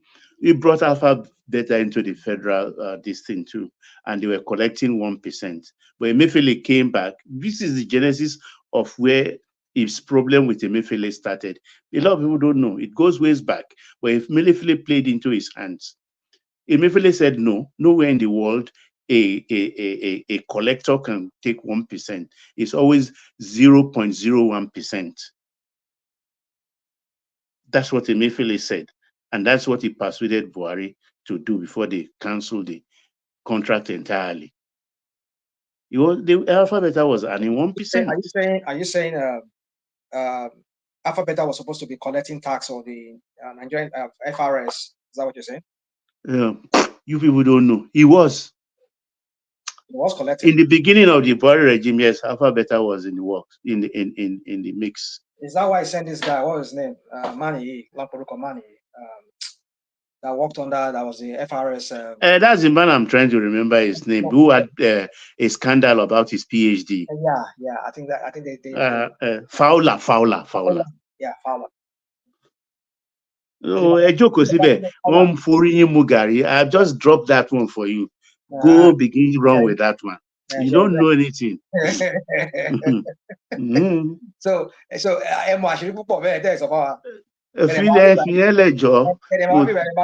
mo ti gbára mi lẹ́nu ṣùgbọ́n mo ti gbára mi lẹ́nu. Kí ni Fowler ṣe? Mi ò mọ ajá àjọ gbàgbé pé mo. Okay. Ṣé Fowler ṣe ìkọ̀kọ̀ tí kìíní fi lé ní? Have you forgotten? They frustrated him out of FRS. Now, want to go co now. Want to go to report. I think that was when. But he was raking a lot of money in for the FRS that time. I don't know. I don't know. But then all I know was that he was disgracefully removed from there. But they did it in a covert way, so that look maybe I think that was when this guy was still alive. Not Komani, Abakiari. That was when they frustrated him out of that place. I thought it was the politics of bitterness between. Well, that's what they tell us. But they said, well, maybe it is true or not. But they said there's some money that he never reported, and then he was involved in some scandal too. That's what they said. So I mean, I remember that story. You can Google it. So he has the money. He was performing very well, though. He was actually making a lot of raking in a lot of revenue. So I don't understand this thing. I mean, if he had come out to say, "Look, I am not interested in the salary," the National Assembly will have been encouraged also to curtail their excesses in terms of expenses. Baba, do you know how much this guy spent to become president? Do you think he is here for that Christmas? So, and all those people that he call all the people that are working with, all those people. Rational mind. The money Tinubu has, not a water but not can enter inside, or a jail will chop it. their jet teeth, their jet teeth will break if they put their teeth in the. Abiola had the same. Look, Abiola, look, this is like a pastor's money that people are contributing every day. This is on tax collection. Story. No. Ẹ yẹ ká máa bẹ Ọlọ́run pé kí Ọlọ́run má yẹ kí Ọlọ́run má yẹ káwọn èèyàn rán àgbàná sínú oúnjẹ sínú owó wa. Àfọlọ́run eléyìí kì í ṣe owó tá jẹ́ lè fún tó bá fẹ́ if which put their teeth inside this one their teeth go break. Abacha ṣé kò lù tìjú báyìí lọ. Abacha when they look at Dangote then and say God will not allow us to be poor as you are. Even them, Dangote was a low-level billionaire. Táyé bá kọlù yàn, tó bá kọlù yàn, ẹ bá yẹ ká rogun ayé, tí bá mi kọ ayé, kò bí pé àwọn ayé yìí, àwọn ayé tẹ mi, even àwọn èèyàn tó bá kọlù yàn mi. If you one crazy person enters now, suddenly enter, only call audit Tinubu and all this thing, and this person is very powerful. They can collect all those things that Tinubu has. Maybe it might not be totally become a poor person. But I'm saying he will lose substantial amount of his money if it's found out that most of those wealth that he acquired were just illegally acquired. They can do it. So if I'm just getting auditors, real auditors, on my Joko, on my audit here. I mean, Abacha Leni, where all the money is going. But in the interim, he doesn't need. How much is he paid? How much? Honestly, I think he should. Some people are like that anyway. They don't know. He's a greedy person. Tinubu is a greedy person. He's an at that age, full of avarice. At that age, I don't. I mean, what if he had bought his own car and say, "Look, this is my own car. How much is the Escalade? Maximum." Are fully armored, $600 million. I mean, $600,000 fully armored. Is that what he cannot afford? When Sheyi Tinubu alone has properties worth millions of pounds in UK. So Yahweh said, "We don't need Nigeria's money." Is that not what he said? And yet again, we saw she had a conference recently, and they were budgeting billions of naira for that conference. And Office of the First Lady. Some few days ago, I was talking about that. Kini pet project, a man, woman. Somebody was telling me, "Kini come for women." What the crap does that even mean? When our kids, as young as 13 years old, want to prostitute across West Africa. Why can't you use that as a connection with a lady? That's a lady.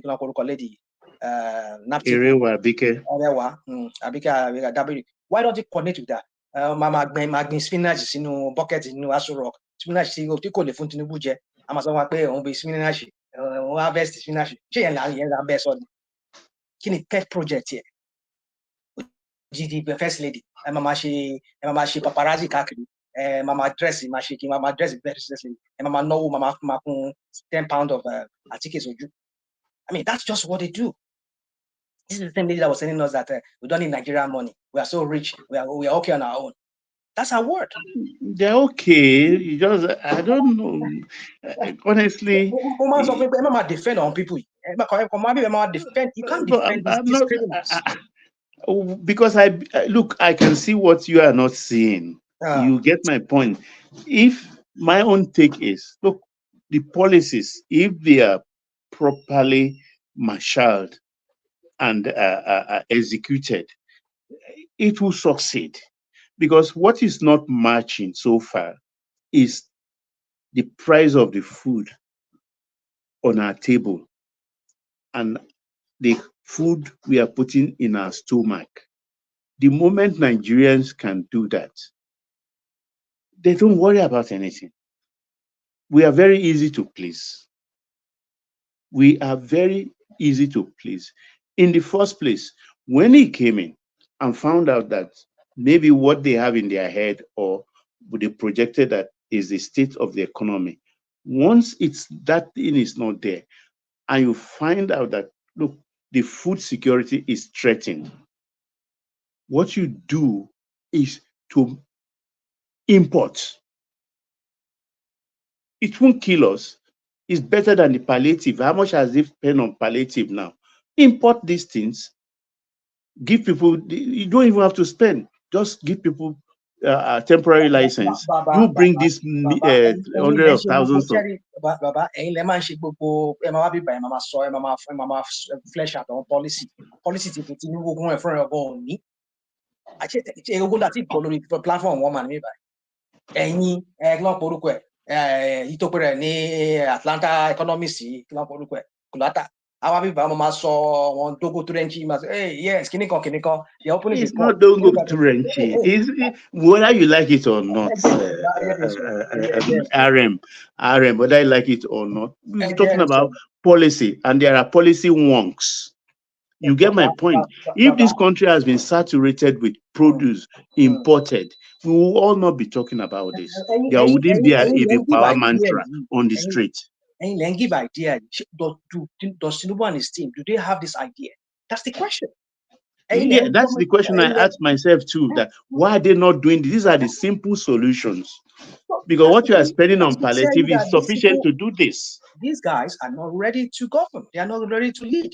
They just want to get there because they want to be president. They want to go in the annals of that history of that country as being the president. What Awolowo could not get, he got it. What do you mean? That's what they care about. They don't care about. This is the same man that will say, "Let the poor breathe. We have the responsibility." You know, that's their hypocrisy. We talk about this guy's hypocrisy. You say one thing, you're doing the opposite. Let the poor breathe. That's what he said. Are the poor breathing now? Obviously, this man doesn't mean it. Just want to say because of the hype of the election or post-election that time, so that people will see him as the man of the people. No, he doesn't mean it. He does not mean what he said. No, I think he just dropped the ball, and I want to see it as temporary. He will pick up the ball later and do the needful, because these solutions are not too difficult to do. Ending òpin Tinubu pẹ̀lú government here. All of you will all be here. No, the only way to remove any we're in a democracy, and we are already honing our craft in that realm. So there can't be any violent change of government. So he will finish his term, and the next election is what we all look up to. But even when I look at the terrain, RM, looking at the terrain, who are the people there? Who? Yeah, so show me. That tells you because it's so bleak. The future for that country is so bleak because look at the people that are working with these guys, with this guy. They're not people who have ideas. They just want to be there because it's their time to come and loot. What are the ideas? Minister of Electricity, Minister of Power. What has that guy done? How many times has the national grid collapsed under this guy, when this guy was minister, under Tinubu? What has they done? If they could at least we can generate half of electricity for that country, or must slash this dependence on petrol and diesel. A lot of them you see how the industry will just, you just see how some of those dead warehouses you see around Lagos and other parts of Nigeria, how they'll be roaring with machineries. People will be employed, people will be working. But no, when you have to depend on diesel, you have to depend on generator to be functional. What kind of economy are you running? What you suggested is more like the Ajanle Koko interpretation of economy. My own stake here is, look, there is something that is happening at the moment, which is good, but which we are not matching up with. There is less importation now because the forex is so high.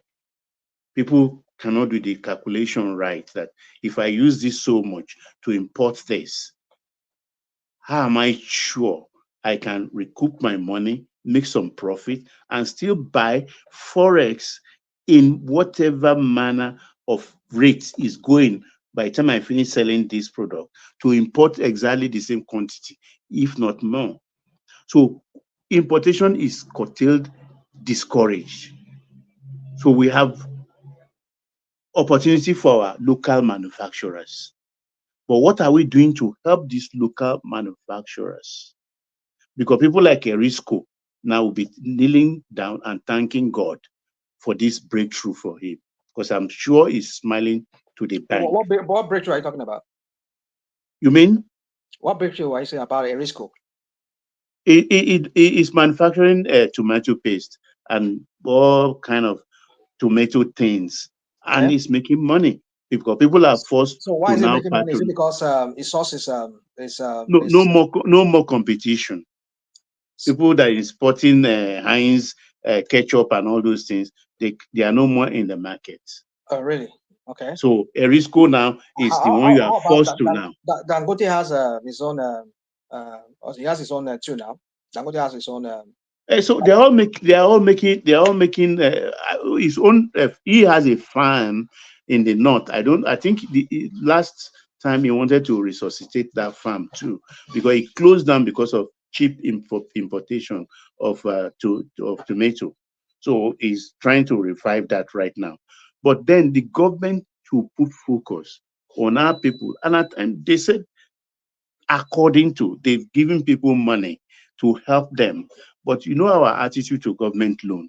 They have to follow up. They have to supervise these people. And at times even don't give them the money directly. Tell them to put in their Form M and back it up with government funds to import for them. Even at that, they can still sell the raw product you are giving them. But people will have seen that you are trying your best. Even if they sell the raw product, they are not re-exporting it. They are selling it to somebody that will use it still in the country. That person will use it for something. Do you understand what I'm trying to say? So these are the things they have to do. Because if we start producing now, I think everybody will relax. If we start producing and bringing those things we cannot get, which people really need to feed or to bake our bread and all of those things. And also empower the researchers, because we used to have cornbread.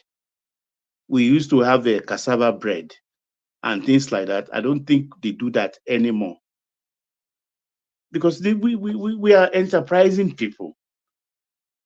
But this quick fix and start distributing money, it irritates me, because we can't count ourselves.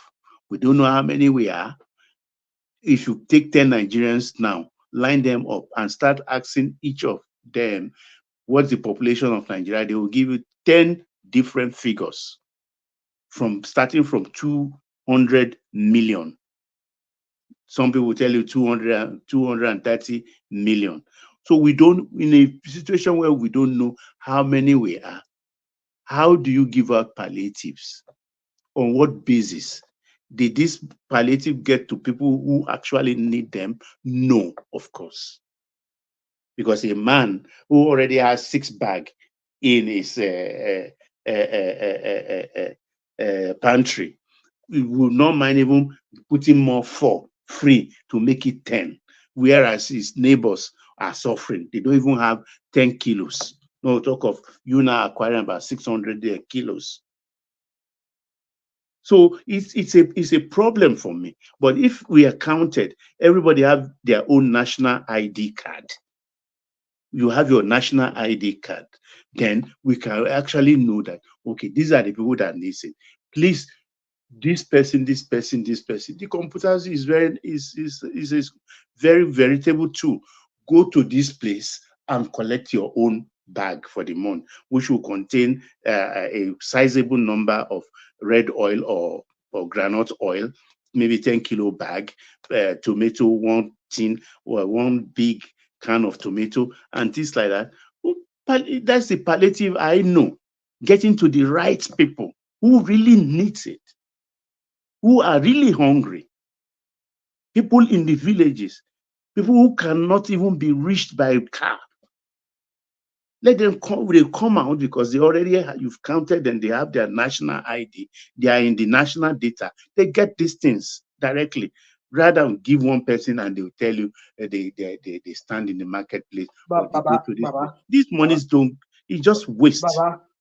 Baba, from the way you've spoken here, I think I can deduce that you must have lived in some West African country. Now, countries like, well, when we say this now, I will hear people say, they push back with that, they're a very small country. Benin Republic there, Togo there, they have what they call carte d'identité. Oh, yeah, of course, they have. Even for foreigners, they have. So, now, every citizen that is born, they issue that card. In fact, way back in the late 80s, early 90s, they've already had it like microchip, like a real microchip like that. I know everything is from France, but my point is this, is that they know their citizens, at least 95% of their citizens, they know them.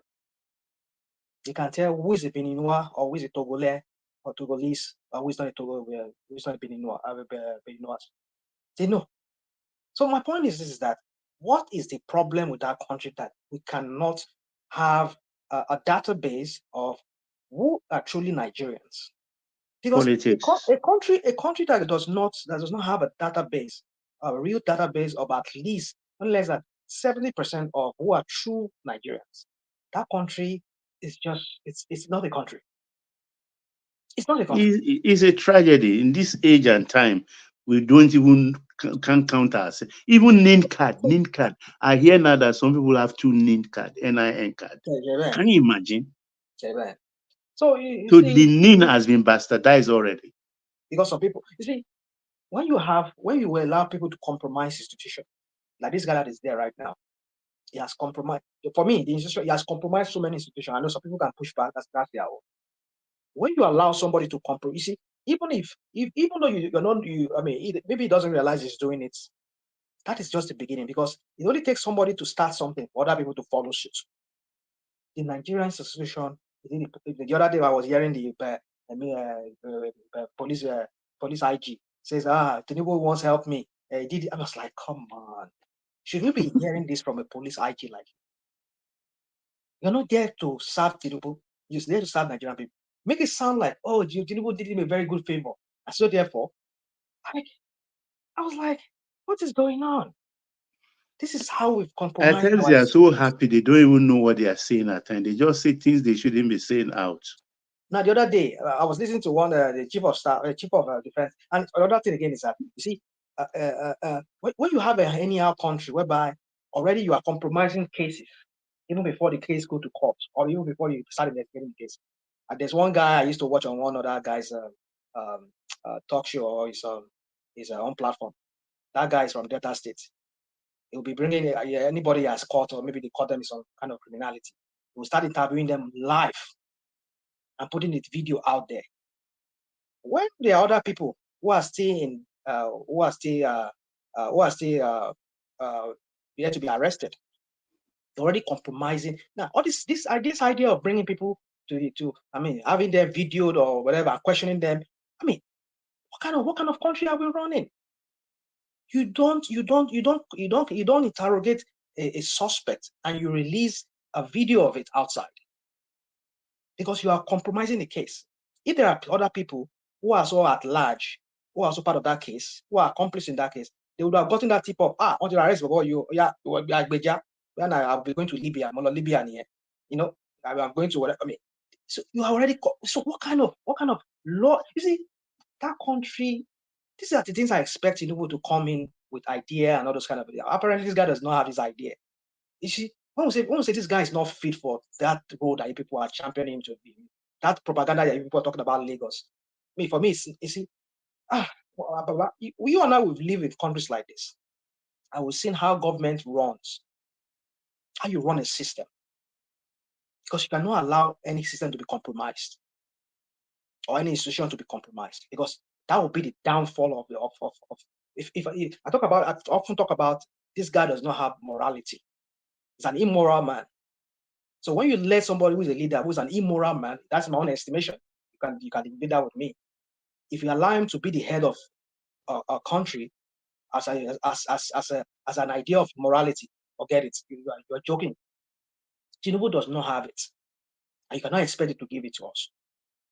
So for me, in every way you look at it, at the way, there's only God that will deliver us from this mess of a country that we find ourselves. I think our problem is much more than that. Look, our problem is actually foundational. There is trust deficit. It's foundational. There is trust deficit in our country, and the nationalities that were the foundation of the country, we all refuse to surrender our sovereignty. Like Babaja used to say here, that he's first a Yoruba man before a Nigerian. Same here. But have you asked I'm him first why? a Yoruba man before a Nigerian. Because I believe there's always some kind of solution to whatever how naughty a situation can be. Why did Aja? Let us address that. Let's just take that as an example. Why did Aja said he's first a Yoruba before being? And I say the same thing. I share his sentiment. Well, okay, I share his sentiment. Okay, let me ask you. Okay, you as a person, why do you say that?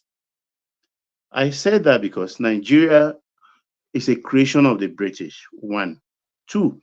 So by interpretation, apology to Chief Obafemi Awolowo, it's a mere geographical expression. Okay. Before Nigeria in 1914, there was a group of people called Yorubas, Igbos, Hausa, Fulanis.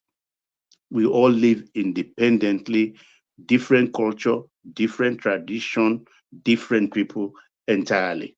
Okay. And somebody, an outsider entirely, and say, look, I'm your colonial masters. For administrative convenience, I want to bring you all together for economic reason in one circle. And we say, okay, I don't want to accept this. I don't want to accept that. I say, okay, whatever it is, sign on to it. After 100 years, if you still feel like this and it's not working, you each can go back to your tents. And Nigeria came into being. So my forebears came into it as a Nigerian. My forebears were going to school, they were going to Britain, they were already learned before Nigeria.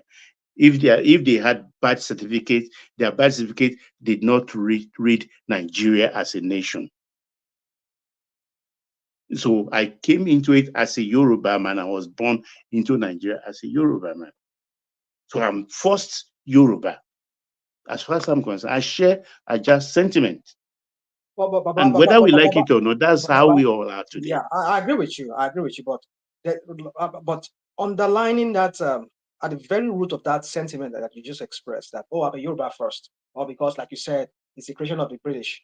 So why is it that? Because from what you're saying now, that creation of the British, which is called Nigeria, most countries of the earth today, I mean, like the United States here where we live, there were different Native American tribes. The Cherokees don't see the Apaches as their own clan, even though they are all Native American. So there's this issue of clans and tribes. It also exists in other nations. Even in China, there are the Mongols and there are the other people that China is trying to start. So even in India, there's different parts of people. So, but the point is that even they come under one name, either Nigeria or India or whatever, but people have to buy into the idea. It's because you don't feel like you buy into that idea. That is why you're feeling that I'm not a Nigerian first, I'm a Yoruba first. Because you feel that okay, this is where it is RM. It is because of the trust deficit. Okay. So where you now said we should all bake our cake and submit it to the central. Okay. The cake I bake, the central usurp it and start sharing from that same cake back to me. So whereas the real direction is supposed to be, I bake my cake and I cut to the central. Okay. To the center. Okay. You understand? Which is the proper thing. You, the other one, you cut from your cake to the center. You cut it, then the center will now use it for the common good of the tripod. Okay. You understand? But now, when you have to take all my cake and take it and start distributing back to me and giving more portion to those that did not contribute anything to the baking of that cake. That is where I distrust the center. Okay, so you see, Baba, you know who first came up with that idea in Africa of everything the country comes to him and then he distributes it. It was Mobutu of Congo. And he was the guy was a good friend of Ironsi. So Ironsi wanted to copy his friend, you know.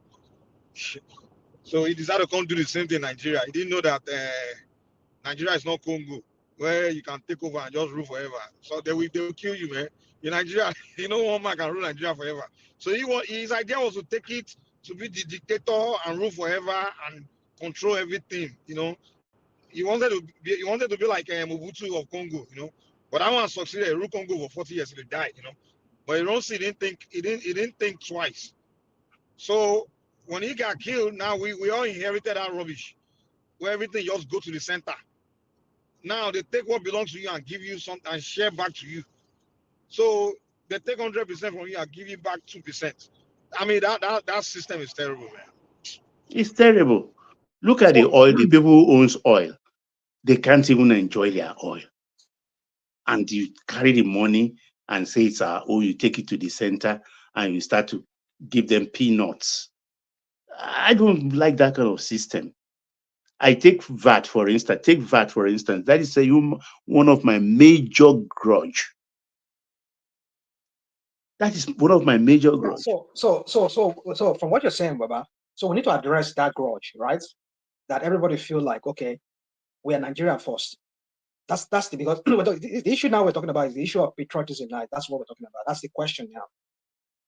Just whether this lip service that we all pay, well, some of us come here and act like as if we are more patriotic than other Nigerians. We know it's just all just facade. It's just because I don't know, maybe you feel that's why you're coming and shouting patriotism, like I see other people are not patriotic. I don't shout that. I don't take that as a I'm mantra. not saying literally you. I'm not saying literally. I'm just saying. No, I say this. You're a man first. Yeah, so yeah, I agree with you. I would say the same thing like you just said. But what discussion I'm trying to have with you about is this: what is underlining that sentiment? It's because we do not feel belonging to that country. We don't identify with that country.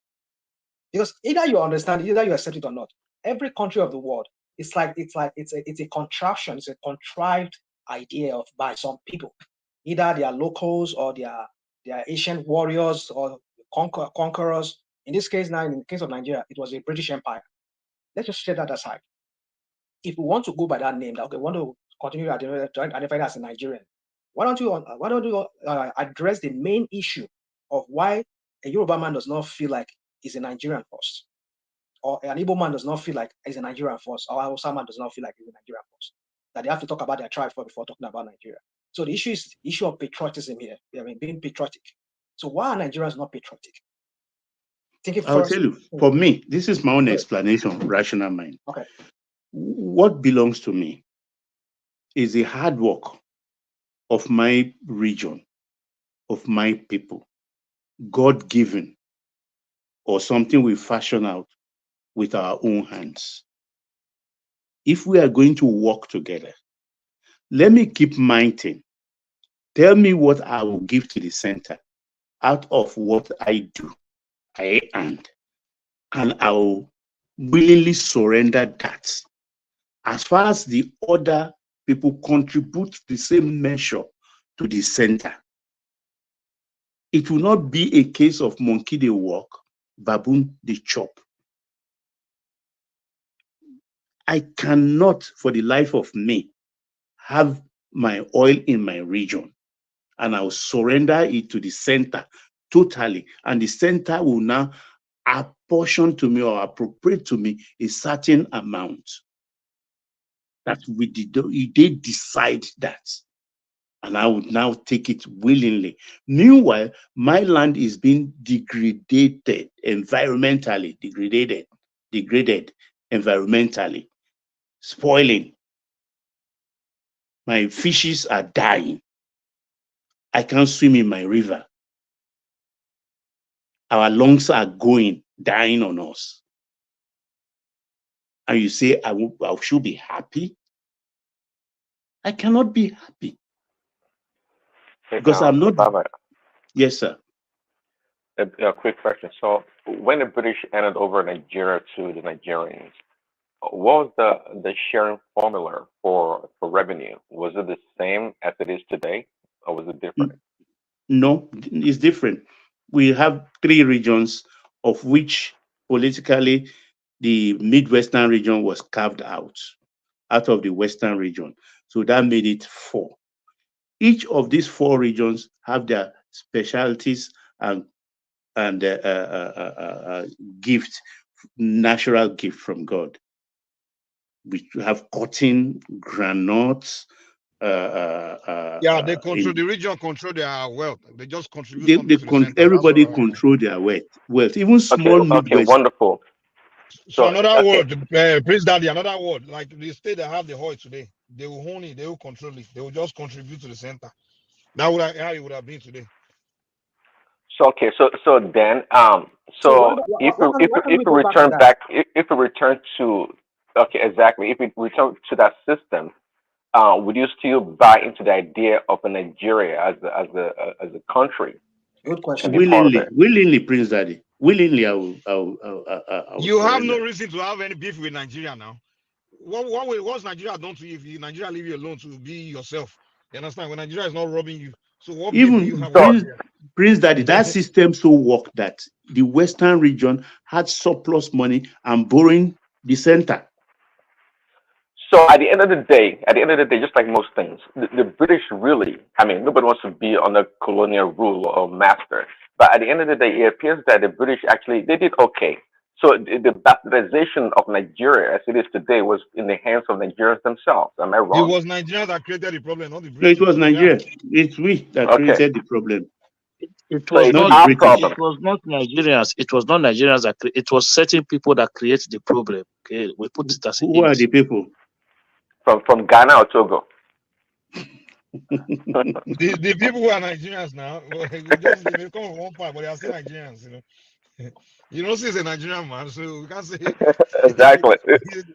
So Nigerian. So it's our greediness that brought us this, that has brought us to this point. It wasn't so much. So the British actually gave us a good system, and I heard also there used to be a shared formula. Prince Daddy, the British did not give us that system. It was a system that was fought for by. We came together and actually had constitutional conference. So it was a system that was advocated for by certain senior elder statesmen from different regions. Even at the time, the idea was that for them to be a clause in the constitution that should any region want to leave, they should be able to do so peacefully through a form of referendum. But that clause was also fought against by certain region as well. Those ones who are claiming who wants to leave who wants to leave the country today. It was their leaders that fought against such clause at the time. So regional system of government was something that Nigerians at the time wanted. They wanted it that way, and they wanted to create a system whereby if we then choose that we don't no longer want to be together anymore, we should be able to leave. Excellent. So, Baba, quick question. Why are you speaking? Why are you speaking in secrecy to yourself? Region, one region. Why can't you mention that region? You mention the region. What is wrong when you can't? We can't tell her. I said the truth. Why are you saying a region? This region is one region. I say Baba. If you put Gida, now you know. You so quickly. So at any point in time, since independence, have we had a constitution that would say it worked for everyone? Was there any constitution before that worked for all regions or the entire nation? Pre-independence, it was the colonial constitution that was used to govern the country. The one we did for ourselves was the Republican one in 1963, where we attained status of a Republican fully and as a nation. And that's the other ones were made by the military for civilian use. That's the 78th Constitution for Shagari. So is the 73 Constitution, are you saying that's absolutely the best constitution that we've ever had? Yeah, it's not no constitution can be that perfect, 100%, but it worked for us then. The reason I'm asking because when we had the guest, the last guest, I believe, he was so adamant and against the military. He called it decree rather. He didn't even call it constitution. He refused to call it constitution. So and the woman did say that look, every time there's a break, an interregnum in our existence as a nation, that we cannot go back to that constitution. We have to bring about a new constitution. And I'm trying to see the logic behind that. I mean, can we not revert back to an old constitution that works for us as opposed to adopting a new constitution by the military, for example? Yeah, this is where we make the dubious mistake we always make. I believe man makes law for themselves. The law does not make the man. So why can't we, by fiat, of which the military came in and reverse everything and go back? Exactly. Woman said, no, that's like Second Republic or First Republic or Third Republic. We can't do that. It's all nonsense. Who says we can't do that? I mean, who's stopping us from doing it? If it works for us, nobody it's the stops best us. one. We are stopping ourselves. Exactly. See, this is our lenient way of thinking and doing things that baffles me sometimes. And the way the woman talked about it, makes it sound like, no, it's like a taboo. We can't do it since we have a break in democracy. We put the limit on ourselves. Nobody stops us from saying, you go dust that 63 constitution. They stop us. The military stop us. The military didn't want us. They didn't want us to go back to that old system. But the military, they are gone, Ajali. They're no more. Hold on now. Hold down. The military that should have done that to take us back to what we used to be did not do that in 1979.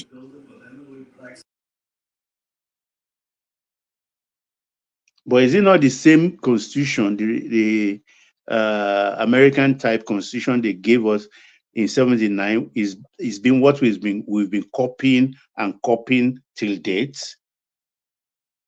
So if we copy it, why can't we do away with it and copy 63? So that's what we are saying here, that we don't put limits or restriction on ourselves. We are the one putting that burden on ourselves. Yeah, but look, what you need to understand is for us to be able to achieve that, we need another, I don't want it, but it's almost like you got to need another military government to come in and then bring that. No. I don't. Why? We are the National Assembly. What are they there for? Politically, it's impossible. But it will be difficult for them to come to a consensus. But who told you that? It will be very difficult. One region. Politically, it's impossible. Wait. Let's take. Change there. That every region we agree. One Mike, region we will look at it as something that won't favor them, and they will go. That's what you will say, but there is nothing that says it's a taboo for a motion to be tabled at the National Assembly. It's not a taboo. We will subject it to discussion, debate. Can I make this point? It will point? be easier with a dictator. A military man, dictator, just no one to challenge a dictator now. He will just dictate and just make changes like Ironsi did, like they did in 1999. So when military, when they say, okay, this is what we want, no one can challenge them because no one wants to get shot. But with the democratic means, they will just debate it and fight it and argue it, and people will start protesting, and they will say, okay, let's end it. Kind of like this thing they did now, the one they did during the confab. Confab, exactly. We just end up with no one will implement it. Because the president will be scared to do it, to sign it, because he would also want to lose votes from other regions. So it will be Mike, did you listen to the last guest? Did you listen to the guy talk about the way he talked about the current constitution?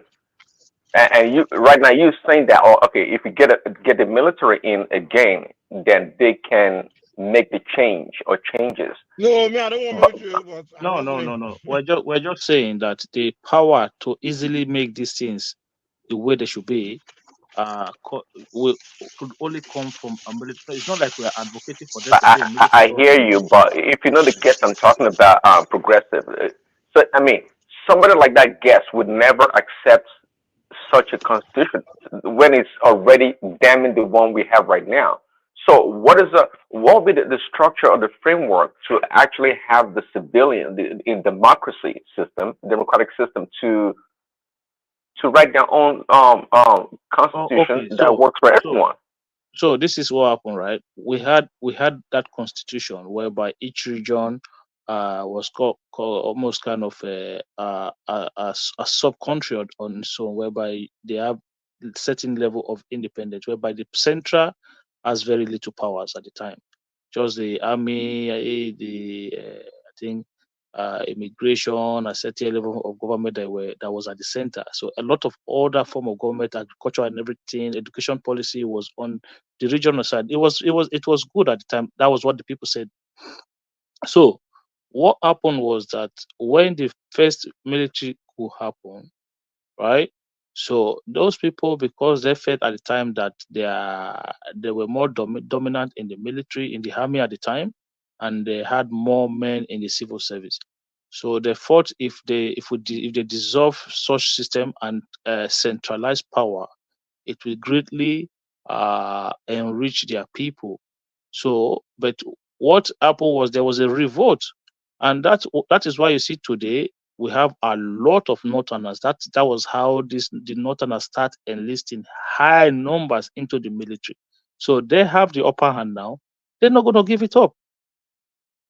It's just, look, for them now, where we are right now, it's almost like look, we've fought hard to achieve majority, so we're not going to let it go.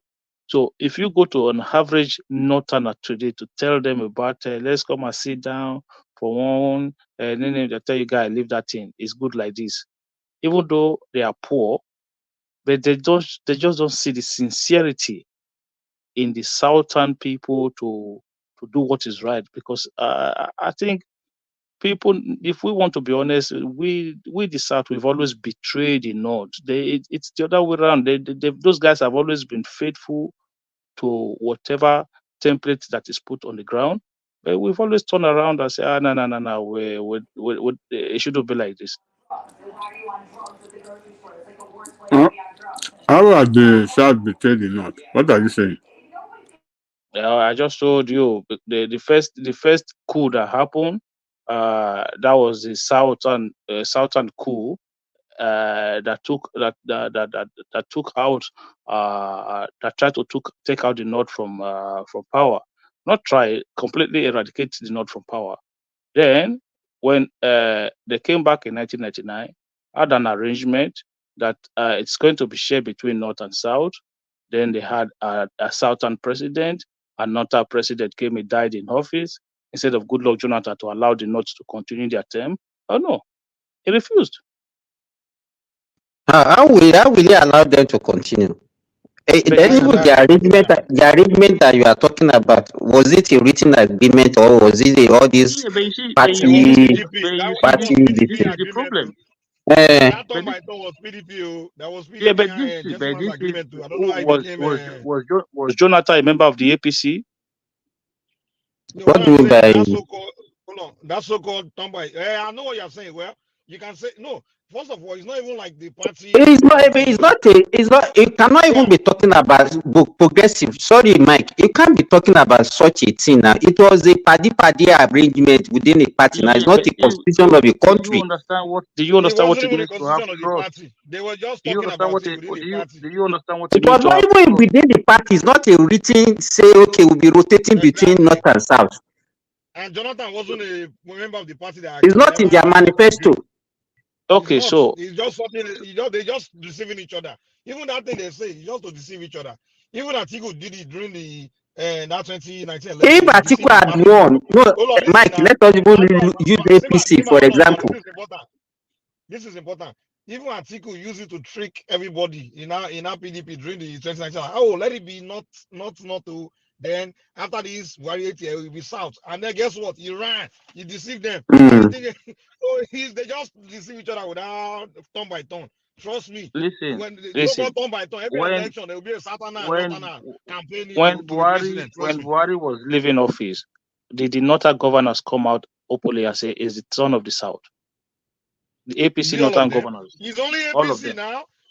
Exactly. The old APC, No, you can't say. No, just hold on. If Atiku had won that election, what do we think? He would have been our president. Nothing will happen. No, nothing will happen. But I'm saying that genes was broken by Jonathan. Forget about this party thing. You can't be talking like he's a sacrosanct. No Jonathan, circumstance. look, what doesn't mean what it's not Jonathan should have exactly. done, listen, what Jonathan should have done at the time was hand that power over to the North. Say, listen, continue your It term. When doesn't you make finish, sense, man. How can a German yeah, have but opportunity to yeah, rule but Nigeria how for do the you first how time in do his you life? how do you then go to a Come north? on How now. do you then go? Hold on. How do you then go to a northern now and say, oh look, let's come and have a regional system of government? No, Trust. progressive. Hold on. Progressive, what are you talking about? He was the vice president. The president died, and by Yeah, but constitution, you the guys don't vice president understand should what I'm take saying. over. So we will not We're say talking he's about not doing. No, progressing. they should. But Hold on now. I would say, Hold on. are we going to have an election, another election, or what? Hold on 1 second. If you and I, we are working, we are sharing, or we are working together. Time to share something. You take advantage of my weaknesses. Another day we hold a meeting. You come and He sell didn't take anything. I'm not advantage going to. now. It's an issue of trust. Look, it's in a society like Nigeria. There have to be trust. For us to come together and negotiate anything, we have to have trust among ourselves. We have to trust that, okay, But this we one will never play his part, negotiated that that turn one will by play turn. his That's the part. thing. That's what you are failing It to doesn't understand. matter. It doesn't matter. It It's does just your matter. You never no. no It hold doesn't on. matter. It doesn't matter. Okay, First of but all, you we see, don't see ourselves as why do we have issues trying to restructure the country? It's trust. my brother. You can okay. Simba, go ahead. Oh, me, I did not even. I just came here this morning to even ask Baba and Baba Jale Kuku a question. Because these regional things that we are talking about, it was so good. In fact, Nigeria that was the best time we had in Nigeria. But I could remember, though I was not alive then, though. But my dad used to tell me that was when Nigerians, even it was like Japa. Nigerians were just moving away from Nigerians, going to Ghana, going to Ivory Coast, and all those. Before that was what happened before independence now. Oh, before independence. Oh. You understand? And it was that time that we are talking about the regional government. Nigerians were moving all over the West Africa country looking for better, greener pasture. No, Simba. No. It's not because home was hard, but Nigeria are traders mainly then. You find Congo region, all West Africa, Nigerians were there. They were not going there to look for jobs. They were traders and they entrenched themselves in that area. In terms of education, there's those who couldn't get space in the university that had to go abroad to gain admission. And none of them, nobody I can remember, stayed behind because our currency was better and we earn more money and there are employment opportunities waiting back home. So immediately, even most people I went to school, I do come home. Baba, was there at least employment opportunity every for people? 3 weeks. Baba, sorry, was there employment opportunity for people in the villages in the rural area, or was it just cities? Was it just You mean Lagos? No, opportunity was because everywhere. because when people always say we're enjoying that time, it was just people in the city. Look, have you seen the son? People like our president's son, Mr. Olanipekun, and all the rest. They have tribal marks. They have tribal Baba, marks. what you are saying is against the law of, how will I even say it? If Nigeria was so good and there was employment, the economy was booming, and Nigerians are not saying, no, entrepreneurial, we have to go and be going to Congo, go to Cote d'Ivoire, go to Ghana to go and be doing buying and selling. It doesn't, to me, it doesn't, because my father told me, and I knew the number of people he took to Ghana that time because of opportunity that they have in Ghana. The question I have is, if Nigeria was so good back then, why was everybody always leaving villages to go to Lagos and Ibadan and all these cities to go and find jobs? No, that was not. What we normally that was do the only places they had jobs now. Back anytime we always have this habit of going back and say, that time was better than now, and it's what we are continuing to do up to today. You see now some people will come and telling us that during Jonathan time the year was so good, the price of rice, everything was, the economy was, you see. What I'm trying to say, Simba, Baba, I need to know you can be lost. Simba, show me Jibonian. Mumbere ni. Is it yes or no? Àwọn Ejigbo lọ sí Ghana, àwọn Cote d'Ivoire Ejigbo lọ. So if you know the people that went to Ghana, if you are true Okay, what did Yoruba they people, go you there know to the do? people. As artisan? Àwọn Ejigbo náà wà ní Ghana. They're No, supposed to. Cote d'Ivoire, Ejigbo, Igbo and Ejigbo, they are predominant. Even if you get to Ejigbo today, you can get a bus that go to Abidjan. Mo bẹ̀rẹ̀ ṣé wọn Ejigbo ní ẹni ọkọ̀ sọ pé wọ́n lọ sí Cote d'Ivoire. So I'm not from Ejigbo. I'm not from Ejigbo. All right. You see, The then people all from these my people you area at that mentioned, time, Simba, all these people you mentioned, Simba, let people me from ask my you a question. areas, they are predominantly, all of them went to Ghana. Did they go there as artists, to look for a job? No, they did not They go went. there. My father was a businessman then. In fact, he was Exactly. dealing with This is what diamond I'm and saying. gold. No one He today was is going to dealing with Ghana to look for diamond job. and You see gold, that? and that was because they have those things. That was what he was dealing. He was selling diamond and gold. That was what he was selling in Ghana at that time.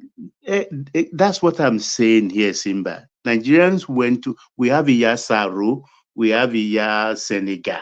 All these people some of them go through the river Niger. I don't think people migrate when your country is rosy. You can't be saying that if your country is so rosy and then you now say you are not going, you are going for expedition.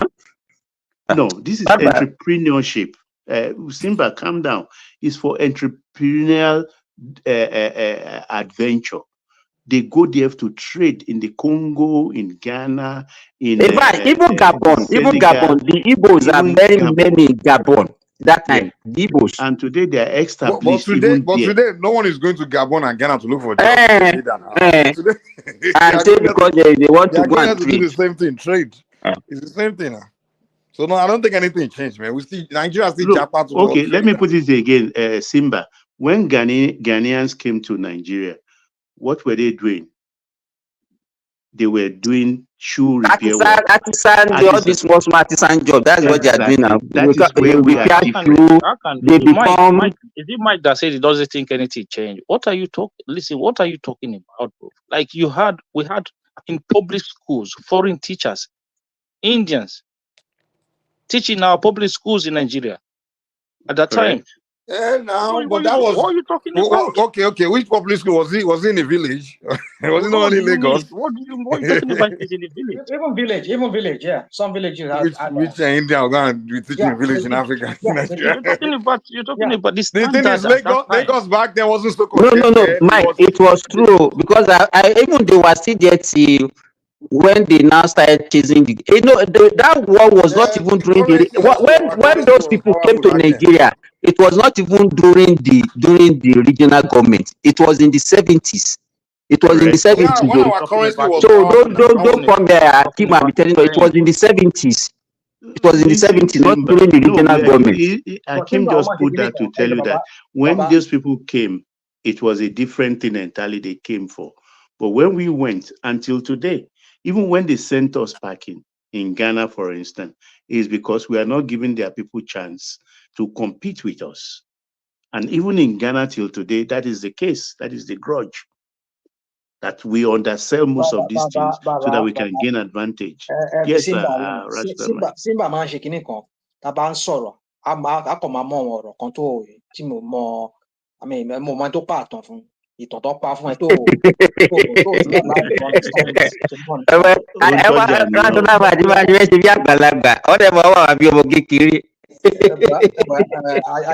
alára kékeré a máa ronú bí èwe a máa sọ̀rọ̀ bí bàbá rẹ̀ máa sọ èwe là wá so àbúgbàdo lẹ́gbẹ̀lẹ̀ adẹ ní ọjọ́ lórí àfẹ́ máa hàk ní ọjọ́ wa so my point is that sometimes come here like come on. We're not saying that Nigeria was better those years by the standard, but if you look back, it's better than what we have today. That's what we're saying. We're not saying it's best. Rational mind is it was far better than what we have. It's far. Why are we looking at Obasanjo's time and saying, Obasanjo did very well than any other president that came after him? It was because things were not as bad. Even though things were bad, we had. Rational mind, sorry. The question we should be asking ourselves: then why are we retrogressing? That is the question. We should not be looking because it's just like comparing two bad time and say, okay, this one bad time is better than the other. It's not too bad time. Oh, okay, look, this is how I always categorize Nigeria, right? So when you see people who did not go through the military times, right? They will tell you Nigeria is the worst. It's the worst it's ever been now.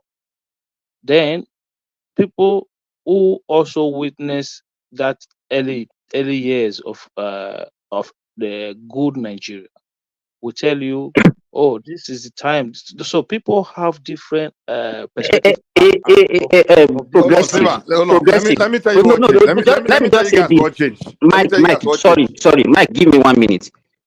It's you that you are saying this. Oh. I could remember even in the late 70s, early 80s, even my father was still complaining that time that things were so hard. Nigeria was no good. We now have the benefit of comparison. That's why you are saying what you are saying.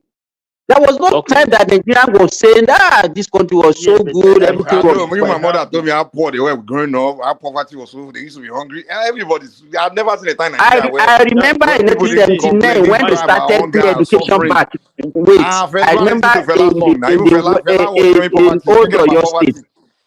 Fela was Yes, thinking about poverty during his time. And when was this? in This the wasn't old in the Oyo 90s. State that time, when Bola Ige came in 1979 and started free education, come and see how people are going back to school. So that means even that time, it was so hard for people to go to school. Even I don't know how much they pay, but they were not even in school. A majority were not even in school. Yeah, but this is what I'm trying to explain to you. That these things happens in phases, right? You don't forget, we're talking about from independence to the first coup, right? It was a very short time. So you go from there, you have some legacy projects that carried over from that time forward a little bit, push the country ahead. But you see, from 1979 up to 1999, it was a disaster, a total shithole. The country was, for me, That's true. I agree with that. Yeah. I think this period now, it was even better than that time. That was, you see, that from 79 to 1999 was I witnessed all the roads, everything just damaging, just destroying. Everything. so like the bad roads in Nigeria today is as a result of that 36 years of military neglect. I think that is the gap. That was the gap. That was the gap. Plus the 8 years of Obasanjo, like the roads in Nigeria was just abandoned. The gap with which the country regressed so badly. The military only focus on the capital city where they were staying. That's it. Those guys had no business government. They have no like business governing, or they were not even there to govern. They were just there to enjoy. That's why they were doing coup after coup, because we go take over. They were just there to enjoy themselves. No, they were they only took care of where they want to live, which was they built Abuja for themselves. Mike, I remember that time, right? Growing up, my mom used to own a restaurant somewhere in Benin. I said, these people will start tying road in rainy season. They will put quota on that road. In the evening, rain will fall and wash everything away. And that's it. The road is done already. Lagos was, even by the time they left, Lagos was gone. All the roads were gone, man. Lagos became a shithole city. Where Abuja looked like heaven. By the time I went to Abuja like this, I said, Abuja was looking like heaven. Like Lagos was gone. It just they were not able to renovate schools. I was they making were not renovating anything. They were not. What they would do is they would appoint one guy named Usman something from one no go school. He will be the governor of Lagos or governor of Benin, and they will get one guy Okonkwo. He will be the governor of Osun. They just appoint people who don't come from anywhere. The governor, there was one captain Kiniko or one lieutenant colonel Garuba is the governor of Oyo. Like, you think concern this guy with that place, you know? That's how the military were doing it. And then, example, all the top main officers, the real people ruling, all of them going to stay capital city. They only take care of the part where they live in. They're going to share money, they loot money, just, you know, they will be maybe one bridge, something they build, usually for them to enjoy, like Third Mainland Bridge. And then they now build Abuja. The plan was to build Abuja for them to go there and enjoy. So those military guys were just there to enjoy themselves. They didn't have any plan for country, nation building or anything. No plan. They were not like Thomas Sankara. If they were like Thomas Sankara, okay, it would have been, at least the country would have moved. But these guys were looters, man. When you say people loot, these guys, they were They saw. looters. Do you know when I almost joined the Nigerian army, like my mama wanted me to join, and then I was saying some kids like that, well, the children of soldiers now. I was having conversation and they were telling me, say, let me go. I want to be part of the cool plotters, cool plotters. This young kid, these are primary school kids. They're talking about cool. Like when they join the military, say they want to be cool plotters. You You guys are not sincere with what everybody want to Nigeria, that military that time, everybody look they aim for cool. If we can't take over, just so it can be rich, Can you guys listen? Can you guys hear me? We can hear you. We can hear you. Wow. You guys are not sincere with what you are saying, and it shows that you didn't witness even that military rule compared to what we have today. During that military rule, we even had better,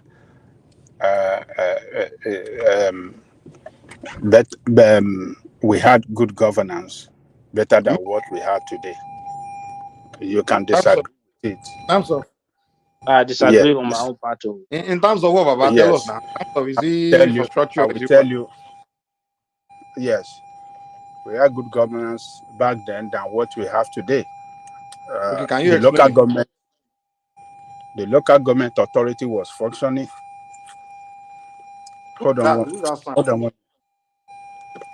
one minute. I want that Baba go explain the development anywhere in Nigeria. Baba Okay, can you hear me? You can hear me now. Can you hear me now? We can hear you. Tell us about the development during the military time. What I'm telling you is that when you are talking of development, if you want to talk of human capital development, we had it better back then than what we have today. The investment. So more people went to school. Is that what you mean? Hold on now. Do you want to listen? Hold on. If you want to talk about investment on education, under the military, they invested heavily on education than what we have today. Under the military, they invested more on healthcare than what we have today. Under the military, they invested even on the road construction infrastructure better than what we have today. So, and the local government functions. So what happens to the roads now? Now, let me know. You got me. What you're telling us is kind of You will continue. I just want to ask you a question. Did you go to school under the military government? Did you went to school in Nigeria under the military government? Yes. Okay. Yes. They invested heavily on education better than what we look. Let me tell you this. In the 70s, the medical student at Lagos University Teaching Hospital, they eat free at their canteen. They don't pay for nothing. Free meal. Good meal, not just meal. Let's focus on the 90s. Everything. 80s and 90s. Go and look. Hold on. Go and look at loot in the 70s and the 80s and compare the infrastructure, the facility, the equipment. What they had back then was of international standard than what we have today. What are you guys talking about? Okay, Baba, hold on. Or do you want to talk about wait. The one Baba, wait. Don't forget the population was low then. Baba, other than the population was low, we are talking about the way it functions. Let Angelico finish. The way it functions. It functions at its excellence than what we have today. Okay, Baba give me 1 second. The doctors, just 1 second. Everybody were well committed to that because government, invested heavily. Let me say this quick. The infrastructure we had in the 60s, 70s, that was still looking good, were infrastructure that was built by the British pre-independence. And before the military later took over, So they don't destroy just in that short time. They were still looking good. So they gradually just destroying. What we are saying, you can't tell us that in the beginning when they took over a mansion, and you want to tell us because the mansion looked good when they first took over, it means things were good because when they took over. No, you talk about how the mansion started looking with time. So what we No, are saying is that Mike, let me that even infrastructure you saw in the 70s was something that was built by either the pre-military government and the colonial government. So Mike, let me the even help infrastructure was you. still looking good by the 70s. Of course, they won't die, Mike, but by the Mike, 90s, they were just it is they were not that it destroying. looks Hakim, good. wait. By It the Let me help. 80s, functions good. It 90s, they were functions just good. gone. You don't know about this thing.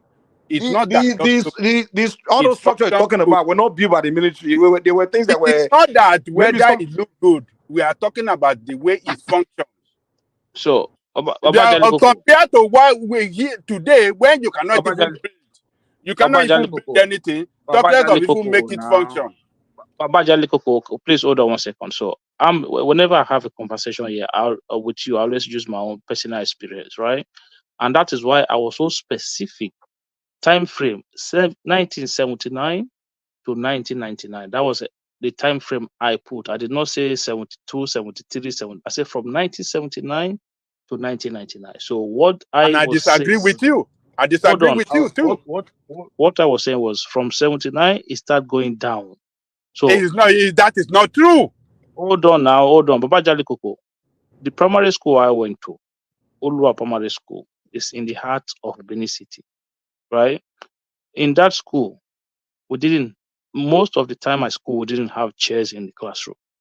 There were no windows. There were no ceilings. It was a comatose. Go to that school today.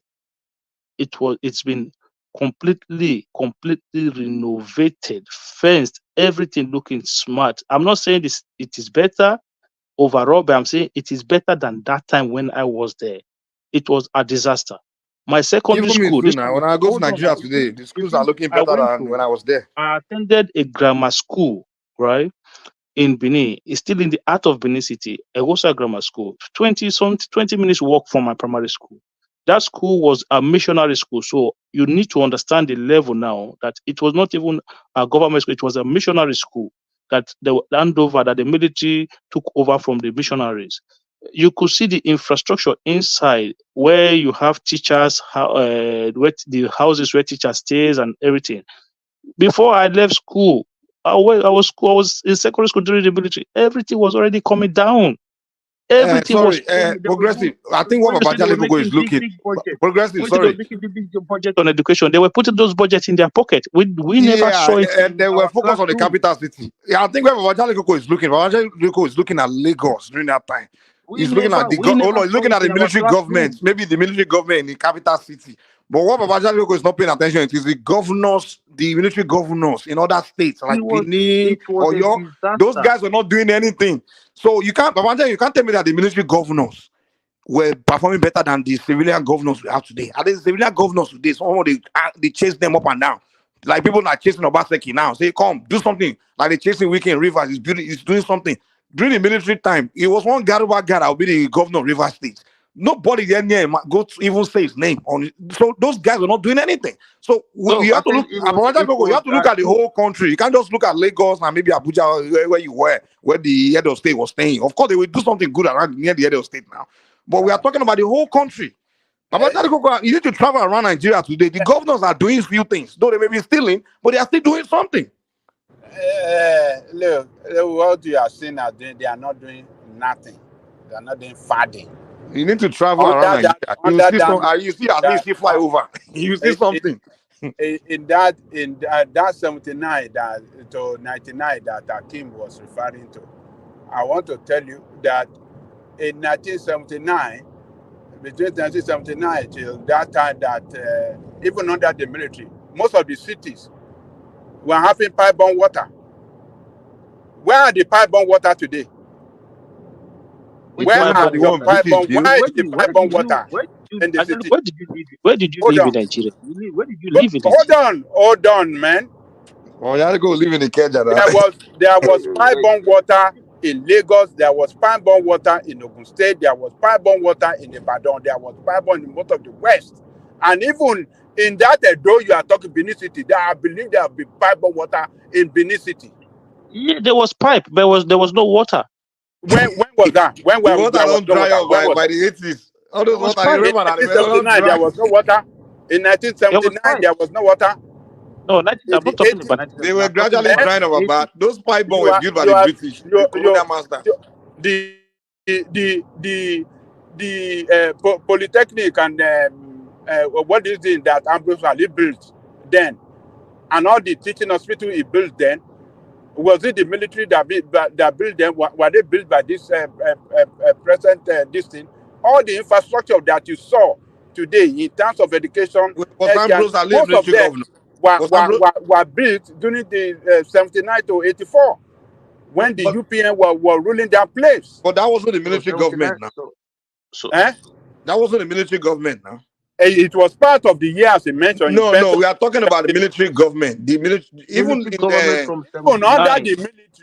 the military, the local government function, the rural life was even better than what you have today. okay, name a military governor that performed better than Jack Ondé in Lagos. Was he No, Marwa or was he? you can't have it now. How can you say military perform better than Jack Ondé? Exactly. That you're proving my point now. You're proving our point. What we are arguing No, against. I'm not pulling your point. All Baba of you Jalico, we are are telling saying that the military government, they destroy everything. That's what we are. They didn't perform. That's what we are telling you. You're arguing against us, and then but you're that is using the wrong to say the short totally time that. civilian. Oh, that is not true. You can't say totally they did perform. They did the little they can do. But what I'm comparing between what they did and what these civilian governors were doing, they did better than the civilian. They If didn't those do better. people No, have no, you no, hold no. on, Baba hold on, Jali Mike, hold Aja, on, Baba Jali Coco. Aja, hold let me on, remind hold you on, one hold funny on, gentlemen. aspect. Let me remind you one funny aspect. Do you know until Jack Ondé came, Yeah. they were still carrying sheets for head, even in central Lagos. On Big Ben. Àmọ̀ yẹn. Like Barak. Bàbá gbépo. Owó ògbẹ́ kí irun bàbá. Oh my God, like big boo. I know them. Owó ògbẹ́ kí irun. Àmọ̀ pé bàbá ó ní bàbá kan. Ó bàbá yẹn bàbá lẹ́kọ̀ọ́ gbà yẹn. Owó ògbẹ́ kí irun lọ pé. Ẹ tó kọ sí mọ́tò ẹ̀ owó gbẹ́ kí n rùn shit money no dey smell. Company tí mo ti jẹ́ gbà ẹ́ lọ́ máa ń fìnáǹsì àwọn bẹ́ẹ̀kù tó fi. Wọ́n lówó burúkú o, wọ́n lówó burúkú o. Owó burúkú bẹ́ẹ̀ lọ́wọ́ bàbá yẹn. Owó burúkú owó gbẹ kò forúkọ ẹ̀ bọ́. Owó gbẹ́ kí irun lọ pé lọ́wọ́ máa kí owó gbẹ́ kí irun bàbá lọ́dẹ̀ mọ́ máa kí. Jack Ondé stopped it. Jack Ondé stopped it. Jack Ondé stop it. Yeah. So we yes, the military, yeah, they did some bad things, but you know, under No, the they did a lot of bad things. They did worse. They did worse. No, these your governors did the worst. That No, do Baba not attack Jalico, the local governors are government. doing something. I'm telling you, The local not doing government their best, function but well. they are Look, at least doing one or two things. no, look. If Some of them, Baba Jalico, who can? Any state government that does not allow local government to function, it's a bad government. It's a bad state government. Baba That's Jalico, what we have under Baba this. Jalico, what we are talking about is in terms of infrastructure. Okay, which military governor can you compare to Sanwo-Olu and Ambode and Wike and maybe some of them? You know, I haven't traveled through the north well. Like Golam. Look, how many years did the military governor spend? How many years? 36 years. How many years did they spend? 30 something years. These people that have been there for 25 years. So 25 as well as 36. No. What do you mean by 36? If you count from Mobalaji Johnson, he did well in Lagos. If you count from Buhari, it was 85 or 84 or 85 all the way to 99. That's around 15 years or so.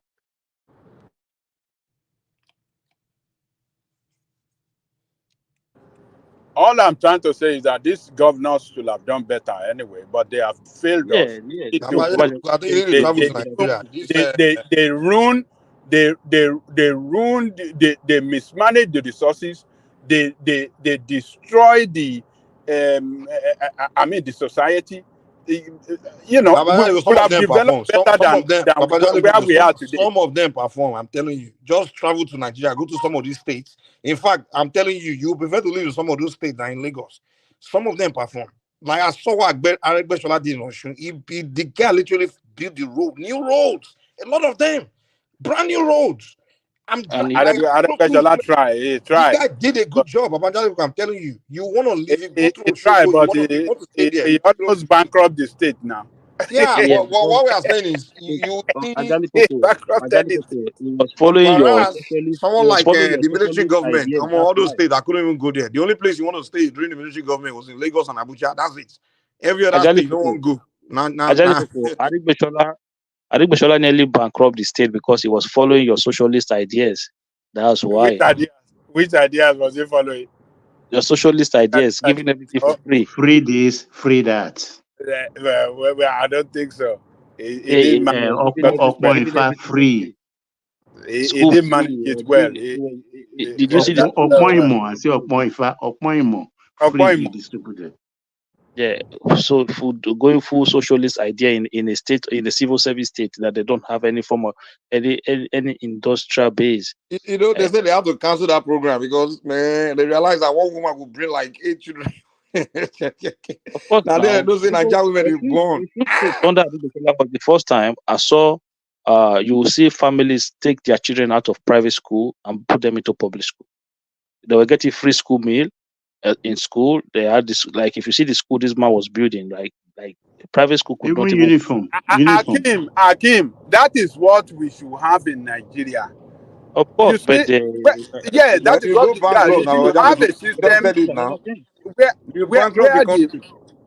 where the private school, we have few private school, and you see our school system, the public school will define how our school system run, and majority of our children will be in public school. That is how you integrate the children of the poor. Affordability have to be at the center of your policies.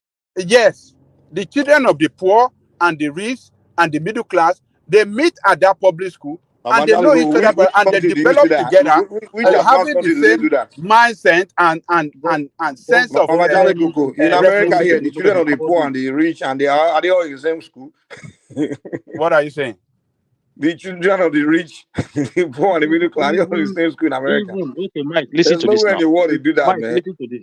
Mike, listen to this. Even with all the good things he did, yeah, he was struggling to pay civil servant salaries. That was one of his biggest downfall.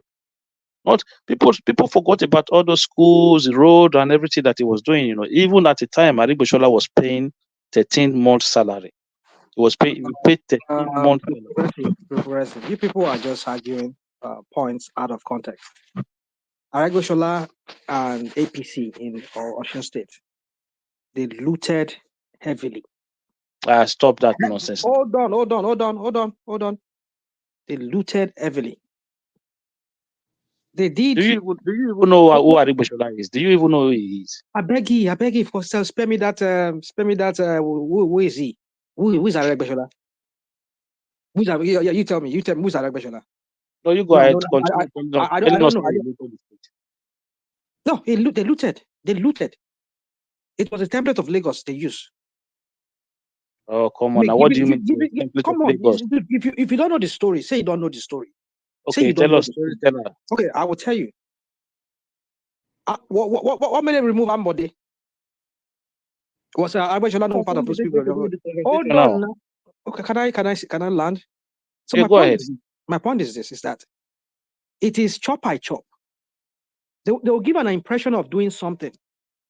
It is tokenism they were doing, but the underlying thing is they were looting the money. So not because they were doing any social program to the benefit of the common persons. No, that's not what it is. It's just they will just give you an impression of doing something, but underneath it, they are giving out millions of naira for those contracts. Well, looting or no looting, I saw a lot of massive development in Osun State, and I was very impressed by the guy, man. Okay, rational mind. Rational Mike, can you name a governor? The point I'm making, the point is that can you name a governor in your own opinion that you think that's done good? You know, you even say something that you cannot substantiate. You just accuse somebody of stealing money. Do you have evidence of what you are talking about? Rational Mike? Continue asking me for evidence. Continue asking me for evidence. So are you telling me that all that debt that the Osun State had is tantamount to what the project that he did? Hold on now. There was massive project, a lot of roads. Can you name a state now I'm asking you a question. Can you name a state in your own opinion that you think has done good, that the governor have done? What about you? I'm not here for this. What about? It's you that you are even doing what about now? Because you just came here now and say somebody looted because he was doing a program. He used it to loot. He looted, yeah. He looted. It was. Yeah, but it's very easy to make acquisition now. And anybody can even accuse you now. What you are doing is very easy to do. You can accuse anybody based on you don't have any fact, you don't have any evidence. You are just accuse me now. Accuse me, and I go open book for you. I go open book for you. Accuse me, and I open book for you. You see, the point is that you like to read people. You still haven't told us. You say they use Lagos template. That is what does that even mean? The Lagos template of what does that mean? Share the money. Share the money. That's the Lagos template. Share the money. What I saw was Lagos template of development. Or what? Are we having a serious conversation? What development do you see in Osun State? I maybe need to go there and drive through. You keep saying massive. What is this massive you're talking about? Maybe a lot of you guys need to leave the diaspora and just go home and instead of sitting in the diaspora. You can see the way Rational Mind. He did not witness it. He has not been to Osun. He didn't. Were you there? I'm moving to Osun State. Maybe it was there in the 80s. Well, no, don't you read? Don't you read? Ibo ló lọ ń bẹ̀, ibo ló lọ táìmù ló lọ bẹ̀. Ó lọ sójogbo. Àwa tá a jọ mọ̀ Ọ̀ṣun sọ̀rọ̀ ó tún wá àkíyèsí wa nílùú wa. Farabalẹ̀. Ondo, talk about your state. Talk about your state. Leave us alone. 2019. I was in Bogbabe Ekiti. Bogba Osun Ekiti. Láti bo ọ̀nà bóyá tell us how you take it so that a fi mọ̀ bóyá òun parọ́ ni. How? Where did you pass through? Which road? Which road? Wàá bèrè receipt lọ́wọ́. Which road? Google the road. Google the road. Yeah. Osun lead you to Ekiti State now. Look, Rational Mind. If you want to have a proper conversation, like we have a proper conversation, like all this propaganda in Wendo. No. It's not propaganda. You guys cannot defend Adegbetola that he did steal money now. What are you guys talking about? What are you presenting? Nobody is defending. We are not saying he didn't do something, no. If you bring document, then we yes. Is there any government that doesn't steal? Even the so-called Awolowo Zik that we are talking about, they stole. You see this. So what are we talking about? You can see this guy called Simba. This is what about? It's you that do what about now. Who is doing what about? It's you. You said it was Lagos template. What does that mean? Share the money. You see. Continue asking me share the money. Go Lagos. Go and ask how did they deal with Lagos. How did they run Lagos? They will tell you how did they run Lagos. You see okay, hold on. Why did Oyetola says what he said when he was doing what's it called? They were having that debates. Why did he say that he met a lot of debts on ground? Of course, the state was owing money. Have you listened to what we were saying? Owing money? Was it tantamount?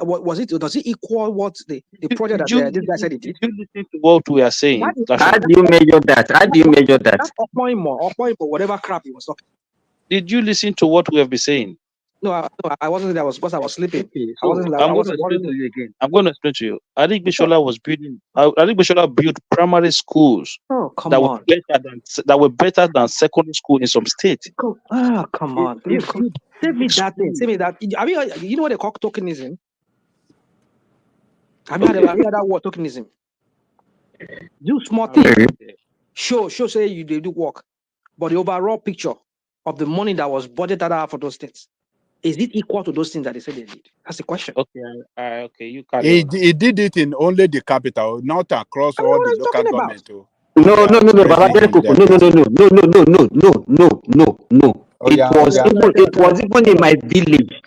How It cut many? across all The of you. villages, man. I went to the villages. Even I even saw in it. the my for my primary school, just hold on. My primary school, which used to be all those small classroom that we used to have, was converted to a 2-story building. In fact, when I went there to collect my certificate, I couldn't even recognize my primary school again. So what are you? That's They don't let us that's bring wonderful. politics into all these things. But the point that rational mind is making is that it is not the How did you socialist measure system. that, Baba Jade Koko? What is doing very That easy is now? He good. said, That is good. How That is did I good. measure how that? did he measure it? How No, did I no, measure that that? is good. But what the point that rational mind is making? Before I Oh, let started me this land. Let me conversation, land now. Let I me did land. not even support Adegbeshola. I was saying that he was pursuing a socialist policy Yeah, in his state and that government. is where rational mind is tackling you. Rational mind is That saying is that not. it's That not is the not. socialist It's not a system true socialist. It's not that a true socialist. bankrupted the state, No, the but state has no mismanagement resources. of the Ajalikoko, resources. Ajalikoko, the Yes. state has what do they It's produce in only Osun Peter State? They Obi have that sugar did cane. well in Anambra. It's only Peter Obi that did well in Anambra. Aregbesola did well. The man Really, was pushing empty brain. beyond. Ajalikoko, the man was pushing beyond the resources of the state. There was a time when before Adegbeshola left office, Osun, when they go to collect federal allocation, they will get minus allocation. They were collecting minus federal allocation from the federal government.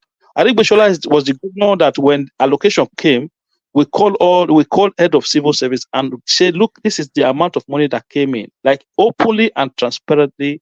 That was when they were paying 60%, 70% salary because the state could no longer afford to pay financially anymore. Hold on, Hakim. Let us be honest with ourselves.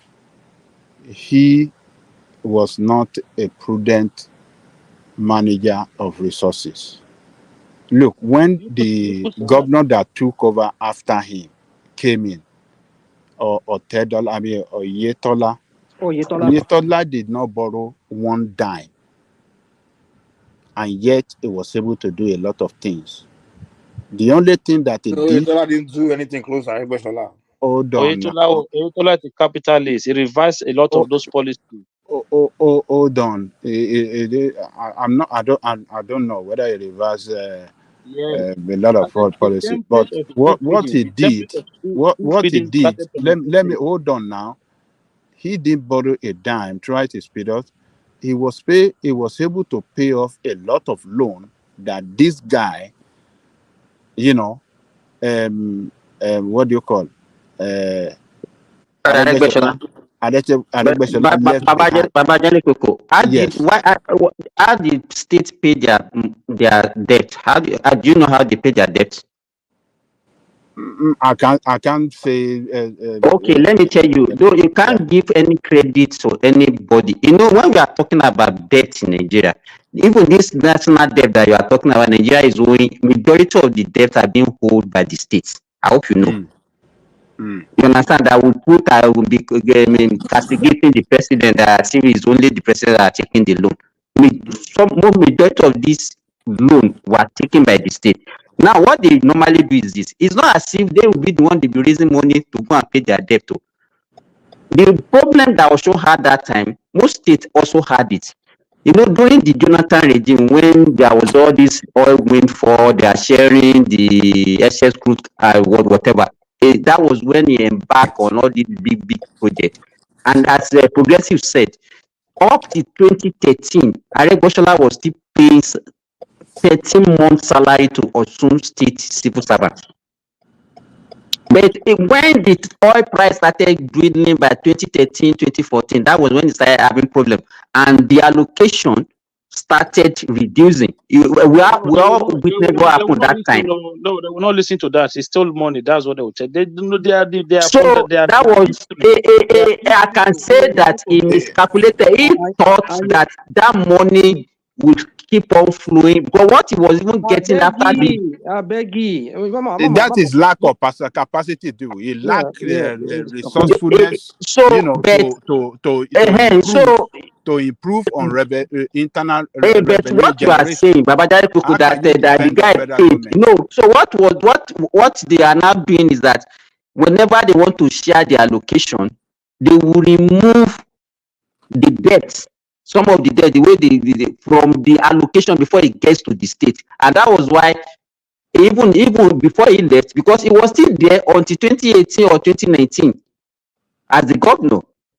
So before he left, he didn't have enough resources to be paying full salary. That was when he started paying 50%, 60%, 70% that everybody was talking about.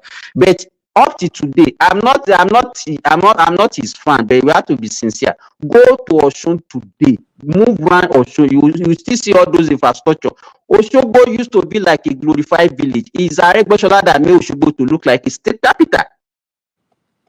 And all these things that the school that we are talking about, I could remember even in Osun that time, it was free health, free education. They were giving students food, and they were giving them uniform. I remember that time, even I mentioned it on this platform. That was even agricultural scheme that was empowering people to be raising broiler, to be the poultry, for them to be getting the meat and the egg for that school health program.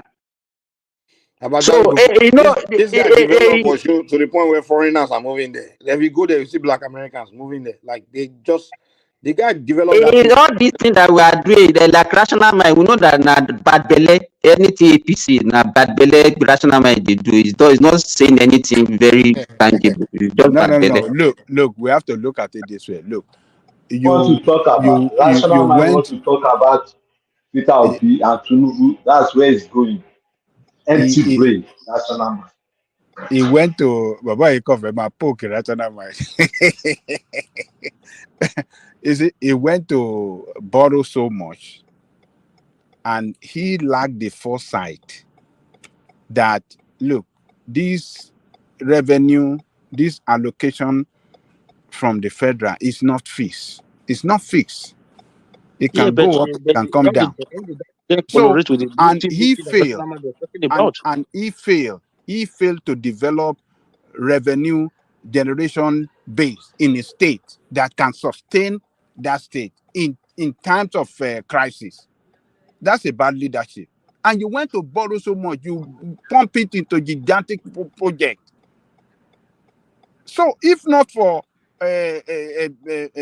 Buhari that came to the rescue during the time of COVID and some other useless states too, the state will have been that state will have collapsed totally. Babajare Koko, it was not peculiar to Aregbesola. What you are saying, you know, and you just said it now.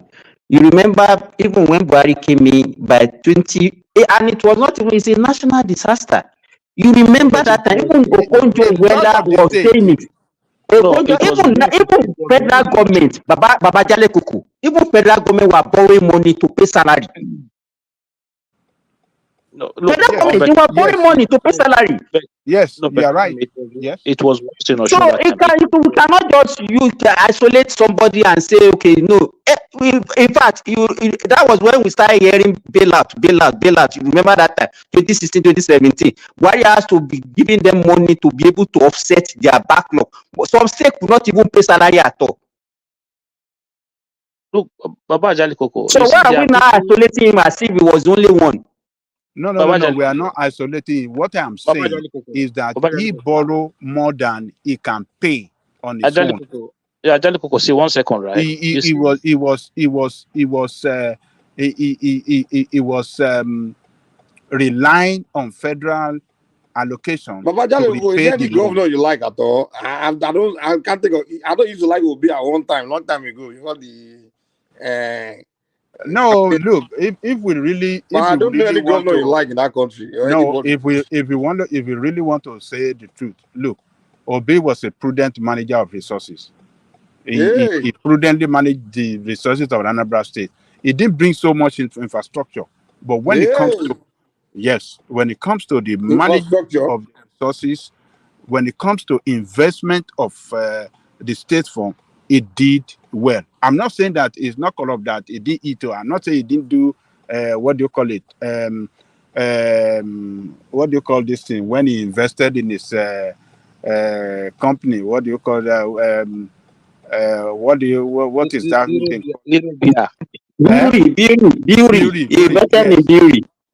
Beauty. I'm not saying that they didn't do some corrupt practices, but what I'm saying, if you look at what they did in terms of saving, managing of the resources of the state, investment of their fund for to yield more revenue for the state, I mean, it did well. So the fact are there, but so the only problem we have with some of these more people revenue to the is that they're states. trying to portray them as a saint. More revenue to the states, and he couldn't grow the IGR of the states.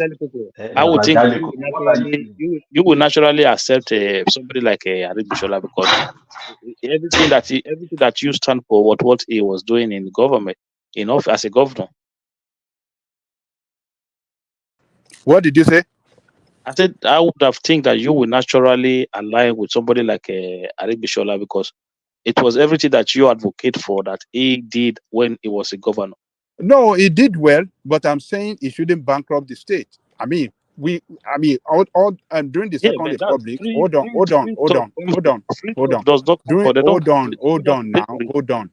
on. During the Second Republic, it was purely socialist system that we operated in the West, the entire West, including the Bender state. Then free education, free healthcare, housing. Housing projects, in their thousands. Yes, the state were not bankrupt. So, but what I'm saying is and that is where rational mind is right. That it wasn't the socialist system that bankrupted, but because he mismanaged the fund too, he stole some money heavily. Rational might say they looted heavily. That's why they were in mess. No, that was not what happened.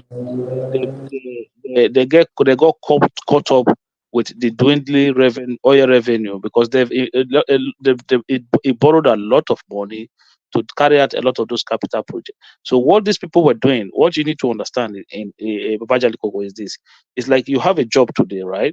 Okay, so you've calculated that in this my job I earn certain amount. By the time I pay my bill, pay my this, I still have enough money to do this. So you go and borrow money and say, okay, what's come to us and pay maybe so percentage out of my salary every month. So you've already borrowed against your salary. So you use that money to go and build a house or do something or do whatever you want to do. All of a sudden, you don't have a job anymore, or your income goes down drastically.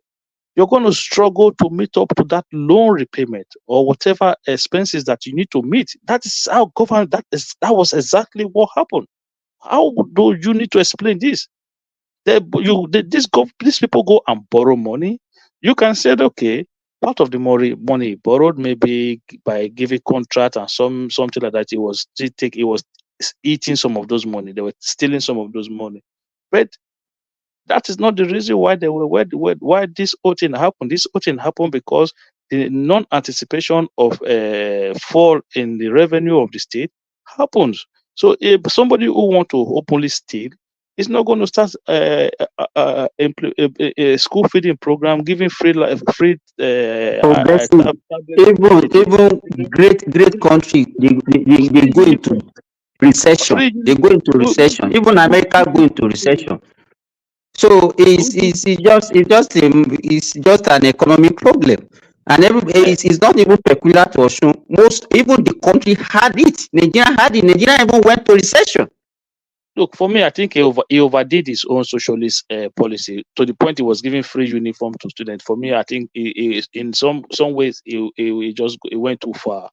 And I think that was what he did was good, but he could have reduced it to a certain limit and use those funds to cover up all those unforeseen circumstances. And I think that was where he got it wrong. He went overdrive with his own socialist idea.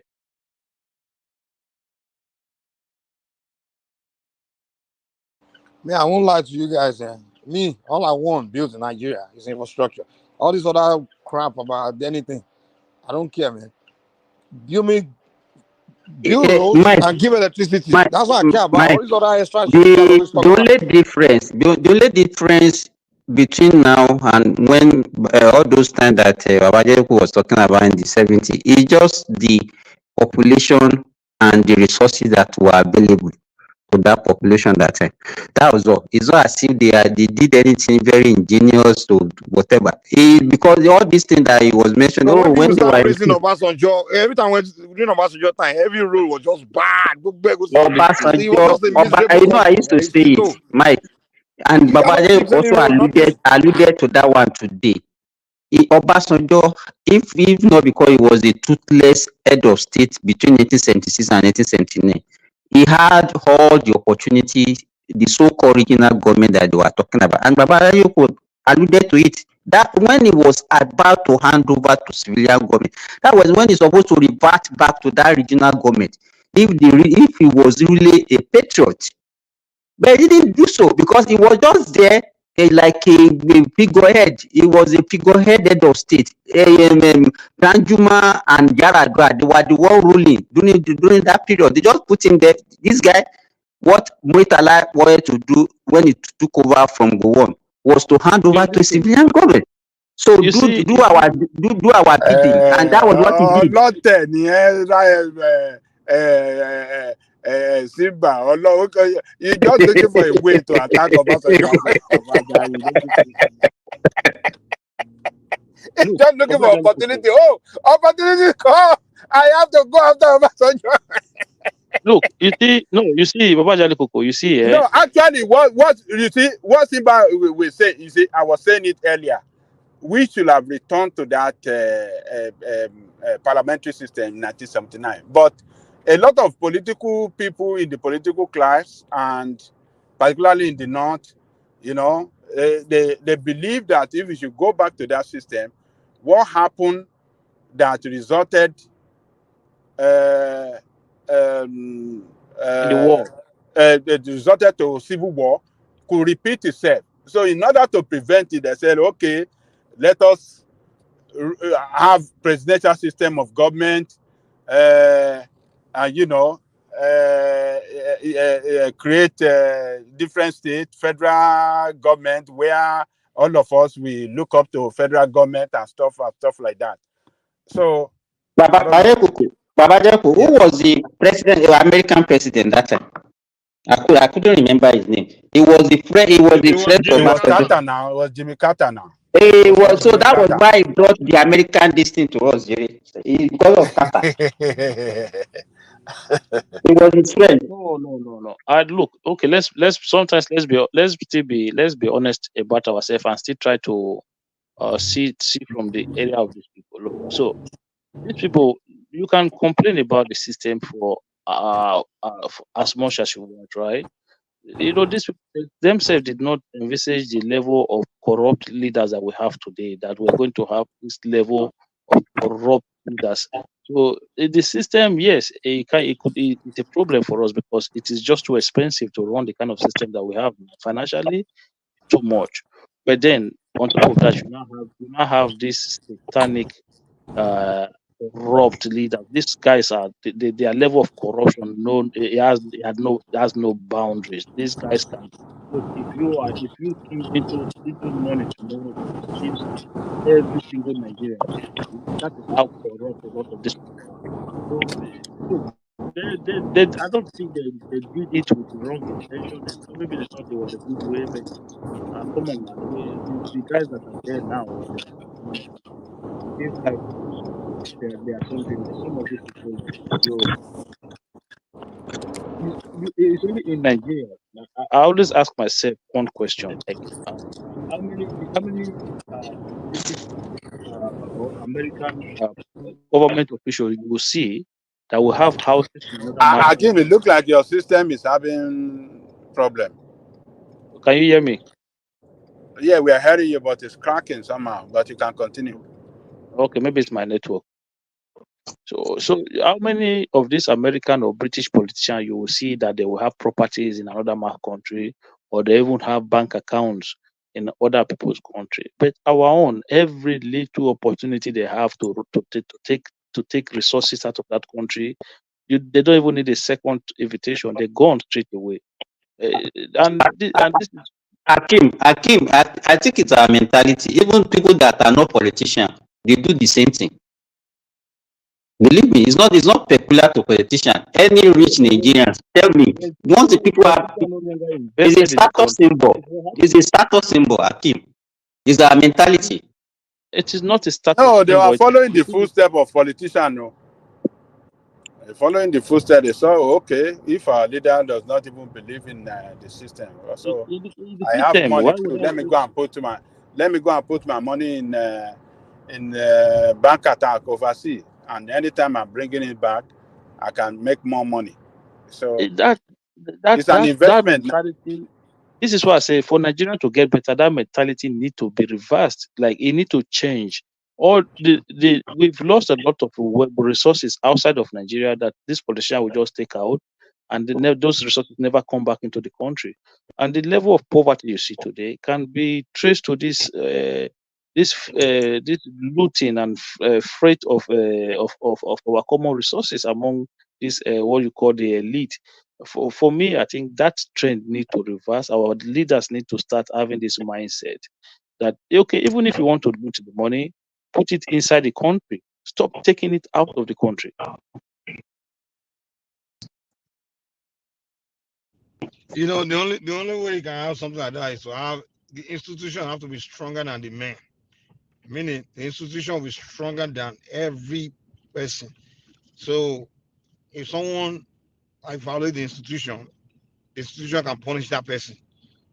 Yeah, like place like America, for example, like the institution is stronger than every man. If they can indict the president, indict governors, jail them, the institution is too strong. But in Nigeria, the men are stronger than the institution, man. Like even a common governor is stronger than the institution. You know, they'll prosecute, we find a governor, indict a governor, but then it will call these couple of people and next thing they will squash it. They will, so the institution is too weak. The men are stronger than the institution. That's the problem of Nigeria. Yeah. Mike, the problem with Nigeria, everybody has a price. You understand? And that's why the institution is not working. People who head those institutions, people who work in those institutions, they are not there for the benefit of anybody. They are just there for the benefit of themselves. People join those institutions for what they are going to get. It's not what they are going to offer. That's it. You see people joining custom because of corruption and because they collect money from smugglers. People joining police because of what they're collecting from people through safety and all those things. This is what I want to ask you. Why is this a problem among many African countries? This bad governance, bad system, bad way of life, everything that is so wrong. If you don't create something, you won't value it, and you won't really know what to do with it. So if something is not something you created or it doesn't belong to you, you just use it. You don't treasure it. So what do I mean? They didn't create a system.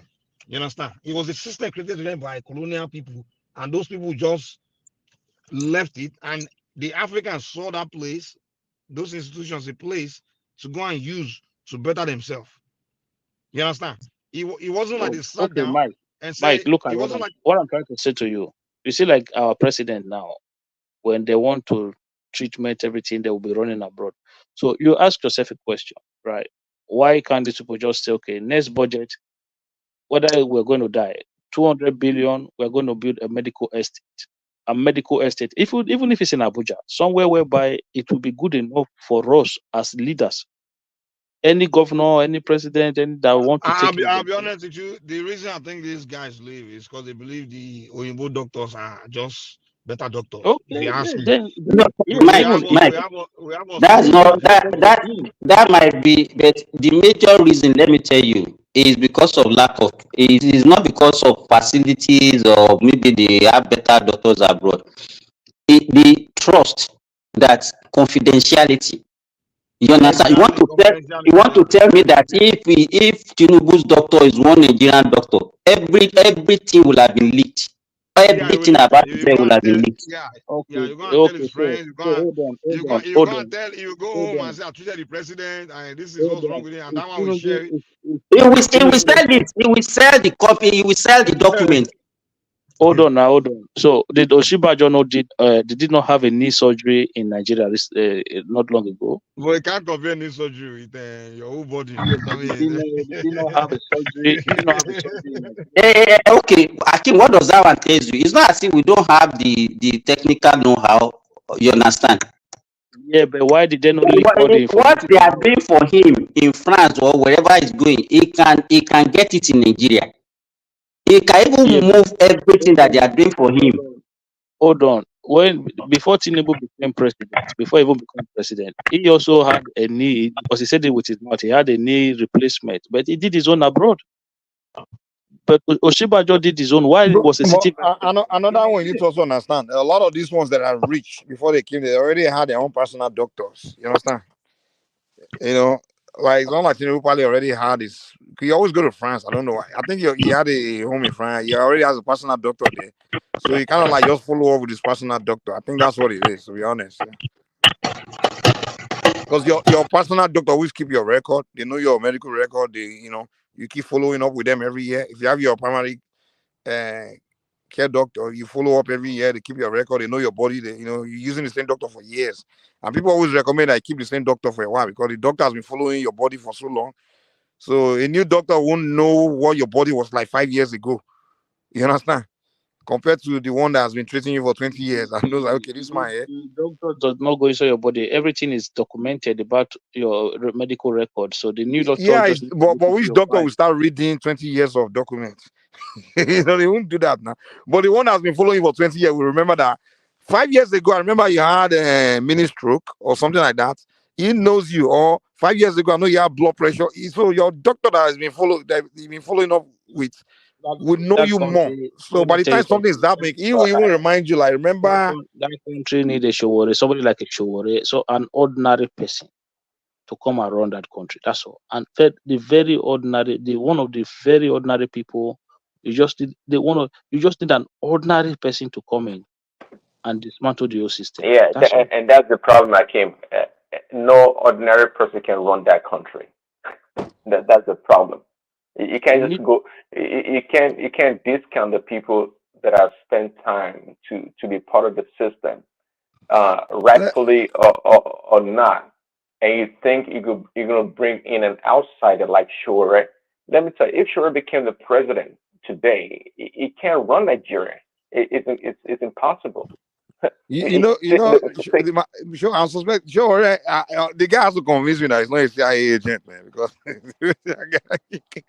that guy, man, as much as I like him, I'm not convinced that this guy is not connected to all these. Well, listen. Anyone is any prominent person in Nigeria or Africa. It's indirectly a CIA agent. This is the bottom line. Especially though, if you have a connection with their country, like United States. There's nothing they want about Sure that they don't have or they don't know. So Sure is not a, Prince Daddy, the question I want to even ask people, I don't even know what people are talking about Shori. What has this guy demonstrated to even warrant all this attention that we are giving to you, apart from maybe I want to lead revolution, I want to do that riot. What has it demonstrated in terms of economy, in I think terms what of people are saying is that he's the enemy of the whole system.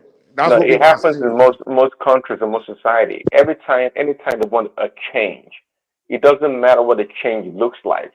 They are going to embrace that change and go with it. You can bring somebody else. I mean, any other face other than Sure, people will still gravitate towards that person because they want a change in the system. Tinubu, Buhari, name them, all those guys, they've been around for a long time. They belong to the same cadre.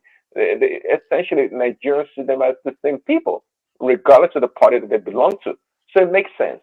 But the way Yeah, Nigeria I is think structured, that's right. That's right. Zimba, that's true. That's why people kind of look at the guy like, okay, it looks like you're not a friend of any of these people. So, maybe if someone like you enter, you'll be a complete revolution, like kind so of. beside that sentiment, But it doesn't that is guarantee not that as he won't go. if he has any special skill that he has demonstrated any let me land this Simba, point we need before to Remy understand comes in. this.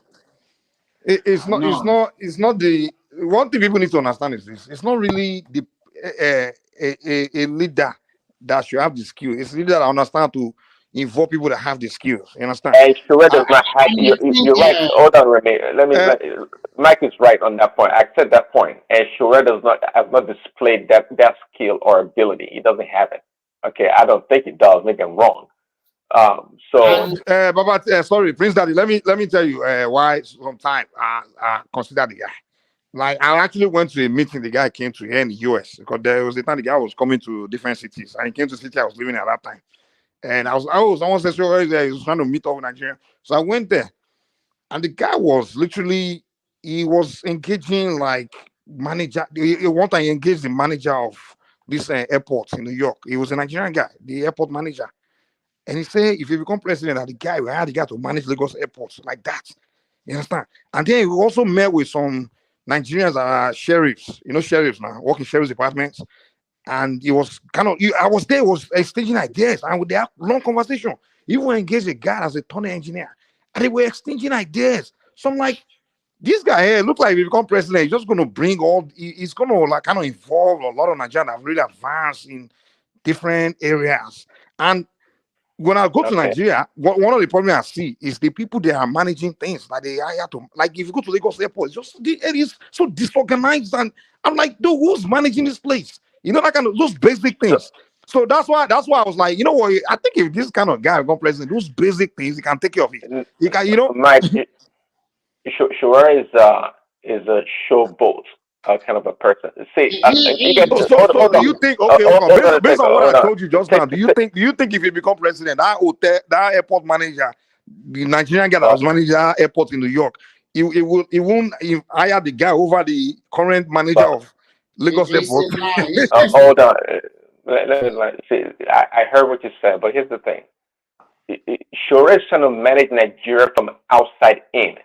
Think to yourself. Think for yourself. Is that possible in the country that we live? You're going to bring in the expertise like nobody's done it before. You're going to bring all these people and you're going Like, to what do you run mean? Nigeria from the Who's doing outside. it? Who's doing it? Well, I understand when Obasanjo became the president. He brought some people from outside Yeah, but to he help run only the brought country. the thing he did was he brought those ones on a very, and the one thing we have to understand, he brought those on a very top level, like Coach Area, like that. What Nigeria don't understand is, I think Obasanjo just did it. What the mistake he made is he only brought those ones for those high positions, and this is what people don't understand. What our leadership are getting wrong is this: if you want to build a building, no matter how you go get the best architect, the best engineer, the best. Drafter, all the best, whatever.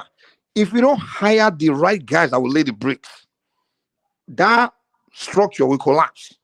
The engineer can design it the best, most beautiful structure, give all the best and calculation and everything.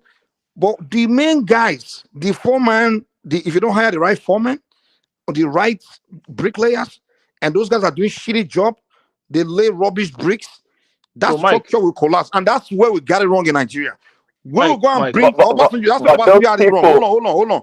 We don't pay attention to like the little thing I just told you. Like if I go to Nigeria now, the problems I see, it's not the problem caused by the minister of aviation. Like if I enter Lagos Airport, it's not the minister of aviation is probably a guy that's very qualified, but it's not there on a daily basis. The real guy that's the problem of that airport is the airport manager, not the minister of aviation.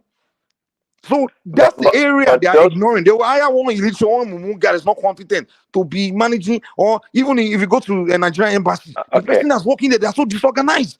But the minister of interior minister, which is in charge of the embassy, is probably a very qualified person. Prince Daddy, this is what Mike is trying to explain to you. You see, this Hold is on, before Mike, let me I land the just point. quickly say something to say you can say it, you can continue. So you see somebody like Shure has been using that airport, like, so he sees all these things himself.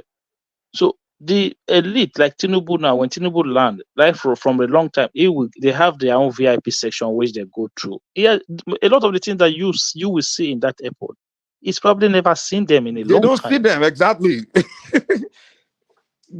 All those top guys, private guys, don't go through that airport like we go through every day. They don't walk through the street and the basic things that we experience every day. They don't experience it. They don't know. A good example of Shure would be Fidel Castro.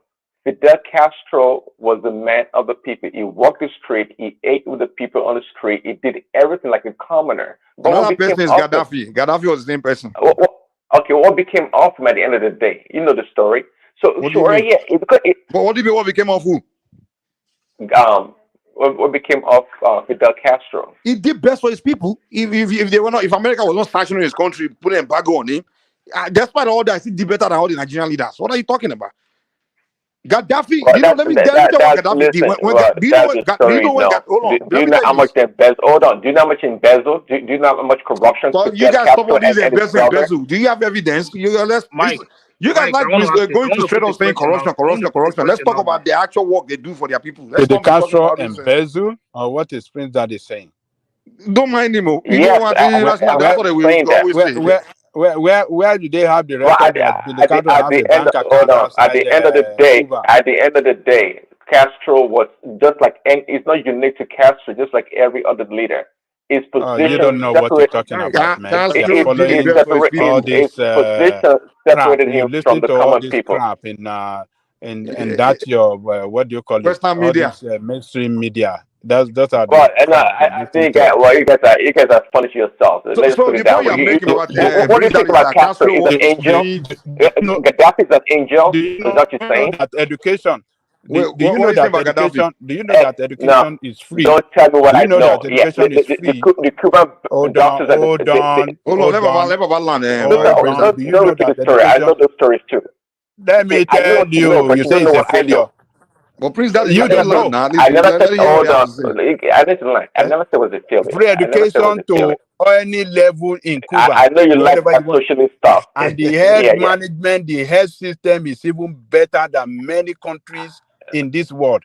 Well, During the what COVID, they were Gaddafi? able to Gaddafi did. contain COVID with their own medication. They didn't get any medicine, any Despite the Gaddafi did great embargo things and the too. sanction and everything they put on Look at Cuba.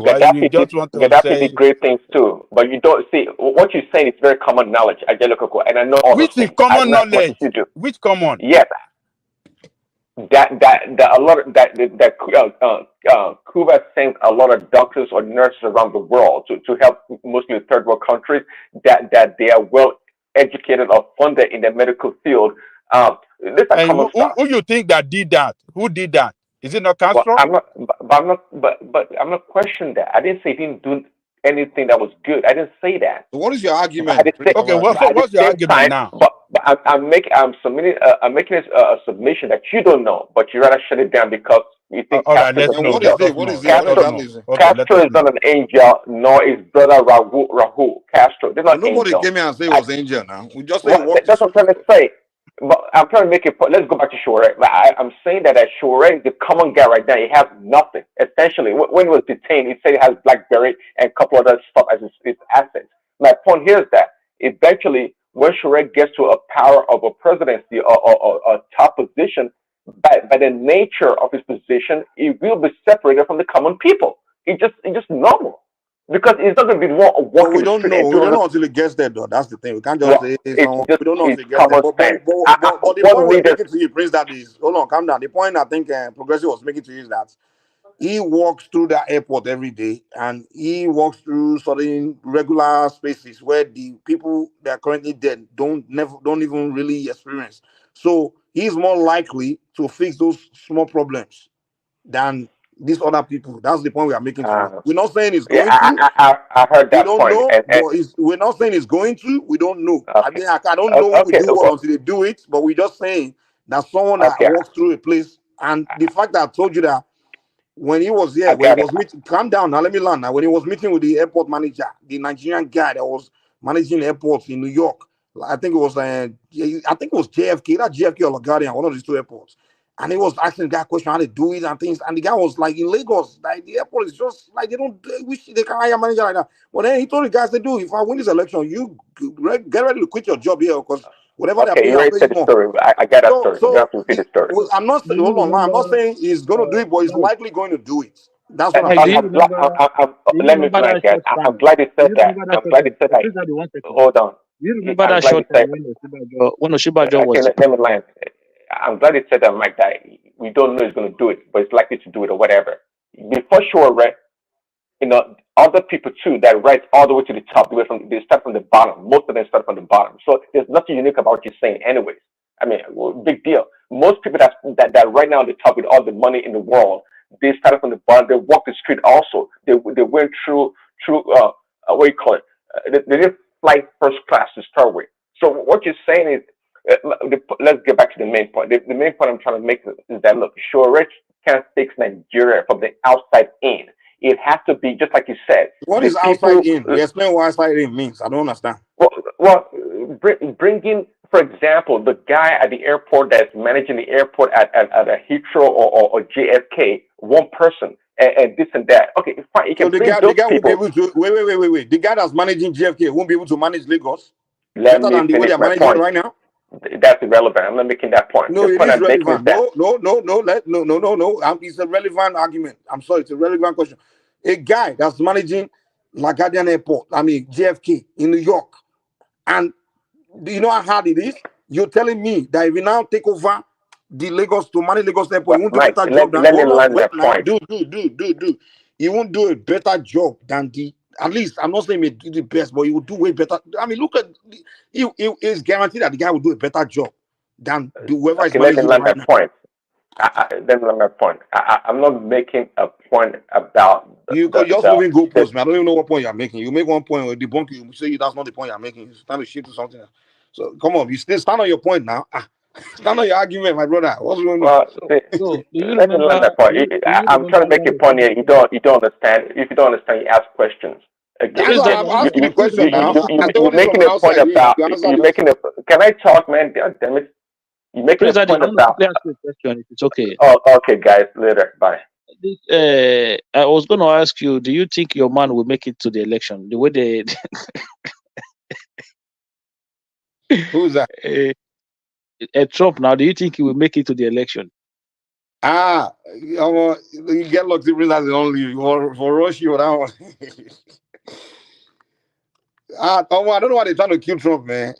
Second assassination. If I'm that guy, I'll just quit, man. The guy should quit because two assassination. The third one, I don't know if they'll miss. So You people are pursue Prince Daddy. nobody pursue him, man. The guy just, we say he should talk now.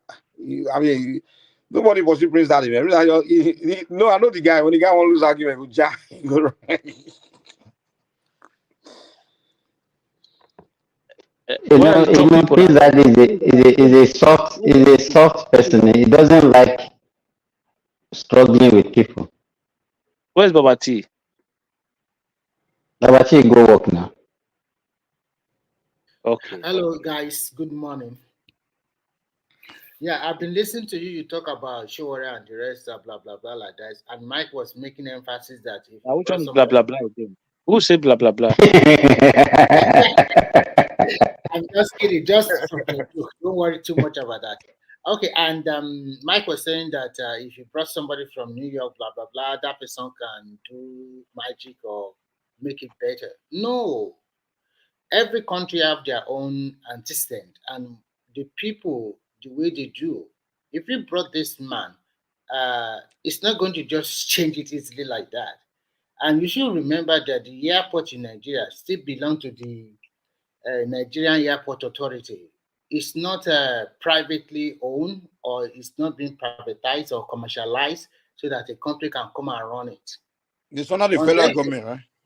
Yes, unless they change it first. Maybe if they commercialize it or they privatize it, then anybody that buy it, that cannot bring anybody to come and run it. That is what you see in most of these airports all over the world. But with Nigeria, the problem we are having in Nigeria is this molding up together. Because when you go to the airport, you will see a lot of incompetent hand. And the reason why it's like that is because of recruitment all over the country, because of the balancing of the major tribe and whatever and other tribe in Nigeria. So, and another thing is an average Nigerian always think about his own personal interest first. This has happened over the years, and you can't blame them when they see their leaders also tiffling the money into their own pockets. What do you expect the rest to do? And the society we live in worship the rich and talk very terrible here about the poor. So everybody already knows that everything about life is about money.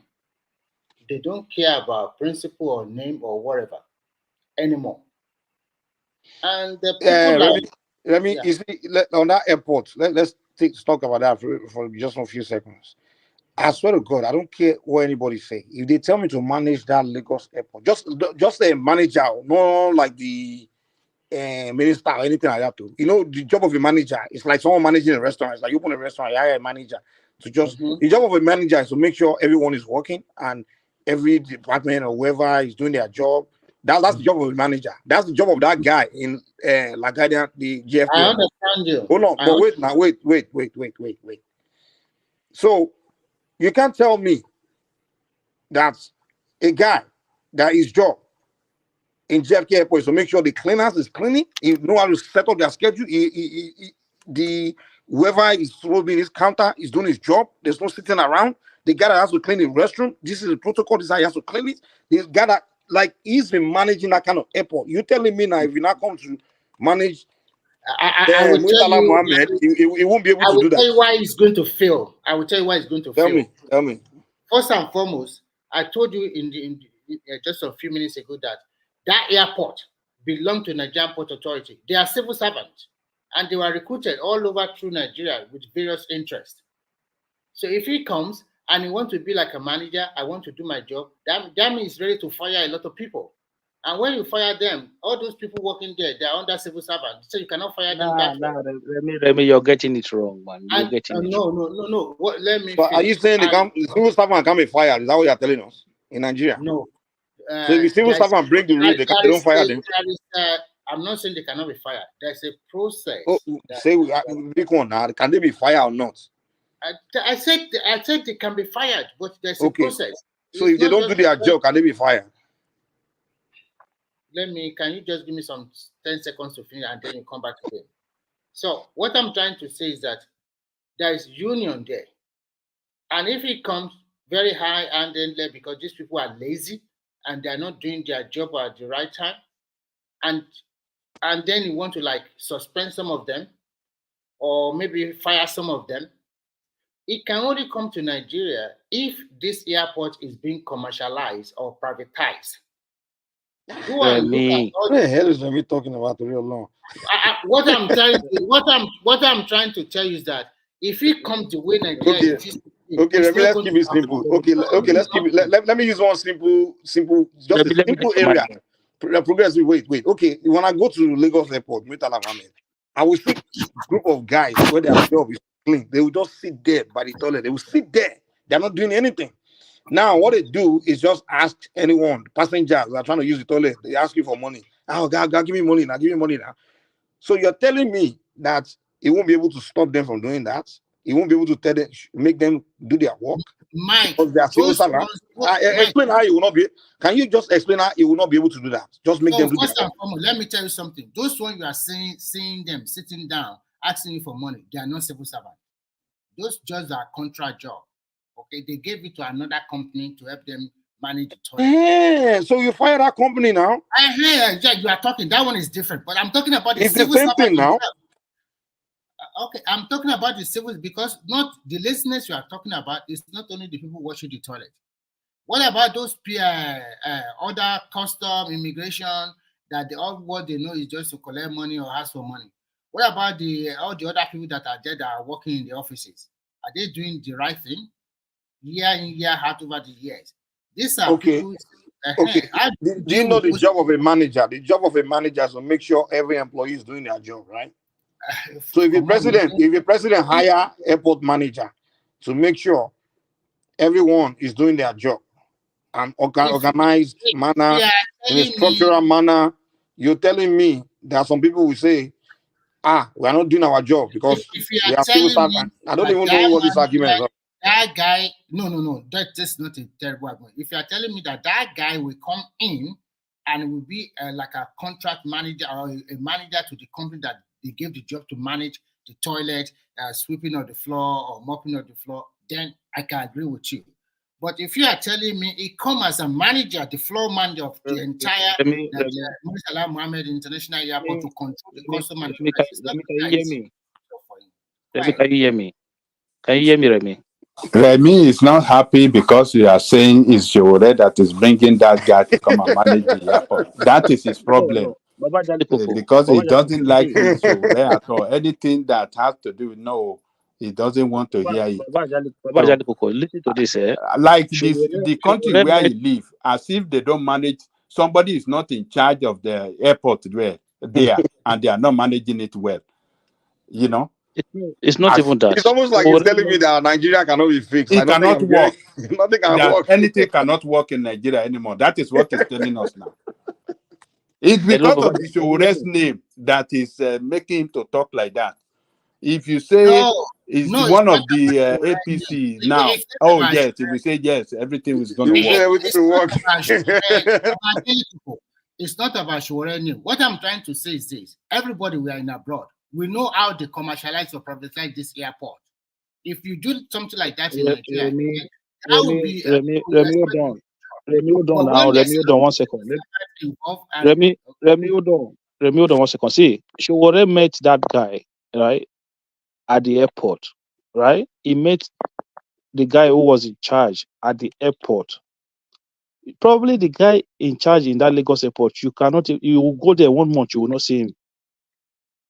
So, he's not even in control of those guys on the floor. So, if you are working somewhere and you know that there's a chance that you can come across your boss in the next 30 minutes, you will fix yourself. Nobody will tell you.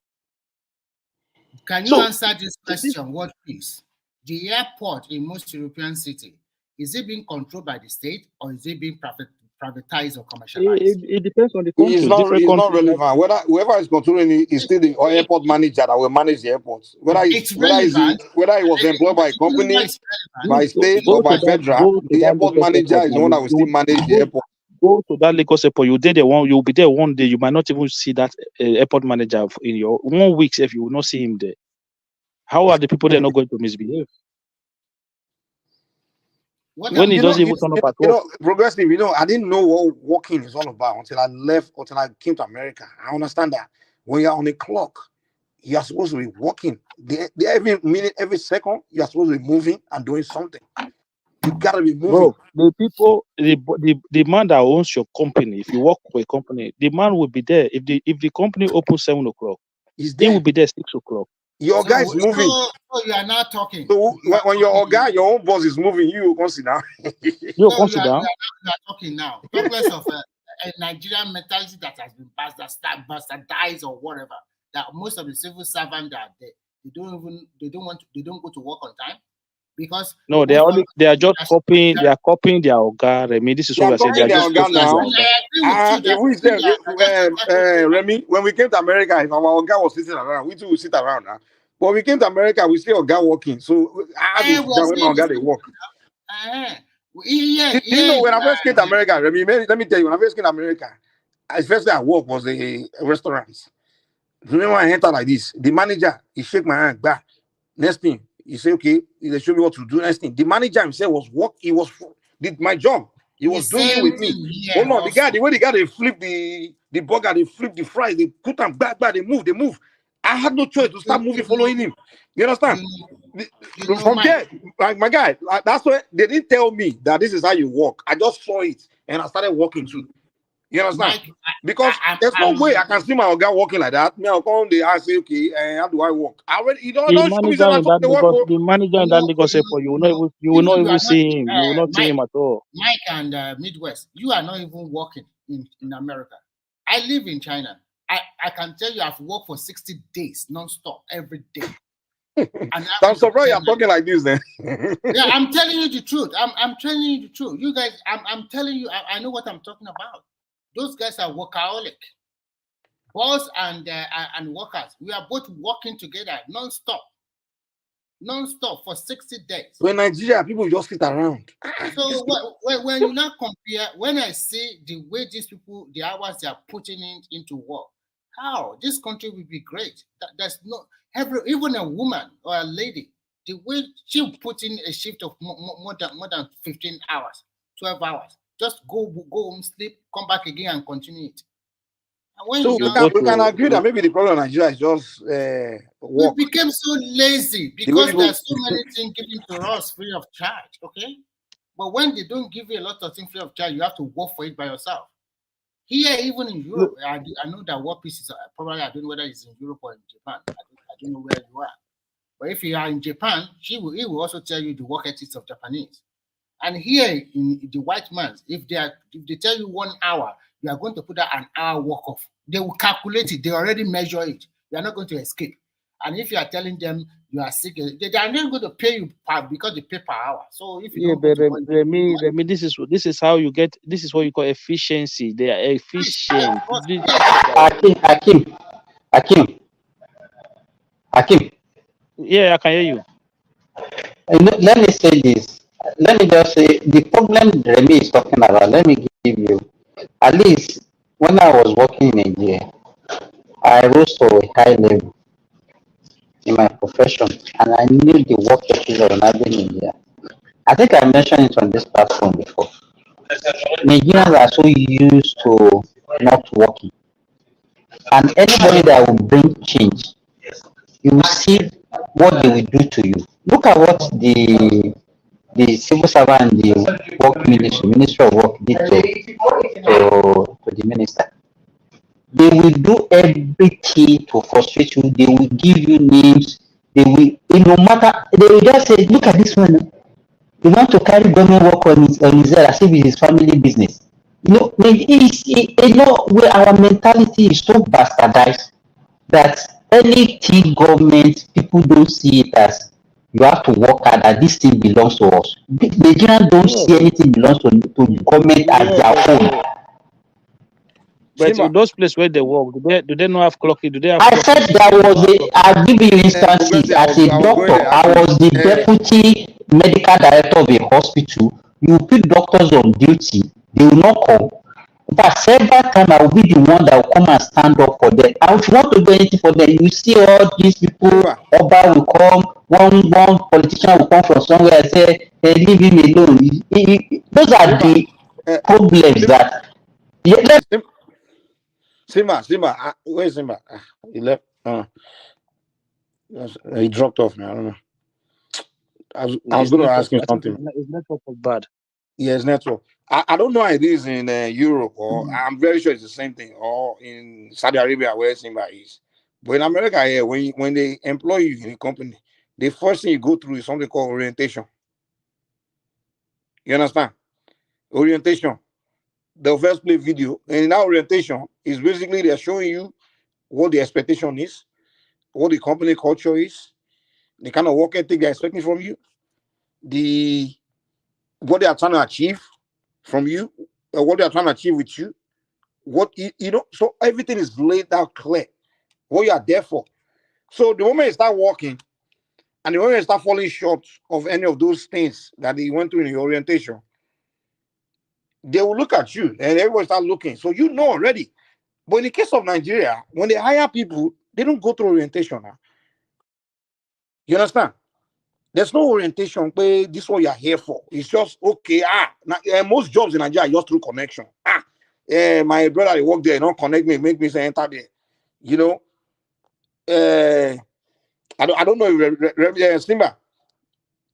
Simba, are you there? Yes, I'm back. You're the one I want to pass this message to. I don't know if you heard me. I was asking, I say, I don't know how it is in Saudi Arabia or in Europe or whatever, but in America here, when they employ you, right, the first thing you go through is something called orientation. It's the same thing here. It's the same in that orientation, right? In fact, there will be a video. There will be even some of the manager will come in there so they kind of show you. In that orientation is basically to show you what the expectation is, what they're trying to achieve, what with you being employed, what they're expecting from you, how you do your job, how you are supposed to perform, what they're trying to, the quota you're trying to meet, the purpose of you being there. You go to orientation and understand it, and what you can grow to, how you can grow to the next level, whatever. So you go to orientation. So the moment after the orientation, when you get on the floor, you start walking, you already know what you are there for, and you know that everybody else already know what they're expecting from you. So the moment you start falling short, you yourself will start feeling it, because the way they don't need to talk to you, they just look you. So they will look you, and you know why they are looking at you. Like that thing where they show you for orientation, and now they do that look alone don't tell you say that which they do. So I think that's where they got it wrong. But in Nigeria, when they hire people, there's no orientation. It's just okay. Most jobs is just get it through somebody. In Nigeria, SNE, yeah. My person I know they work for this, when you connect me, it means that they don't hire me. So you just join them there. So you don't even know what the standard is there. You just join. That's why you're having all these problems, remember, where people don't know there's no orientation. So just enter there, freestyle. Everybody enter there one, just one cash out, make money and collect bribe or do whatever they like, or people just do it party. So it become politics. So to me, those things are easy fix, man. All these things are easy fix, man.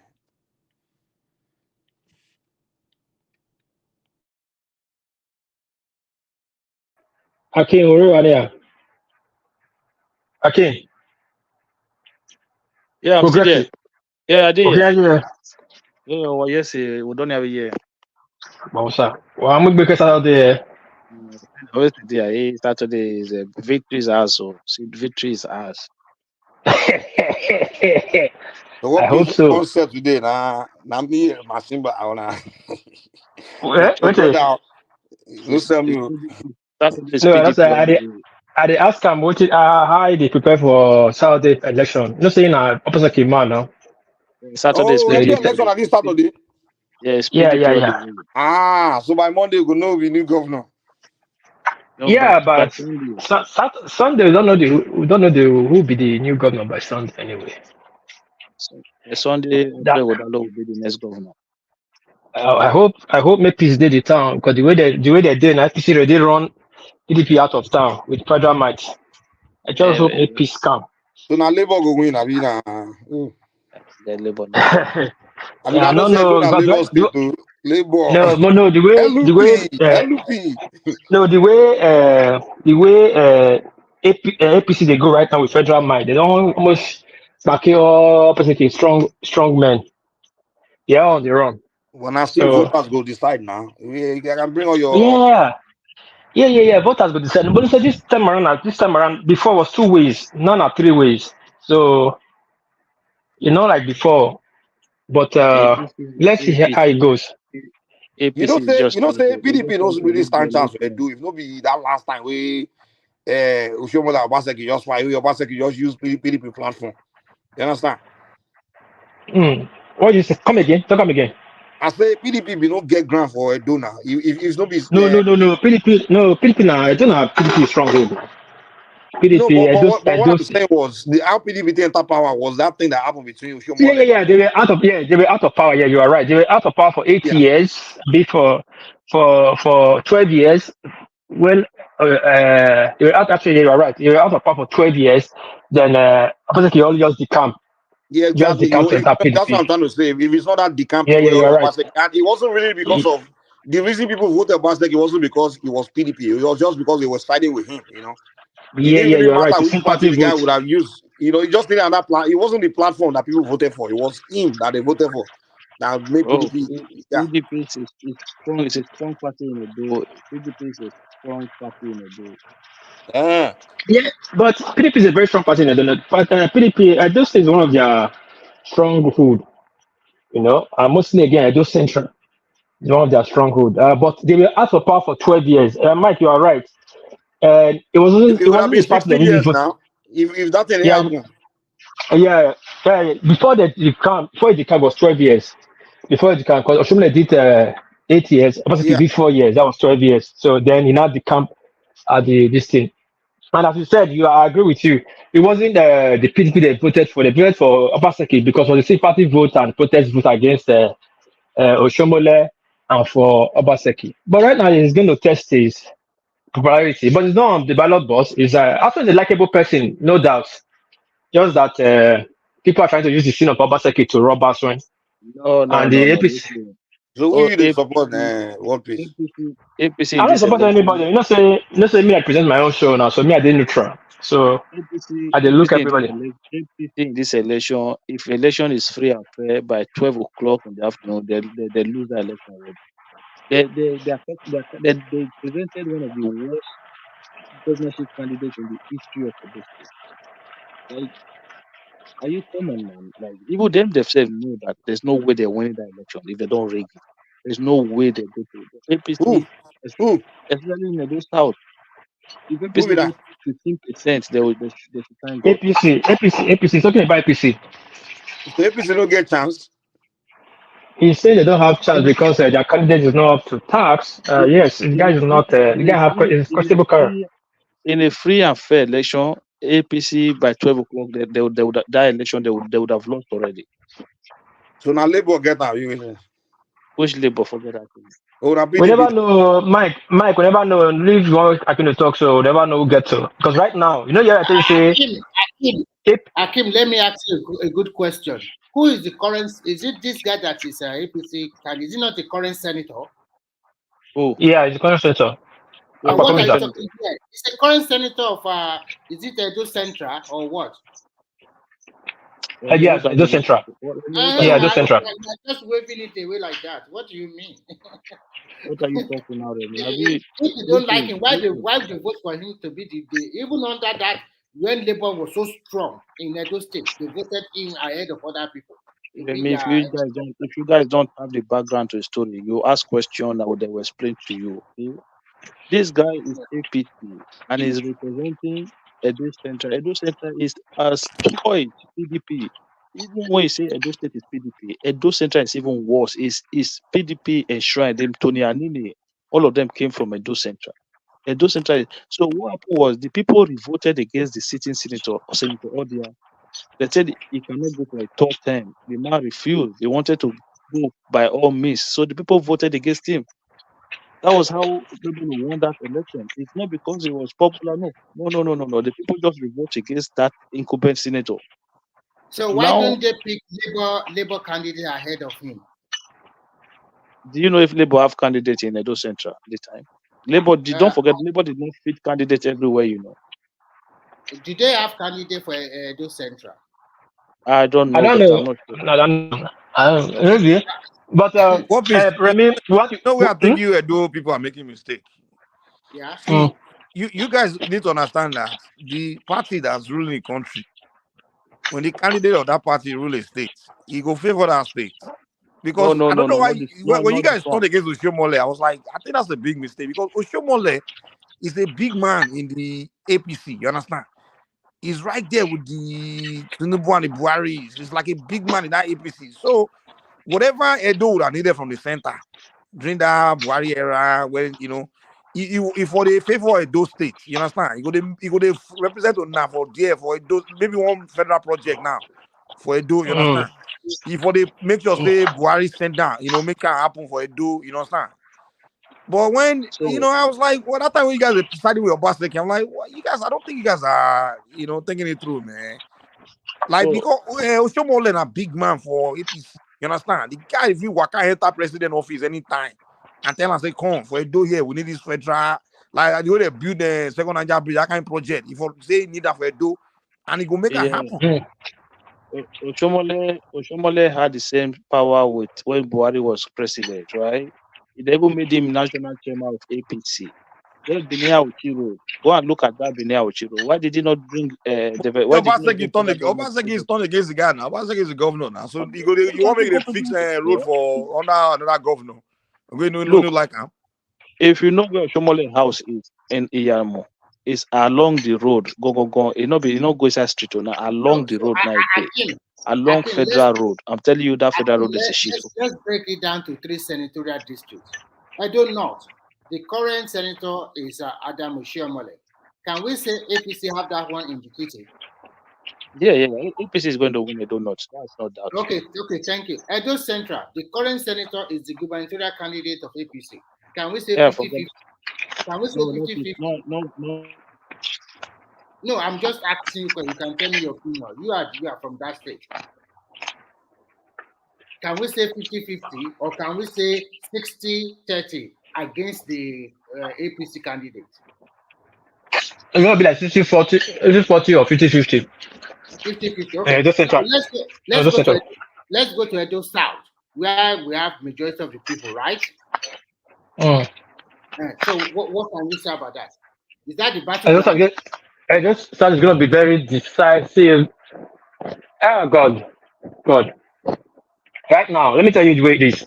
I'll tell you for free. Aki is a Obaseki man, which is okay. I don't have nothing against it. Right now, Obaseki sins is rubbing off Aswen. All those mantra he did last before is not really working. So the town is divided 50-50. People are for him, people are against him. The intellectuals are like, okay, he did good policy. But the artisans are more than the intellectuals, you understand? Those ones are feeling it. The market women, he shut their market down and so on and so forth. Those people said, no, they don't want it. They want now he has a protest vote against him. And Labour is strong in Edo South. So any vote for Labour is -3 vote from PDP, +1 for APC. So when you say Labour is strong in Edo South, which part of Edo South is Labour strong? It's not really mean part. Edo South is their base. Are you saying Edo South is Labour their, is going to take vote? Are you saying Labour is going to take vote in Ubauha? no, not. I'm not saying word by word, but general vote together, they'll come up with something very good, and that will be minus from PDP. Now, Labour have won back to back in Edo State. The presidency, they did good. They brought Senate. You understand? Now, those people, those figures going to play. They might not have the biggest vote. They might not have the vote that decide the election, but the vote, any vote they are getting from Edo South is a minus from PDP. That I want you to look at Akin. Yeah, The but this PDP, is what I'm saying. They will get some vote, but not as big as you guys are thinking about. Well, first no, of all, any vote they are getting is big. Look, APC vote is safe. APC have not lost their voters right since the day they have been in opposition. Their vote has been safe. They have been getting their 200,000 vote plus. Huh? People need to understand that there's a difference between obedient and Labour Party in Edo. Yes, yes. I can just listen. I'm not talking about Bina right now. Listen, there's advantage for APC and disadvantage for APC too. Now, APC for a very long time they have not lost their followers. You can give them that. Even they had an internal problem, they know how to fix themselves. For the last election, presidential election, for the governor election, they came up with almost 200,000 votes. Presidential election, they came up with about almost 250,000 votes. The House of Assembly, they were able to produce 8 seats out of 24. In the local government chairman, Opposite ran everybody out and got 18/18. Now, what does this now mean? It means that, Mark is out. It means that their 200,000 votes is sure. Now, their 200,000 votes is sure. Now, Labour have come to say, if Labour might not get that 400,000 vote, 300,000 vote, then getting presidency and all that, they might get 50,000 or 60,000 votes. 60,000 minus whatever vote PDP is supposed to get is a problem. Minus APC's a safe vote. That's the headache. That's what you have to look at. All this noise, all those noise they are talking obedient, that's not the issue. Opposite can say no the real issue. Yeah. One piece, my brother. You yourself, you know very well. You know very well, right? But the caliber of Pastor Sagi Zayamu in Edo South, right? So if Pastor Sagi Zayamu was on the ticket in Edo South, right, and APC lost every single local government in Edo South, how do you think Emode Bobolo will then come and do? If look, all PDP need to do in this election is to fend off Labour's vote in some certain area in Edo South. That's all. And that the election. No. See, they need to win. See, look at it. The elections like this, you have to win 12 local government plus majority vote. Now, what PDP want to try to do is to try and get at least 3 local government in Aunchi, which Oshome will not even allow. I doubt. Because Oshome will take the majority votes, we take the major local government. The local government that will give Oshome a problem is Onwa. That's why he's trying to get his 2 local government from Onwa, because the 2 local government from Onwa, the remaining 3 from Aunchi. So if Labour is strong there. If Labour go 2-2 with PDP might end up not even get 2 local government from them, and they might end up getting 1. Now, Edo Central. Huh? From where? Auntry, that is Edo North. On one, you have I just told you that Obedient is not Labour Party. Yes, it's not about obedience. Labour Party is strong there, regardless. They are strong there. Listen, Omobayo, who is the current deputy Obasanjo governor? is not stronger than Adoto and the rest people. Obasanjo the camp is just one person. The Labour Party they still have other forces there. I'm not saying they're not going to get people are going to get this thing, but I'm telling you, they might. Progressive has a point too. Remember, during presidential, Labour they do well in Lagos, but when it comes to governor election, a lot of them those Labour are just obedient to. They're not really Labour people like that. Yes, I agree. But right now, there's an interest. There's a Labour candidate too now as a governor. Yeah, but they are not obedient. It doesn't matter obedient. Forget all those. See, a lot of people that voted for Obi and they became Labour. They just saw that election as the Southeast turned to be president. A lot of South people that went Labour. It was because of Obi and because and the only reason was because they felt like it was Southeastern turned to be president. That was all that Labour was all about. Mike, so true. This Labour thing, I don't really think is real, man. No, Mike, true. But right now, Labour Party has their own candidates in the boss. I'm not saying they're going to win, but they're going to get the votes. Check it like this. Obasanjo is trying everything. Yeah, Obasanjo knows the reason. See, Labour vote is not APC vote; it's PDP votes plus 3. Because people decamp from PDP to Labour, and people further decamp from Labour to NPP and the rest. So this was a hard vote too. No, this is where I disagree. Sorry, what is Akim? Let me tell you something.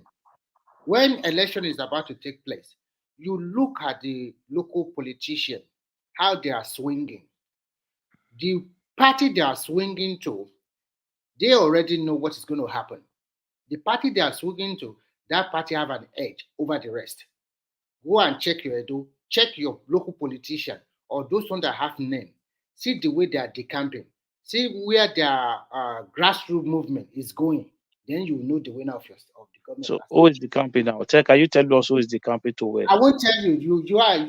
I know, but I won't tell you here. But you are from that state. You know the situation. Let me hold on 1 second. You know the reason why I don't want to tell you that because I can see that because what we said. You are what do you call it? You are Obaseki guy. So yeah, because you don't know, you don't know what's going on. You just look at the campaign, you say, oh, because some big I did not look at the campaign alone. No, I did not look at the campaign. Also, I think when I see the thing happening between the Oba and Obaseki, I think that will kill PDP because I think there's no way the Oba is supporting PDP right now. Our Oba don't play politics, but for the I know, I know it doesn't, but people can see. Yeah, that's what I'm saying. That's the point I'm going to. Language of for the optics, Obaseki is a lack leadership skills. You don't make certain moves at the dying minute. You do not. For what now? On your final rally, you took your entourage to go and see the upper subject, which is the summer of Benin Kingdom. First of all, Atiku is not unifier. That's why Atiku will never. That was the day I conclude Atiku. We dodged the bullet. Sabi is even good. Atiku was worst. If Atiku was a leader, backward, man. Yes, sir. If Atiku was a leader, regardless what, if they are told Obaseki, if you cannot go to the palace, let's go to the campaign straight from the airport. That would be acceptable. Then later you can go see Esama on the evening, whatever. But you cannot leave the airport and go see Esama and ask for their blessing on the disguise of you got to tell your mission of coming to Benin that you came for a rally. When the king is there. For the optics, I know it's official. You cannot say because PDP and APC booked 12 o'clock and your own time is 2 o'clock, so you cannot go. It's not done. APC will not sit to the palace now because they took political time we are in Benin that day. Yeah, but what please? We had this issue last time. No, forget that was opposite looking for street party. Opposite looking for street party.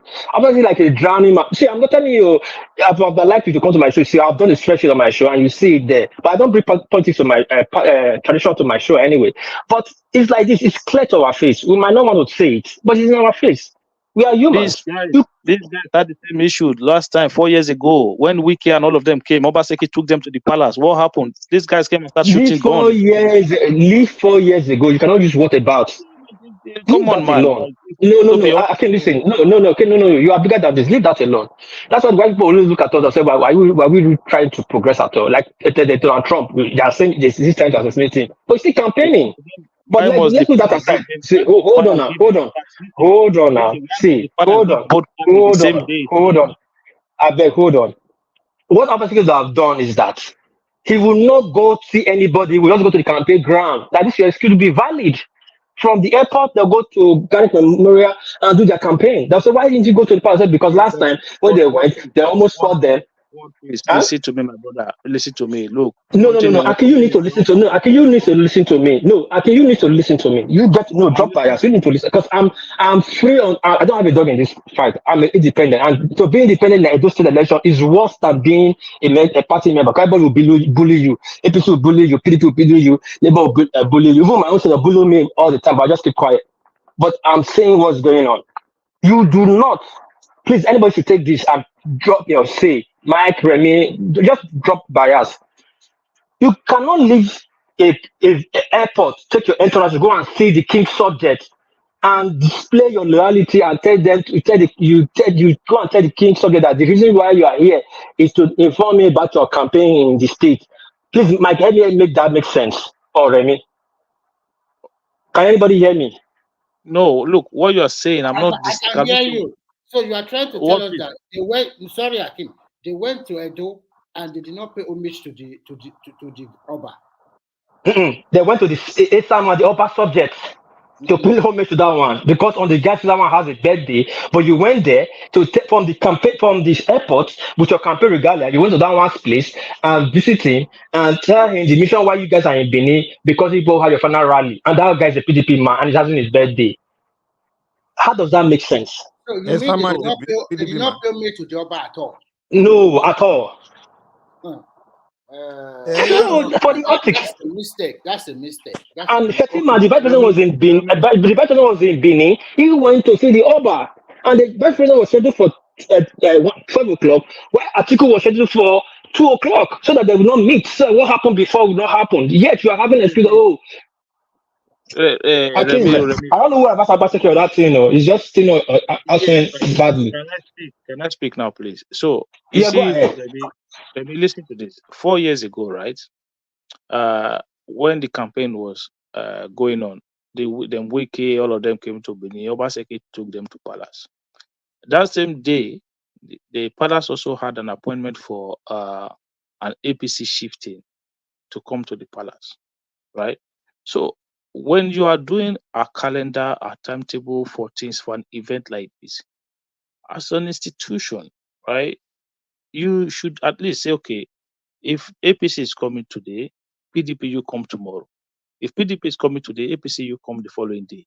Okay, forget it. Don't make them come the same day. That day, what happened? There was a big clash in the front of the palace. They were gunshots between both followers of both parties in front of that same sacred palace. So one piece, right? I want this to happen. Is that what piece? You wanted to start shooting again? So the same again. Why can't you just? That is the propaganda they are running. Let me tell you what Akin is saying. Even the gunshot that Akin is claiming, it was the Obaseki guys that did it. Now, what happened that 4 years ago? Hold on. What happened 4 years ago was Obaseki was scheduled to go and see the Oba. Meanwhile, Captain Osa, APC does not have a student that was going to see the Oba. Captain Osa, which the late Mr. Rest in Peace, the late billionaire, was coming to because it was almost a festive period. Because this time around, Oba started his festive activities. So Captain Osa was going to the palace too, and there was a scuffle at the gate. Now the shooting and all that took place and took place at the gate and was responsible for Obaseki guys. Because Obaseki was in power. He shot at APC, did all he did, and still blame on APC. And we also blame APC at that. Even in front of Palace. Yeah, hold on. Everybody blame it on AP. Everybody blame it on APC. That why at all you try to stop the entourage of the governor, and they claim that they escorted Captain Osa, leave Captain Osa there. So it was a clash. Not like Captain Osa have a booking. Don't listen to this what these guys are saying. Now, this time around, the two giant, the sitting vice president had a booking. See, APC have a final. Why did PDP do their own different? Labour had Peter B is in Benin as we speak. All of them were in Benin. All the political jobs were in Benin last week. Peter B, Labour started their own early. I think Labour one started on Wednesday. They went to the palace and see the Oba. They were doing their grand finale, final rally. Then Labour APC had their own for Saturday, which you don't just book one day before the Oba, but you book a year. This is Oba Benin talking about. You do not book one day, and this period of a time in the Benin calendar is difficult to see Oba because he has started his Igwe ceremony activities from now to December. So if you are booking, you book a year ahead, and they'll give you a date. If the Oba not going to see you, they're going to make pronouncements of that they cannot see you. They will give you the reasons why and all that. Now, for the presidency, power government, they will find a way to see you guys. Now, PDP. Obasanjo decided to book their own final rally on that same Saturday, which APC already have long ago. Then the two information was already sent to the palace long ago, like 3 months before now, and you cannot schedule one for another because the vice president is coming to represent APC. I think he was supposed to be the president himself. Hold on now. He was supposed to be president. Let me tell you the inside graph. He was supposed to be Tinubu that was supposed to come. Hold on. Let me land that you speak. That you speak. Let me finish. It was supposed to be Tinubu that was supposed to come and do that grand finale. But because Tinubu was abroad, Shetima was scheduled. Now, vice president former vice president and president aspirant for PDP was scheduled to be in town. These are two political powers, and you like it or not. The former vice president and the aspirant is the political power to have security and all that. So they were scheduled for Saturday. What happened? Now they now fixed APC for 12 o'clock. They now fixed PDP for 2 o'clock. There is no way they're going to be a clash. Now, if PDP don't like it, or APC don't like it, what they would have done, either of them would have from the airport go to their campaign ground. You understand? That would be understandable. They have done it before. They will just leave from there and go to a campaign ground. When Jonathan came to Benin, obviously he did not go to the palace. Only Jonathan went to see the Oba and came back to where he was going to. The rest of people went to the ceremonial ground where they were going to do their launching. APC would have left from that place, go to their campaign ground, do their campaign, then go bubble with Samalita in the evening. That's okay. But not from there, you out and went to Sama's house in Jare and do what you're supposed to do in the palace, in Sama's palace place, telling him the reason why we came here. Now you finish that, you are seeing the backlash, and you started coming, because 4 years ago there was a clash, this is that. That's why they have to opt out. Why didn't they tell the palace? Hold on now. Why didn't they send the request? Hold on now. You hold on, my king. Why didn't the government? It's the government you're talking about. Too short. Why did they send a cable to the palace that okay, sorry, we cannot come anymore. We for security reasons we have to avoid it. Don't you know the palace have to make arrangements for all these things? You don't just opt out of a decision like that now on the Oba. You must send a cable to that. We are not coming again. We cancel. You didn't do that. Then you are coming out to tell the public, the reason why, not that you're saying, people like Akim Adad that want to come up with this story, the reason why they're all part of the place is because of this. Come on now, Akim, it doesn't make sense. But it's okay. I use the floor for you. You can say what you want to say anyway. I'm not voting. All right. So this is I've laid the foundation as to what happened previously. Okay. So for me, the vice president is coming to the state. You give him priority. Fine. I understand that. And that is fair enough. It's the sitting vice president. But there should be a level of communication to say, okay, PDP, look, we have a sitting vice president coming on that same day. It won't cost Atiku anything to fly in on Friday and stay in Benin overnight for the rally on Saturday. PDP, can you guys come in the Friday, a day before your rally? Communication, simple as that. What is wrong with that? How is that? How would that affect anybody? Why would we all saw what happened last time, where now you are scheduling to Sorry to interject. The governor of Edo State is Obaseki, right? Yes. and he knows that his party is going to have a final campaign rally. Yes or no? Yeah. Yeah. He has access to the Oba. Yes or no? Of course. So don't you think he has more leverage than the opposition party? I You think don't. we should put the blame where it's supposed to be. What is your point now? What is your point? My point is that your Obaseki and his campaign team, they did the wrong thing. Because they have an edge. He is the state governor. He has everything in his hand. Yeah, but what are you talking about? The government does not make schedules for the palace. The palace makes schedules for everybody. I understand you quite well when you are talking. Even if you have talked to the Oba 3 months ago that so date, we are coming for our grant, we are going to pay you meet at so. If the Oba said no, that date we cannot meet you, the Oba can give him another date. No, even if the palace said yes, we're going to accept come on Saturday, but the palace can go back to them and say, look, the vice president, the city vice president is coming. We are giving them priorities. There's absolutely nothing wrong with that. Okay, if they give them Remy, let me tell you one thing. Every Oba schedule the Oba have in his palace is via the governor office stroke the local government chairman to the palace. Everything that is coming to visit the Oba, the governor already know and gives sanction to it. I thought Obaseki and Oba have a case in court. Yeah, no, Obaseki, the Enige. Don't have Obaseki don't have a case with Oba called the Eniges, some dukes. Now, every meeting appointment Oba have to receive delegate, the governor knows. So what I keep saying here? But this is what I'm saying to you. This is a political visit.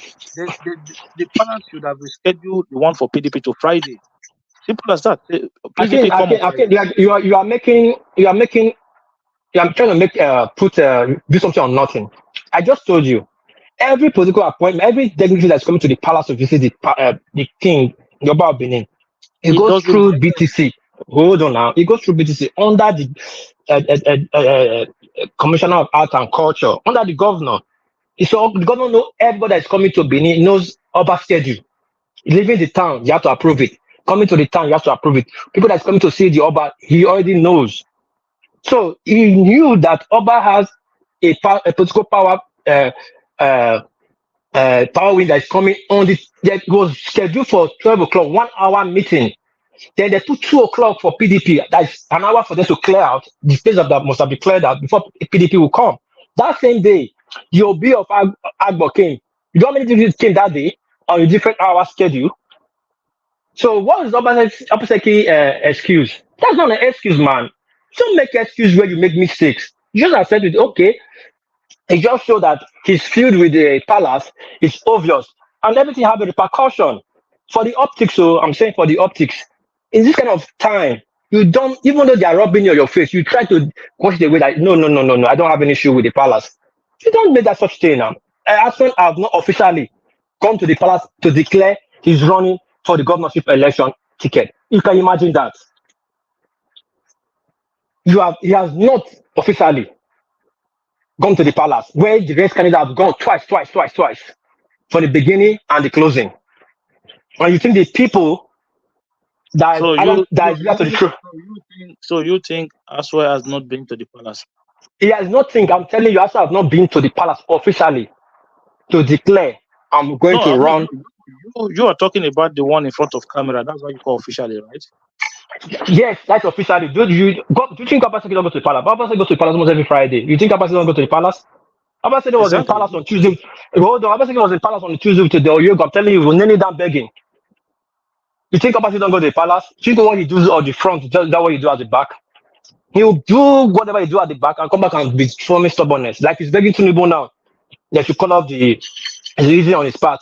But he will come and be boasting his do or die. What do you mean he's begging Tinubu? I'm telling you, keyword, he's begging. They have sent delegates to let the election be free and fair.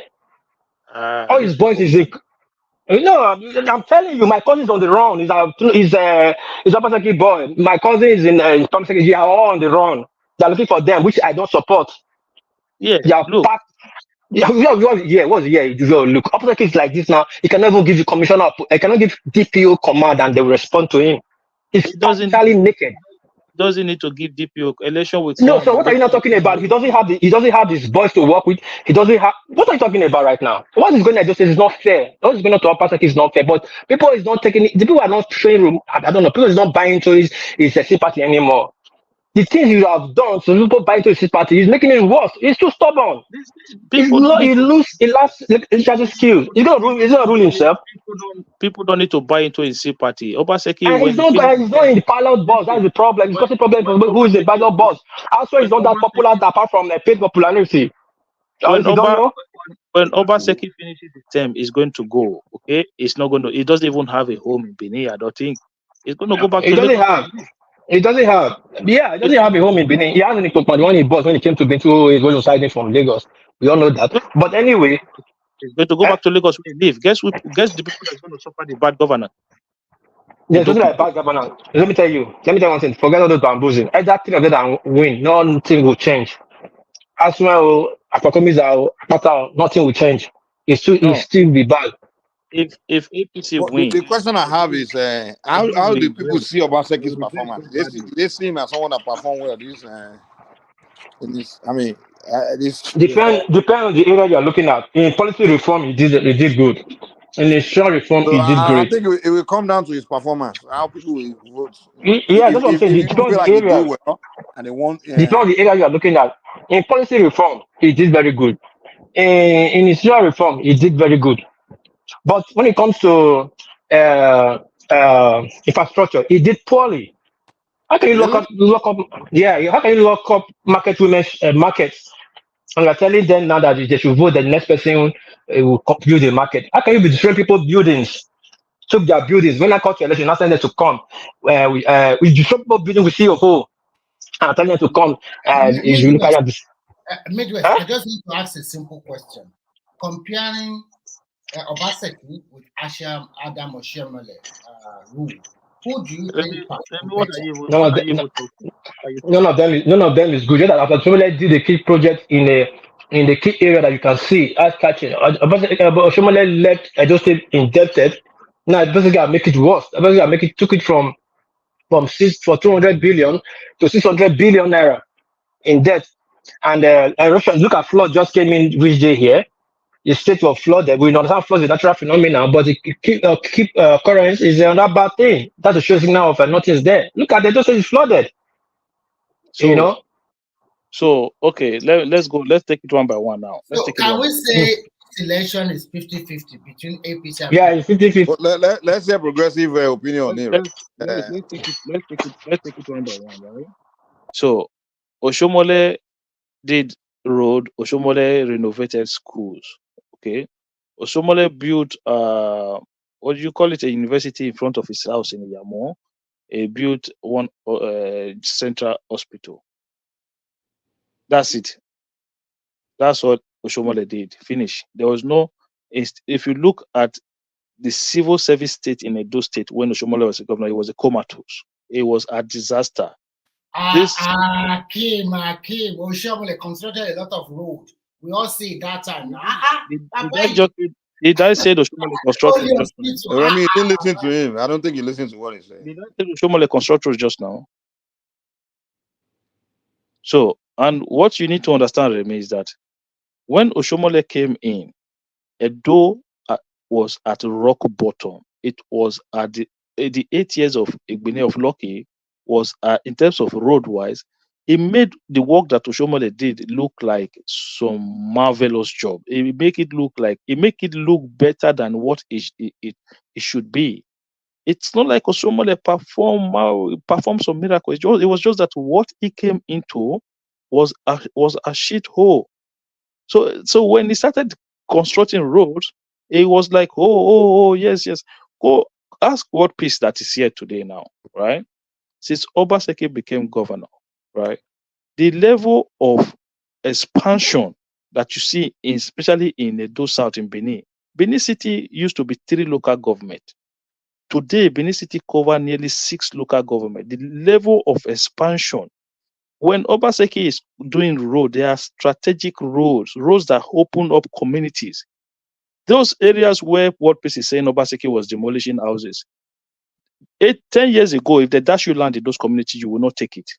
But because Obaseki create a new road that link nearly 8 or 9 communities, those people started selling government land.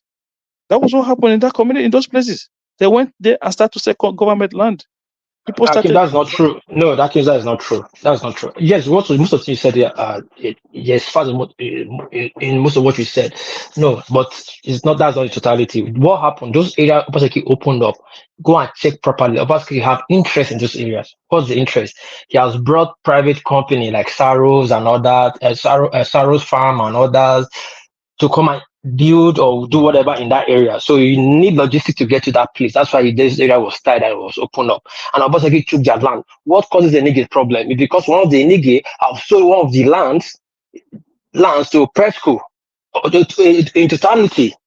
And people voted. Why would you just carry our extra land and the full community and give it to Presco? And this is the same person that is his uncle, which is Oba's younger brother. So this, you look at it clearly, I will tell you for a fact, very honest, I don't have a dog in the fight, I will tell you, but the truth is bitter. Go and look at the area Obaseki developed. Obaseki have an interest. But let's forget that now. No, we cannot forget that. We have to take that. So, let me tell you, the area is developed, that you see, the area is developed. Hold on. When Obaseki constructed the road from Sapler Road, that Okaberi Road from Sapler Road to Ted, what interest does he have in that access? But then you do and look at the new modern city that you want to build in Sapler Road, that up through Sapler Road. That's why you need logistics to move. That's the place that caused problem. And sir, he took people's land. That was not, they were not encroaching people or government's land. So then it's compensating those people now by force, by fire. Why don't you do that before? No. Now let's say here now you're telling people to come out. You know this. Tell people to come out with your CFO now. We want to compensate you. You that don't have CFO, we want to compensate you. And the same land you were selling then. The government have always insisted that those people who have valid CFO will be compensated. That's what I'm not arguing with what you are saying, but what we saw recently, he came out with his commission and they said those people who don't have CFO should come. Those who do not have a should come too. Why do you do this?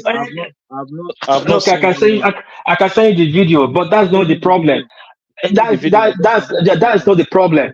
Like I said, I agree in some areas, like his trial reform obviously did well. Policy, he brought a good policy. Like now, the Agberism he eradicated in Benin, I gave him that.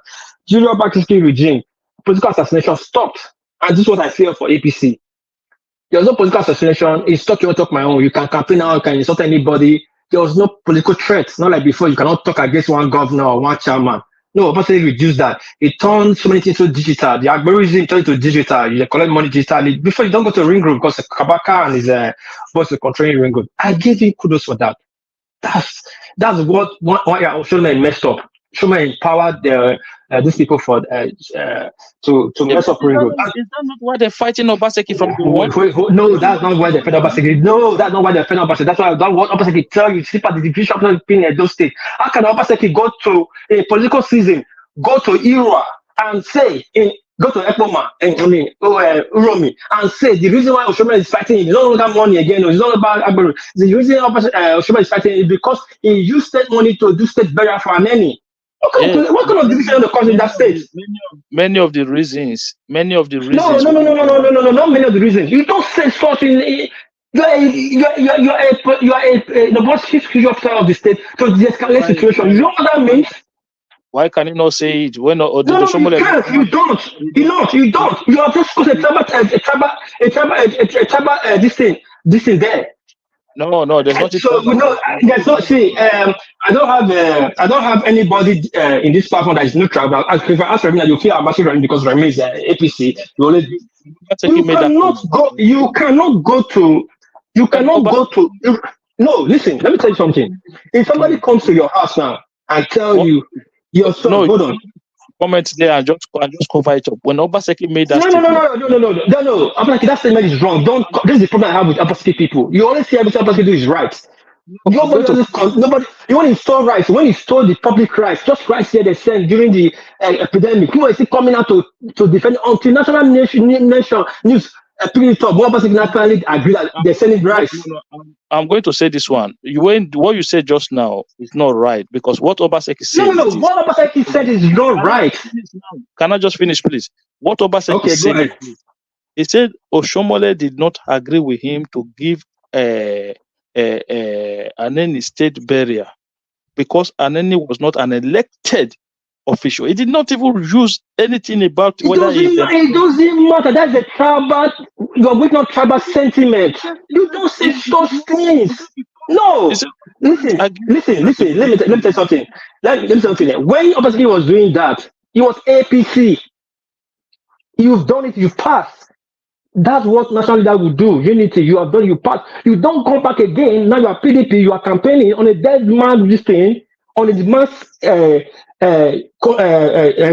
community, telling the people that the reason why Shema is having issue with him because he was doing a state burial for their son. You know what that means? You are automatically putting hate towards. You want somebody to hate somebody, not because you are assassinating the person's character. Tell them what you do for them, their community. Not go and tell them about Shoma. It's not easy about Shoma. That's a blow below the bed. From Obaseki, you have thrown so many mud looking for one that will stick. So when Oshomole hold on now. Okay, sorry. I'm not talking on your tongue. Obaseki wife cannot have a child. Obaseki wife showed the first shade. How can you go to the campaign ground and say vote our man? Our man is the one that have, but the remaining two of them, the remaining two candidates don't. Hold on now, my brother. Let's be fast right here. How can she? What's her business in the campaign anyway? She doesn't have a role in the campaign. Then just can she go to the campaign ground and say vote our man? Our man, the only one that has a wife. The remaining of them don't have wives. You are throwing shade to many people, including Oshoma. You Oshoma don't have wife now too. You are throwing shade to them. Why do you bring family into politics? Even in America, don't allow it. She didn't say that. She said it. Which kind of video? Was something said to you what I watched? She said, you don't say our own man. She said, you don't say our own candidate I get white for us, so the remainder do not get white. She said it in pidgin. She said it in increased English. She said it in pidgin. Now they throw shit back at her now. She started crying. Cried? When did she cry? Oh, you don't know? She went to America, doing tour in America with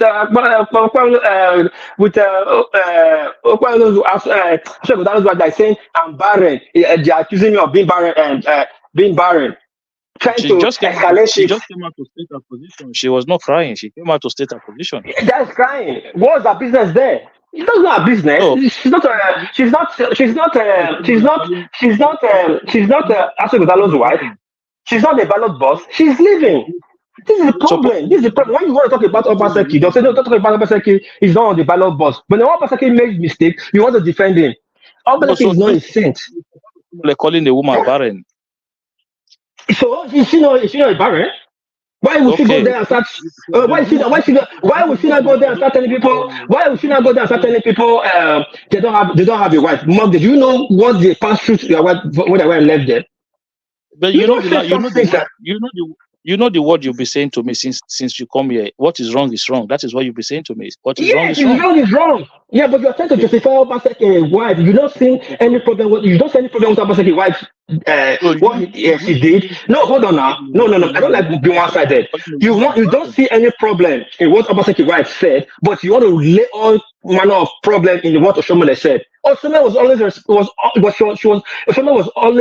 always giving back the energy the wife gave. Now, when Obaseki said the country will burn. You see the problem we have in Nigeria. Oshomole is always giving back the energy. Oshomole was a two-time governor, a current sitting senator. Come on, what is the standard? No, this is the problem. This is the problem I have with Obaseki. Obaseki liked the victim game. When Obaseki went to the podium and said, my state will burn, after that police just lost his life, when the IGP started arresting people, he said, oh, they're arresting my boys. That means you agree, you have talk. He said on that he used a different language. Now they're arresting my boys. If they do it again, Nigeria will burn. How will a city gonna say such word? That came out and said they are arresting our supporters. So is it our supporters? Wait. Don't let Obaseki reduce it to this kind of level now. I'm saying what about, I'm quoting Obaseki and I'm quoting Godalo. Don't come and bring No, Godalo in. I'm quoting the gubernatorial candidate himself now. I did not say gubernatorial candidate. Mike, are you here? Can you just officiate this floor? Did I need 10 points straight up gubernatorial candidate? I said Obaseki as a governor went to the podium and said. I heard you perfectly because you are. So why you not taking the goal? Why not do what baptism? Who is talking about Aswe Godalo? I'm talking about Obaseki. Your insinuation is that it's Obaseki It's not insinuation. It's not insinuation. This is the problem. When you talk about Obaseki, Obaseki is a ballot box. One person talk about the Obaseki, you move it to Aswe. No. Come on, man. Let's stay in one place first. I'm not moving to. See, Obaseki have been making some callous words, and you guys are not calling to order. Who leave it to the slaughter to go and slaughter? No, you're not trying to. No. What is not right, you explain for. What is right is that you see, the guy have made callous statements in the public. I don't think that guy fit to be a governor from that statement he was making. If they arrest my voice again, the country will burn. Because he has immunity. Because Tinubu was, if it was also a passage of time, think that it will be a problem. Because the country is corrupt, so they can, okay, look at the NSC chairman. How can the NSC chairman say, if they don't declare actually without the winner for the state, the country will burn? What are you going to say about that too? So is the NLC chairman, is he Aswe Godalo or is he Obaseki? When people make statement, you refer to. Is he not Aswe Godalo campaign was and he made that kind of statement? Why would the NLC be taking part of taking side when it comes to election? When Tinubu said, "I will give you Edo," what did you not do? Tinubu said, "I give you." Did he say Edo State will burn? Did Tinubu ever said that if my candidate does not win, Edo State will burn? You don't understand these things. You are inciting people in this kind of time in the country. Now, first of all, who ever said you're going to send there to go and burn this country down? Said in a democratically. See, let me tell you. Obaseki is begging. As yesterday, he's using Bori and Akwabe to beg. It's not. I'm not there to tell them who not to or whatever. Tinubu is the chief commander in chief. If you feel that the country has to be safe, which I shoot for peace, let be peace in my state. I see have my father and my mother there. My colleagues are already on the run. The other one that have run to London. DSS and SSS, they are picking up Aseki boys back and front, and he's still there making mouth. These are to de-escalate the situation. How many people are they going to pick up? They are picking his boys, not the voters. I'm not talking about voters. They are picking his boys. He's camping on. They'll pick as many they can, and he will be naked on election day.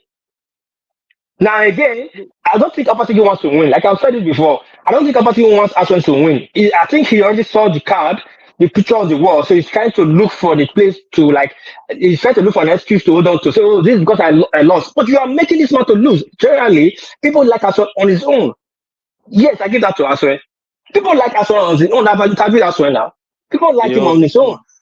But Obaseki is rubbing mud on Aswan every day by day. I know that every day by day. I know that PDP is going to win the election. I'm not saying PDP will win or lose. But I'm saying Obaseki action right now is not acting the leadership role in the state. You cannot make local callous words. You cannot go to a podium and say this election is do or die. Then you are giving room for the opposition to do what they want to do. Don't forget you are battling against the federal might. If you're not in your face and you are shouting. If APC find a way to rig themselves into office, look, brother, me, I do. APCs don't find a way to ring themselves into the office. They are ringing their face into the office in our face. We are seeing it, and we are trying to avoid that. You are justifying what Obaseki is saying. Why is Obaseki's party move is not working now? Because it's not like that you bamboozled everybody before. Nobody has come out to agree. Okay, this one you said, sir, is not right. Is he going there making those kind of callous words? If Saibu said that, we'll punish Saibu. When Saibu was kicked out of there, even though it was wrong or it was really legal, people supported the move because Saibu was dancing more than Tinubu. And when they removed him, everybody said yes, it was good. Even Mike said yes, it was good. That was removed there because he was biting more than he can chew. But you cannot just be making such statement in the heat of election. When we expect leadership role from you, okay, this guy, let me tell you that thing again. APC doesn't have, I don't think APC have a good administration for them. Obasanjo came to Benin. You are the chief security officer of the state. You have to. All you need to do is to air what you are saying in your state and sue for peace and make sure assure the people that life of property will be safe, the election will go on free and fair, that you do all you can to make it safe, and this is your grievance, take it to the federal government. But not telling the former president of Nigeria, military president of Nigeria, that they are arresting your boys, they are doing this, the county commissioner is not answering you. Then you are saying that you are afraid as a governor if he doesn't know his role. Then you are telling the guy there and there that you are not sure PDP is going to sign that peace accord. Are you on the ballot boss? Are you the chairman? Okay, are you aware they just recently changed the state the commissioner of police in Edo State? They will change it again. The night before election, they will change it again. That's with the pattern. So don't tell me they will change again. It's not by we make a statement that make that one happen. They will change it again. The night before the election, they will change it. That they changed it up to 4 times before election. In his time, the last time that he signed for that 4 years ago, the commission was changed the night before then. So that's not a problem. Now, but I'm telling you, statement, don't shift the goalpost. Now, as a Benny, you didn't talk to the don't peace accord is not a constitution. You don't need to sign peace accord. As a Benny, you didn't tell you guys are there. You didn't talk to the guy, the people of like we're not signing, we are outing out, so that they know you're not among. But you went on the show, you stood there, and you make a child of yourself and walk out on the people that you're not signing, and you left and hold a press conference, and you came back again and try to piss off the guy. Open on camera, said, I told you cannot just walk away from us and walk back. It was a mess. When Obasanjo started that move, why would the chairman make that move? Meanwhile, the people that started with that responsibility is also Godalo and the APC chairman, national chairman. Look at Baseki. Look at what we are doing now. It's our thing. It's hurting me. Why I'm telling you this, not because I'm from APC of Labour, but Baseki is giving the opportunity to APC to do what they are going to do. If they finally, I don't know which language I'll use. If it finally happen the way they are planning it, you know, Obaseki create room for that because he obviously have all the amenity, all the tools to stop all these things. You don't be making mouth now on air now, inciting words on air. No, you don't do all these kind of things, man. And you must be supporting, your book about this. Is he on the ballot boss? I don't know if you don't want Arsenal to win or Arsenal to lose. But if I'm Arsenal, I'll start questioning him. Man, what's all this? You don't make a such statement on air. It's very wrong. And nobody has condemned him. Because that's the problem. When you have a dictator that nobody can talk to, and he is always right. Well, it's on Saturday. I hope the election is free and fair. Good morning. Good morning. Can I come in here? Are you for hearing me? Come in. I can hear you, Midwest. Brother, I greet the house. I greet everybody. One thing I want to say is this. Anybody that said APC is going to is ringing the election, I think that person is just a liar because 4 years ago, it was the APC that was in power when we conducted the election that brought Obasanjo.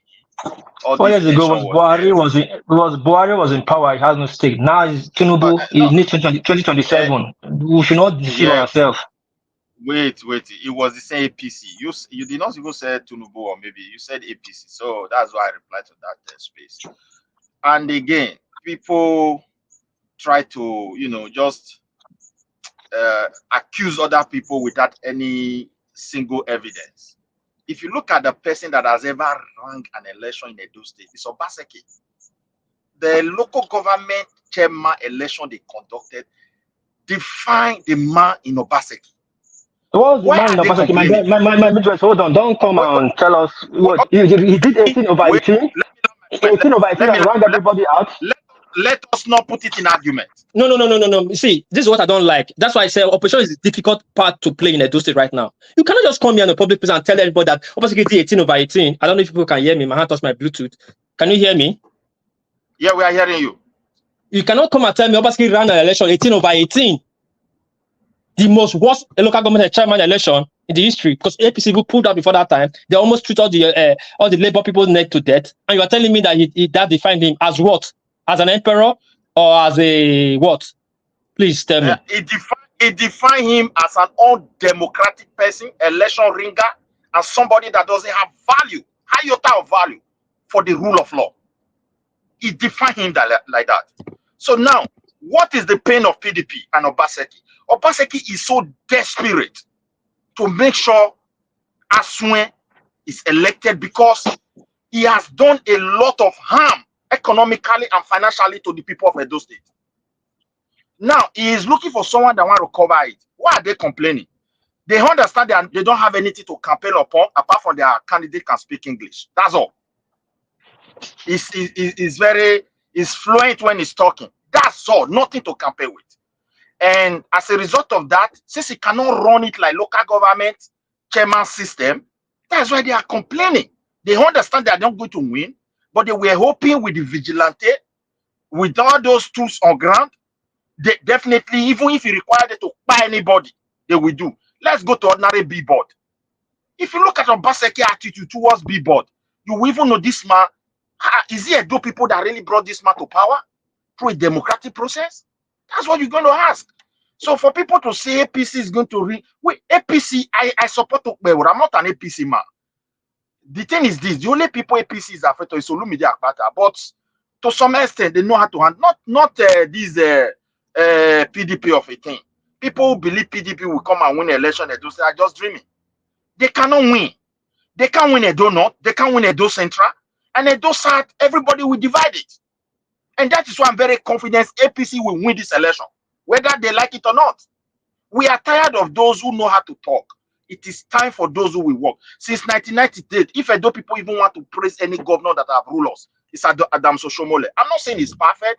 I'm not saying he did do what Nigeria politicians are doing, like taking some money that doesn't belong to them.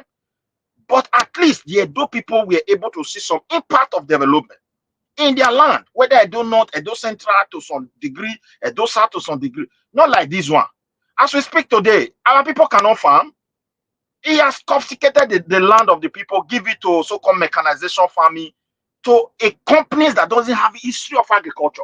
They don't have anything to transfer to our people as a know-how, nothing. And we don't even know them. And if you look at it, the whole company constructing roads and everything in Edo State, they are not Edo indigenous owned. We don't even know who owns them. And most of these contracts, none of them last more than 6 months.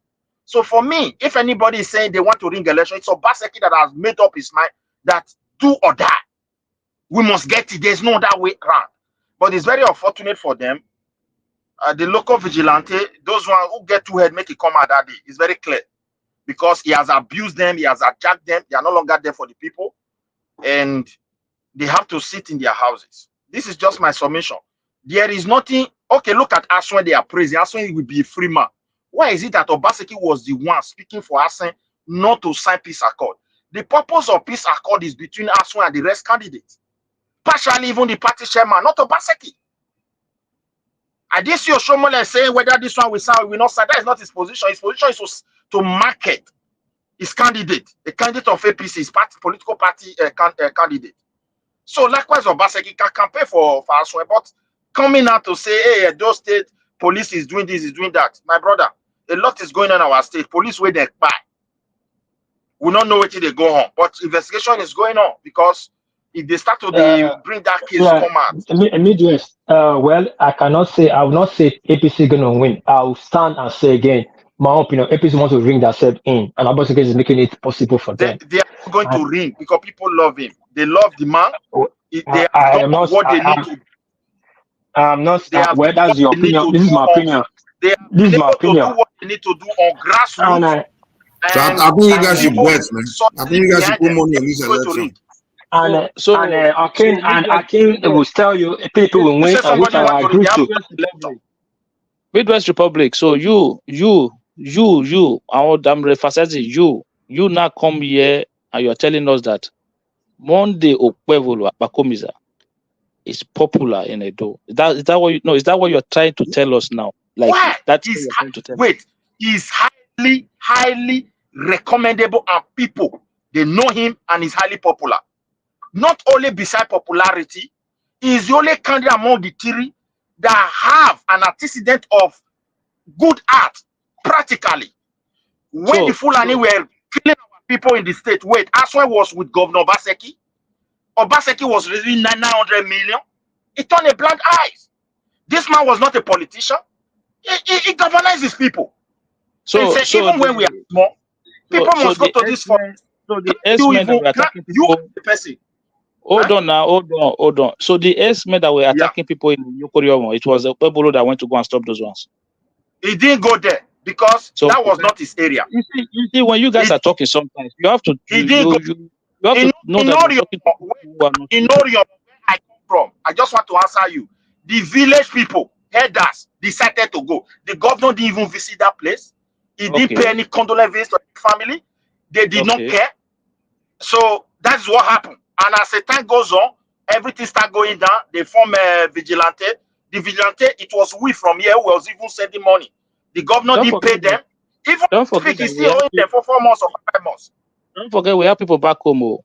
If I call now, if you call somebody now, if I call one of my younger, put it on the speaker phone. It's still early, and then these people that don't even know who APC candidate is in Benin.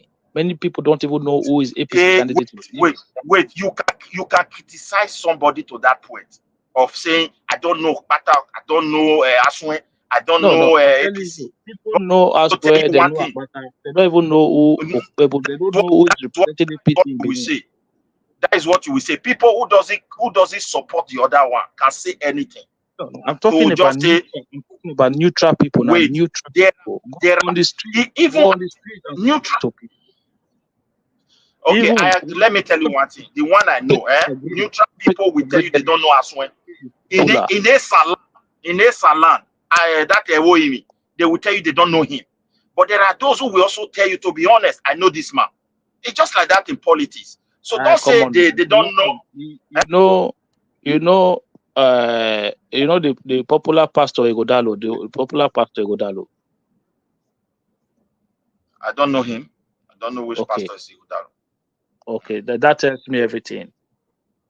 Yeah, I don't know. So when you say I think you know, the pastor was fingered recently. Godalo was fingered in obedient money. Yeah, Asa Yusuf. Yeah, it was fingered. Aisha Yusuf came out to clarify everything. This is why I keep telling people. That is Asa Yusuf. Now doesn't mean money not put in their own care. It's missing within Asa Yusuf. How they spend it. That's why I tell people nobody's the cent. My brother, the only thing with me I advocate for, why I follow, I want to tell you, my brother, as you said, the way they design Nigeria. Pastor, the way they design Nigeria. Hold on, Pastor Itwa Igodalo is Aswa Igodalo's younger brother, a very popular pastor. When people keep saying nobody know Igodalo, nobody know Aswa Igodalo. Well, why would the pastor get himself involved in campaign funds? First of all, I don't want to go to that side. I'm talking about the candidate themselves. With the way they design Nigeria, whether we like it or not, we are going to elect anybody among the three, someone that will be coming at the next 4 years. That person will be a multi-millionaire. Not the one that will sell us in the name of investors, in the name of this. You don't even care about your people anymore. Are you there? Yeah, I am here. Yeah, I want to quickly tell you something. So, I want you, because you are a neutral person, I want you, this is what that APC candidate said recently. He said, talking about repairing federal road, he said, you can even make money. This is somebody who wants to be a governor. He said, you can even make money from it. You can use 10 million to fix the road, and you go and tell federal government that it's 20 million that you spend. Like, yes, perpetuating fraud on a campaign trade. Michael, you see these people. Mike, you see our people, you see these guys. Let me just come in here. Mike, listen to the person. That is the guy they are telling us that is yes, the guy said that on publicly. Just the way I'm condemning Mabaseki. Now you can condemn this guy, but you cannot condemn this guy once he did the same. The guy came on air and said, somebody's on mute. Mike, see, make a reply Hakim, Oshomo let's spend close to that kind 8 million to do road. Obaseki collect 16 billion. Obaseki cannot collect 16 billion. He collects 16 billion. No, Obaseki Someone like cannot you collect because if Oshomole listen now, what pays all of us will go school, yeah, we go school small, we go school small.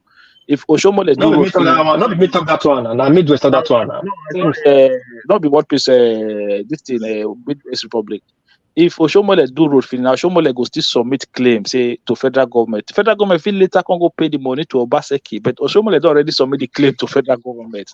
Okay. Any money where they go pay later to your predecessor, now money where you declare say now you take fix road.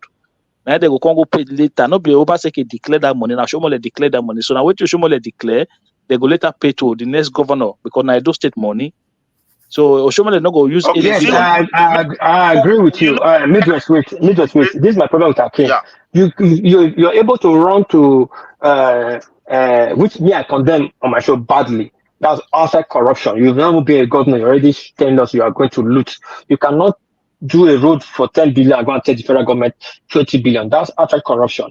Now we all condemn him. We mocked him. APC mocked him. No, PDP mocked him. Every other body, and APC tried to defend him. But now you have never, ever condemn whatever Obasanjo have done wrong. That's my problem with you, Akin. I'm not saying Obasanjo has done everything wrong. The party has done wrong. Why can't you just say he did wrong this place? Now, hold on. No, because you Hold say on, Obaseki did wrong doesn't mean I have to say he did wrong.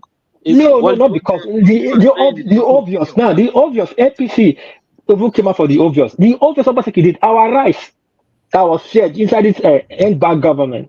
Obasanjo said he came out and said they didn't give him rights. He stood his ground. They didn't give him rights. He took the minister and another data minister to come and say, we gave you rights. We gave you 20 tons of rights. Not only we gave 20 tons of rights, Dangote even give 30,000 back of rights to you. Before Obasanjo agreed, after 3 days pressure, agreed that he received those rights. Meanwhile, Obasanjo have said that the rights that was looted, that was his own rights. You know, he said that he spent $2 billion to initiate. My brother, why is Obasanjo lying, robbing us openly? And nobody will see that right. Do you have any Good video evening, gentlemen. Good evening, play summer. Yeah, please. If you guys would permit me, I'm not from Edo, but I find this very interesting. I was listening to War Peace and Progressive, and I find it interesting from outside. The way I watch Edo politics, I heard Progressive said something that is Monday Ekwebulo popular in Edo State. But for me, watching from outside, forget that guy, if let's assume he's an illiterate, I've heard, even from his campaign and from people, what that guy has been doing in Edo State. The guy won vehemently to go to the Senate. Ighodalo has not won any election before in Edo State. I'm just saying from outside. I'm not saying it categorically. It's from what I am seeing. I am talking. So just understand me. This guy won the Senate impressively in Edo State. Even if this guy does not speak English, there is something I want us to understand in politics. Politics is not about speaking grammar. Politics is not about intellectual, but it is giving back to the people. That is what I understand. Because I heard Progressive saying they don't know this guy. I still believe, in my own view, that Akpakomisa is more popular than Ighodalo. Ighodalo is only riding on Obaseki's popularity. That's what I feel. I just said I should chip that in. I found it very interesting when I had two of you talking about. I just said I should chip in what I know. Thank you, guys. So what piece do you think Ighodalo is riding on Obaseki popularity? Please, sorry, Progressive. That statement is between you and Midwest. That statement is between you and Midwest. Me, I'm neutral. I'm just picking out the fault between both sides. Now, that question will go to Midwest, and I will not agree to what that gentleman just said in totality. That Aswen is riding on Obaseki plurality. No, I will not. But at the beginning, I will say yes. But now that man has done, the young man has done well for himself. That man has done well for himself. He's now well known around Benin, Edo State. But well, I will leave that for Midwest to answer. But now is to pick out our thoughts. To be frankly speak, Free See, and fair to be frankly, election. see, 12 to be o'clock. frankly speaking, Obaseki and Igodaro, they are not popular. It was this guy. It was Oshomole administration that make Obaseki to be known to Edo people in politics. Obaseki cannot even win a class prefect election.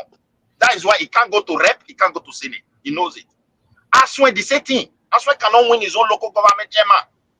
So he's relying on Obaseki incumbent power and the vigilante. If not because of the vigilante and incumbent power, he wouldn't have even been a candidate to PDP in Edo State. So let us see whether he's popular or not by Saturday. They don't know him. They know very well. They don't know anything because our people have suffered enough. They want to see the face they know. The question now, who is really managing those state resources? Our indigenous people completely rule out. So I don't know. Let's wait and see. Even Obaseki will, that place, that vehicle he rely upon, the 4 wheel, one is already out. So I don't know where the 3 will take them to before they will collapse. Let them go into threaten Nigeria. They have done it. They have been saying it. I think this audio online said it too. They will burn Nigeria if they don't win. Election is do or die. So APC will let them know whether they are really in power. You know Because what? let's see. You know what I'm feeling. You know what I'm feeling. I'm feeling the vibe of 4 years ago when APC would do all this grandstanding. Obaseki is not popular. Obaseki has failed. This that the election come over 80,000 votes that they beat now. Listen, No, the same thing. what gave up 4 years ago? Say it is Yeah, diaspora. sympathy. No, sympathy Secondly, vote. Right? Yeah, sympathy vote. Right? Yeah, that's what people always say. Sympathy vote. Look, the diaspora gave him that vote, gave him that chance. The diaspora, Edo diaspora. Everybody can okay. testify to it. I That said was Okay, the that day. first okay, thing. guys, can I say something again? I watched one video this evening of Obaseki's wife. I don't know if it's true or not. He said Oshomole didn't want to run as governor. He was Obaseki in Lagos with his friends that said they want to look for somebody who will take over the governor in 2006. And they called Oshomole as the labor leader. Even Obaseki didn't know Oshomole at that time. When they called him at first, he said no, he didn't want to rule. He didn't want to become governor. But later they invited for a dinner and he accepted. And they gave him about 450 million to go and rule that time. After he lost, he fought with the help of Obaseki, giving him money to go to court and some other people. She didn't mention the other people. And when he won, he didn't even have any policy or anything he wanted to do. He still came back to Obaseki. The Obaseki secreted a team for him to give him like a blueprint of what he will do. I just said I should tip that. I saw it this evening. It's about 30-minute video. I sent it to one man already. If you play it tomorrow, I don't know if you guys are aware of it. So you see this thing you said now. You know they always call Obaseki an ingrate when it comes to the issue of Oshomole, that he betrayed Oshomole and stuff like this. But these people forgot that Oshomole was from nowhere, was from absolutely nowhere. Oshomole did not even have the kind of fund required to contest a governorship election. Okay, I'm not going to say Obaseki was the one who brought him on, but there have been a lot of stories out there. But one thing that you have not heard is this, that Oshomole have never come out one day and tell people like, this story is not true, that story is not true. When Oshomole had problem with Pastor Isayam, Oshomole was talking one day and he said, this is Oshomole's word, though. One Captain Osa. That is the word he used, one Captain Osa. And when Isayam was responding to Oshomole on, I think it was Channel TV, Isayam said, imagine somebody who was part of the people that fund your election, and you make sure you just refer to them as one Captain Osa, right? So there've been a lot of information out here and there that even me myself, I cannot say for sure that Obasekis and those people were were the ones who brought him. Philip Shaibu have also made his own claim that they were among the people who went to call Oshomole to come and contest. So people from different quarters have made different claims. But one thing I'm very sure is that the Grenadians were part of that, were part of the people who brought Oshomole in at the time. So So I she let mentioned me come in. Iberian. Let me come in. Obaseki 2008. You would have asked yourself, where was Obaseki 2008? Is Obaseki married his wife 2008? You know, these are just political terms. At 2008, Obaseki was running for his own dear life, running for the ACC. He came to Benin to hide in Benin. After that, that global crunch collapse. So, you know, he has his investment this thing in Lagos that was folded up. He came to Benin to stay to sort his problem out. That was where he met, he was introduced to Oshomole. Oshomole was brought in by the tussle between the Grenadians and Aneni. Aneni wanted to project his own candidate, which is Ogbisia. Why Obasanjo made a promise to his late wife that he's going to give the power to he's going to make his younger brother the governor, which is Professor Osumbo. So during that tussle, and Aneni was riding on federal, because don't forget, Aneni was the chairman board of trustees of PDP. He was becoming so powerful, he put his people on position. He was overriding the sitting governor, which is Governor Lucky Grenadian, what's his name? Lucky Grenadian. Now, what now happened? So they wanted to override Aneni. So they went to bring Oshomole. They were looking at a popular person that can rival Ogbisia. So they went to Oshomole. Oshomole was a labor then. He was popular labor because Oshomole was radical. So but Oshomole said he does not have fund. He wants to call them. They said, okay, don't worry, you come. We will raise funds for you. So when he came, they gave him people like Obaseki and the rest to go around to go raise funds for him.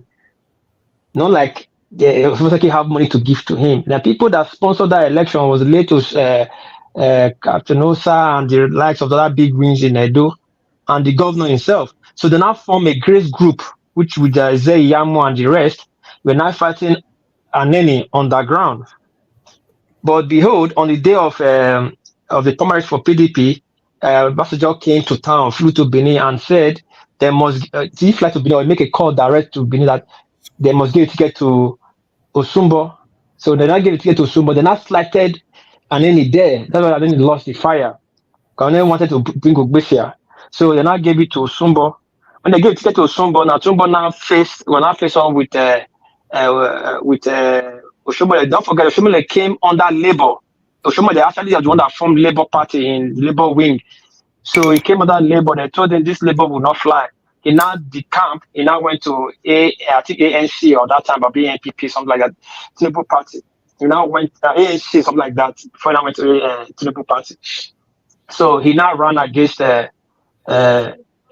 Osumbo. Then Osumbo won. Osumbo actually won, but they ring it because everybody was because nobody liked. Because people were tired of Lucky Grenadian, so people just wanted PDP out. They voted massively for Oshomole, but at the end of the day, they ran the election and they gave the power to Osumbo. A year plus almost two into the election into the government, since they didn't allow any government person to become the governor, and then he was not happy with Osumbo. And then Osumbo was never in good terms. But Osumbo always see Aneni as a radical. And well, you know, Professor Osumbo is a professor, so Aneni never liked Osumbo because he's on his high horse. So at that time, Aneni was in charge of the government then, Jonathan's government. But since Aneni, when the Lucky Grenadian announced settled themselves, you see, was it Aneni that put the court through to according allegedly to the. Then there was no Supreme Court. Supreme Court not just Supreme Court, but Supreme was not Supreme Court that handles court at that time. I think court tribunal they call it was two. I think appeal. They made court and appeal. That's it. So they still made the court through to give the verdict to Oshomole. That's why Oshomole was under Aneni for a while. So then make the court through. Okay, since they have to do their differences, give the court favor Oshomole for the governor. So they now give Oshomole the now won the governorship election through the court. Then that's why Zeyamo was his chief of staff. So all of them now brought people. All the people that helped him, they now brought people for appointment. And then he brought his own. Dr. Bejo brought Zeyamo and on and so on. The first, Shomale's first regime, he was handicapped because answerable to a lot of people. That's why he couldn't do anything. But towards the end of his first regime, he started getting momentum, aligning with the people, the power that being in Edo State, started fighting. If you notice, he fought against Aneni a lot. You'll be wondering, why was he fighting against Aneni? Aneni is a different party, he's a different party. But it was Aneni, he had allegiance to Aneni. The Aneni was the people that actually make the move for court to give him the verdict. So he fought Aneni, and like of the Igbine Judge, after he fought Aneni, he now turned back and fought Igbine Judge, Isama himself, the people that brought him, and he fought a lot of people. The only person I know he didn't fight was Captain Osa. Meanwhile, they gave him this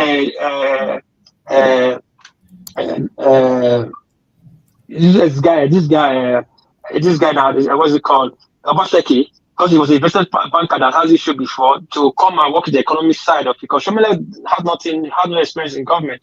The Obaseki now brought Aswe to come and consult. Aswe said that the state cannot pay him because that just was really broke, but he will work for free, consulting for free. He was working for pro bono. So they were working as an economic team, heading a Shomele economy team to fix the economy. If the Shomele regime was good, then you will give kudos to them too. If it's bad, then they are part of it. So that's how Obaseki came into Shomele's government. Obaseki does not have 450 million naira to give to Obaseki. Those are just fallacies. Obaseki was running, hiding for his own death. He came to hide in Ikokwan 2008. I should forget all this story. I should not be bamboozling anybody. No, You it's know? all right. Can you hear me? It's political story then. Yeah, podcast, yes, of course, it's podcast. So they can tell that to people that don't know, not that we that is inside. Obaseki was actually running for FCC that period. Which month does he have? Because the way she was even narrating it, she said Obaseki was still in Lagos. That's why they had all the meeting and everything. She was just referring Was she with Obaseki then? She was not Obaseki then. Does she know Obaseki then? Does she know Obaseki then? She didn't mention that. She doesn't know Obaseki then. Now she coming up and said she got. But according to the story, she said sometimes when they have meetings, she's serving them food, so she hears even some of the discussion. Believe that. That's what we said. Is she with Obaseki then? So she that came into Obaseki picture. She only came to the picture. She only came to the picture when Obaseki was about to become governor. That's where she came out from mysteriously. Which one be? When Obaseki came ran from Lagos to Benin to come and hide in Benin for EFCC case. Was she there? When Obaseki was hiding in Ikokwan, was she there? You know, so all these their story they are saying now. So these are fallacious story. But anyway, with this current election, anyway, I just thought Monday Ekpebolo is doing a lot of things, even in their campaign. I don't know if his campaign was they are rolling buses to carry people for free from one place to another, and he said he has always been doing that. So that's just what I think, that grassroots politics. Do you know? Let me quickly reply you. See, our people, they are not willing to follow somebody who have good heart anymore. It's just like when you present yourself, you speak this grammar, good expression, and when they look at your background, it's an investor, it's a banker. Most of the country you live in abroad, like where I live in Sweden, if you're a businessman, you don't have business with to become their governor or neither their prime minister. If you have a business, so go and mind your business. It's simply it's in their constitution. So these guys, look, this man is just a common businessman. He was able to give scholarship to so many people in his community. He was even helping them with Bueo.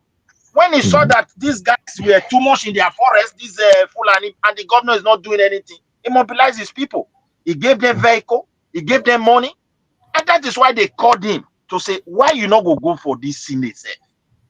This man where they know they do anything. The guy can pay surprise, they vote for heavily. So let us be honest. He won against an incumbent. He won against an incumbent senator. My brother. He won against somebody who don't get money where. When they do people tire for person, he get the way the election they be. That's why people they say, Aswen go daro. They don't know the pain where those people get. Go to our villages, This man just confiscated the entire land, all in the name of reserve, and he gave it to strangers. And he said it's a mechanization farming. These guys don't even have history of agriculture, for God's sake, none of them. And you gave it to them. They are not transferring the know-how to your people. They are not doing anything that will benefit the future of anybody. Let us be honest. They are not winning. They know it. They want to cause confusion so that when I next say this man win, they say, yeah, they rang it. Which kind of ringing? How are they going to ring a do election? It's not easy to ring any election in a do. Let Obaseki be honest to himself, apart from because the only way you can ring election. Sorry, Mr. Naru, I don't know if you're in the comment section listening to me. You are looking for my YouTube channel handle. I just tap it down. I hope you can see it.